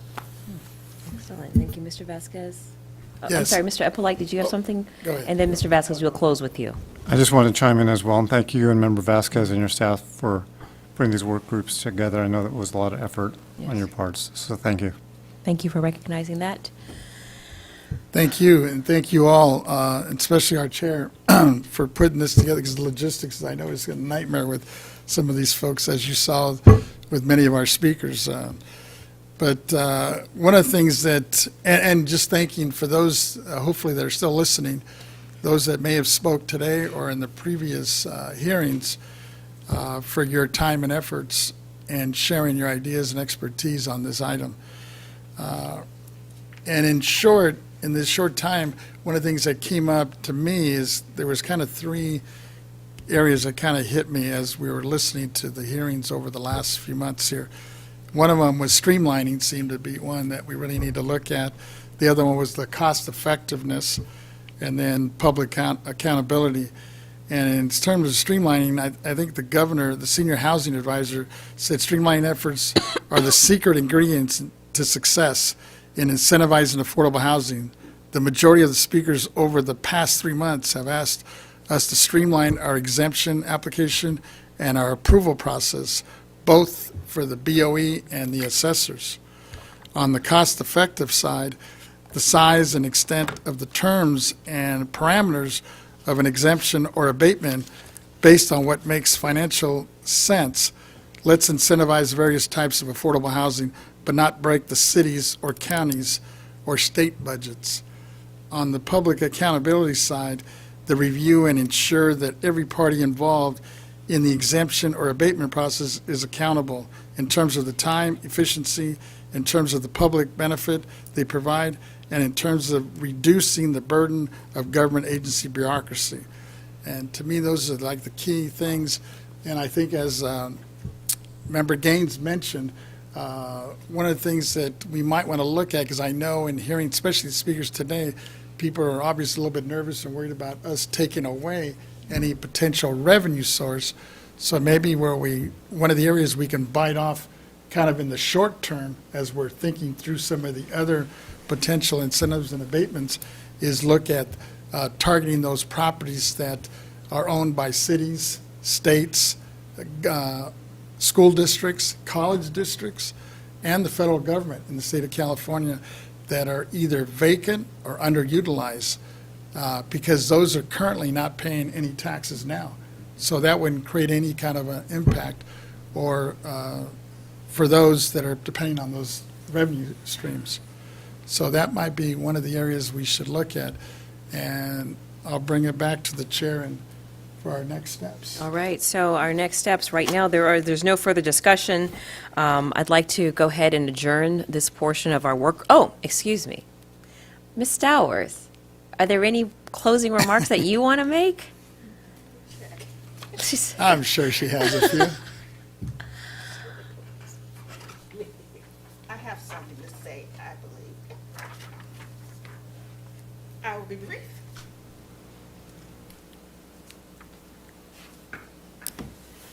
Thank you, Chair Cohen and honorable members of the board. I want to thank you all for the participation for today's hearing and the past two hearings. The information presented was very informative, very good and important dialogue, and I look forward to the board's work group's next steps. All right, thank you. Okay, so members have already spoken. Ms. Stowers, thank you for your gracious words. If there's no other further discussion, I hereby adjourn the Tax Abatement Board Work Group. Thank you. Now, Ms. Cicchetti, what I'd like to do is reconvene the Board of Equalization meeting at this time. Thank you. So we are reconvening. Ms. Cicchetti, could you please call the item? We could go to the L item, which is the board work group, or did you want to go to your item that was tabled from yesterday? I'd like to go to the item that was tabled yesterday to finalize that discussion, and it will be quick and brief. Quick and brief. Wow. That's fast. May I begin? I'm trying to think, you were on, it was one of the K items? I'm sorry, yes, it was. I'm not rushing you. Yes, K1A was from the Executive Directors section, and the item that was tabled was that you were going to, you were interested in?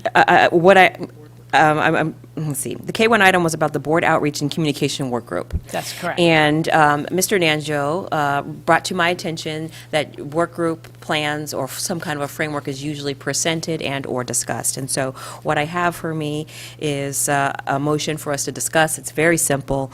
It's a clean outline. And what I'd like to do is make a motion that we establish a Board Outreach and Communication Work Group. And I move to create this work group per our charter. As required by the charter, I would also like to offer the following additional information. The subject matter that we're going to be discussing will be the objective of the objective of the work group is to leverage the resources of each board member's offices and the agency to become more effective in a board for our outreach and communication. Can I continue? Okay. The chair, I have asked, and it be Member Vasquez. And this, the reason why I reached out to Mr. Vasquez to ask him to chair this is because based on his responsibility in the strategic plan, he's the thought creator of the strategic plan, and part of the main takeaway of the strategic plan is the communications and outreach of the Board of Equalization. The other item I'd like to talk about is the time frame. Well, at this point, it's undetermined with the goal of placing the agenda, something on the agenda starting next month for us to facilitate a discussion. And the membership will be all board members. So the subject matter is going to be working board members, offices working together with the agency for the outreach and communication. It's going to be chaired by Mr. Vasquez. The timeframe is undetermined, but we'd like to place our first meeting, have our first meeting established next month, on next month's agenda, and all of us will be members, all board members. So I moved that we create the Board of Equalization Outreach and Communication Work Group. Is there a second? I'm going to second it for discussion, and I'm going to have a question, but go ahead. We good? Please ask your question. And I guess, let me call up our legal counsel on this one. So, Mr. Nanjo, can you help me or explain what's the difference between setting up a work group versus, I think we already have a second day set up in our next board meeting where this could just be agendized, and because we're all going to be included in either one, right? I think we all have to be included. Is that correct? The work group can be anywhere from 1 to 5 members or all the members of the board. It's up to however the board desires to set it up. I believe you already have a subcommittee, or not subcommittee, but a group that's been designated as part of strategic planning, Member Gaines and Member Schaefer, that kind of does something similar on communications. So I'm not entirely clear what the difference is. It sounds like the motion that Chair Cohen is making is for a body to kind of get best practices. And please correct me if I'm wrong, Chair Cohen, but best practices from the district offices, kind of share lessons learned, that kind of thing, to improve the communication and outreach of your individual offices, is what I was hearing. Is that generally correct, or? Generally. Well, let me ask the chair. Thank you. Let me. Go ahead. I heard Go the ahead. question. So Go ahead. first I want to say, the work group that was chaired by Gaines and Schaefer was specific to branding. Okay. What I'm proposing is a work group that will come together for communication and outreach. So building off of the work that we've already established from the previous work group is what I'm proposing. And if you may recall, you had staff that participated. These two gentlemen led the conversation. They had their staff come and they presented to us. So it's the same similar format. This is actually not something new. We've had a couple work groups now at this point. It's not for an indefinite amount of time. If we want to end it, we can end it, but you will essentially, being the chair, you will say, I'd like to, the work group is going to come together, we're going to notice the public, and that means all of us can be present, that means our staff can be there, or that means that you can start the meeting and staff comes in with ideas and start working on it. What the work group allows us is to do two things. One, to publicly notice that we are going to be getting together and we're going to be talking about said topic, and two, more flexibility to talk. If we come together as a board meeting, as a board, one, all of us must be present, and two, we don't have we're restricted from having prior communication. We cannot talk about an agenda item because prior to being into the chamber, because then we are in violation of Bagley-Keene. I'm good with that. I guess my question is more, and I don't know if it's a legal question now more it's maybe the name of the or of this work group, because I don't want to feel like I'm stepping over the committee that was already up and running on the outreach. Okay, maybe hold we on. call it something else. Okay. Since we're focused more on the affordable housing front, right? Is that what, because that's what I'm hearing that you want me to chair, or no? No, not necessarily restricting to affordable housing. This team over here, these gentlemen actually dealt with branding. Remember, they had USC come in, they had some experts come in, and just talk about the Board of Equalization branding and how we can come up with it. This work group that I am suggesting that you head up is specific to outreach and communication. So, and if you recall, yesterday, Mr. Gaines was talking about how he puts together a newsletter. I don't know if you put together a newsletter. I put together a newsletter. But we don't have that flexibility to talk about and to share and talk about what we're doing for fear of violation of Bagley-Keene. And the work group will allow us a space to come together, come to ideas. The Board of Equalization has an outreach strategy. They have a staff person, so that the work that Mr. Gaines is doing could be complementary to the State Board of Equalization, and vice versa. And just having this conversation again in a public setting, as opposed to behind closed doors, possibly in violation of Bagley-Keene. I guess I'm a little bit confused because I'm interested in being the chair, but I want the focus to be on what we were discussing, the housing, the affordable housing piece, and how we're going to do the tax credits and the abatement. We already have an affordable housing work group. We're in it. We just convened it. That exists already. This would be a third work group. So we have a brand. To do communication and outreach? Correct. Well, I'm not interested in chairing that, if that's what it is. Okay. Thank you. All right. If it's the affordable housing, I'm ready to go. Roll up my sleeves. But I'm chair of the Affordable Housing Work Group, so you can't have that. Okay. So, now, you're,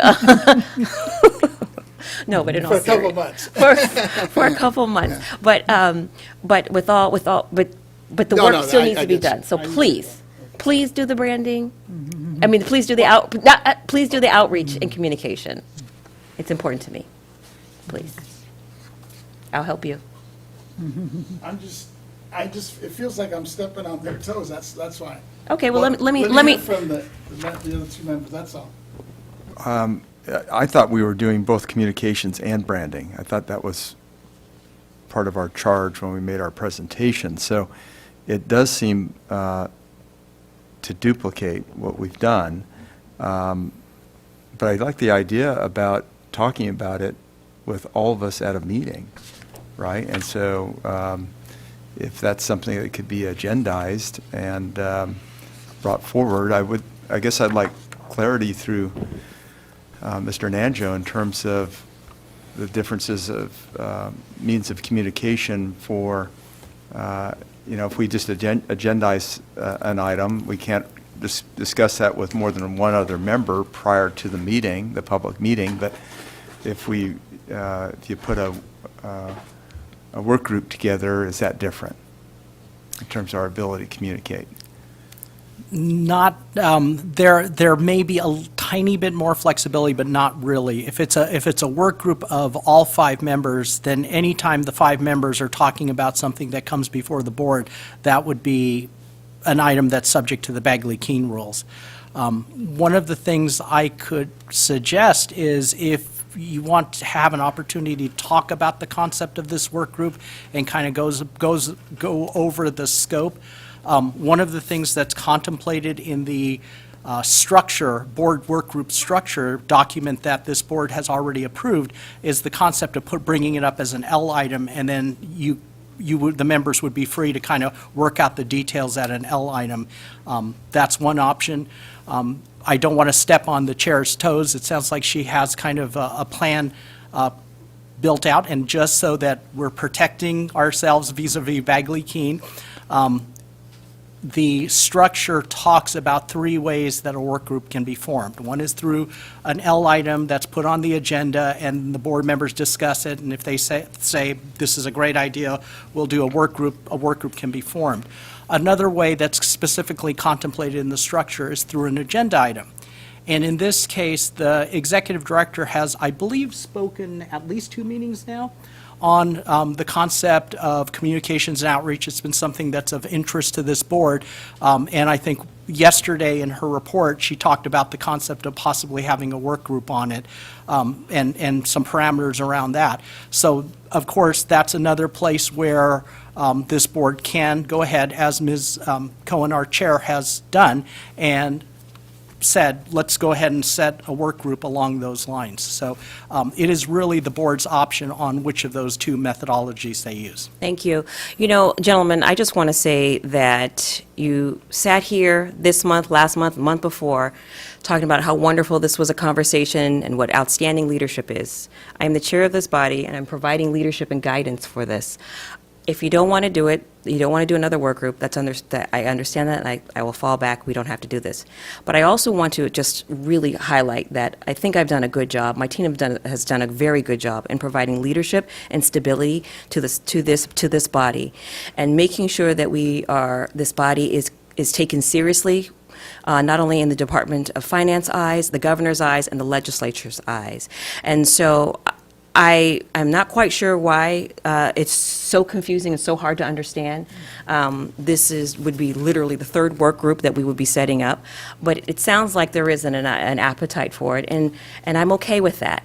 But I do want you to understand that we have a duty to always be transparent and to do work. The number one question that you hear in the legislature is, what do you do? And so what I am doing is finding ways to show and to highlight how we do what we do. Not to mention asking you guys to step up and be leaders so that you are also able to show and demonstrate your leadership capabilities. But if there is no appetite to do that, I am not going to force it. If you just want to continue to have one-day meetings, two-day meetings, and be in and out by noon, okay. But I think that it is to the detriment of this fine agency that we are all collectively working to rebuild. Now, is there a second for the motion? Are we going to have the votes, or are we going to, we can adjourn and we can go on and come back together next month? I had a question. When we first got together in 2019, we took note of the fact that the prior BOE had committees, and we talked about having committees. Have we ever gone to the committee deal? I just heard of work groups. Well, that's an interesting thing. We proposed it, and I didn't have the support from this body. So as a result, I said, well, what about a work group?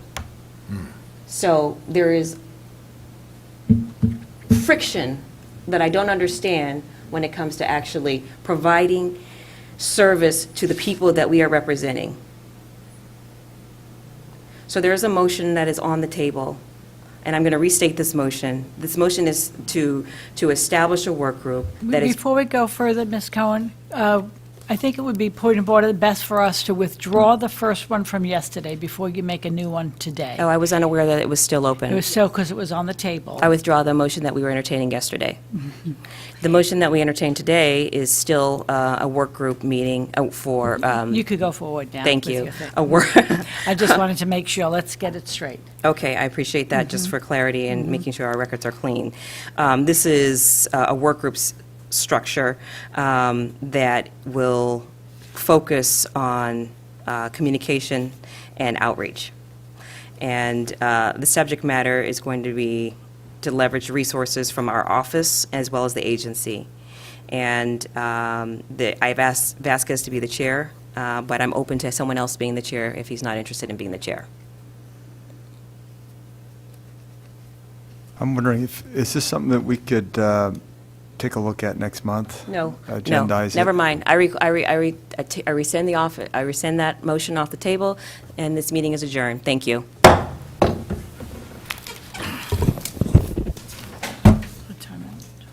didn't have a chance to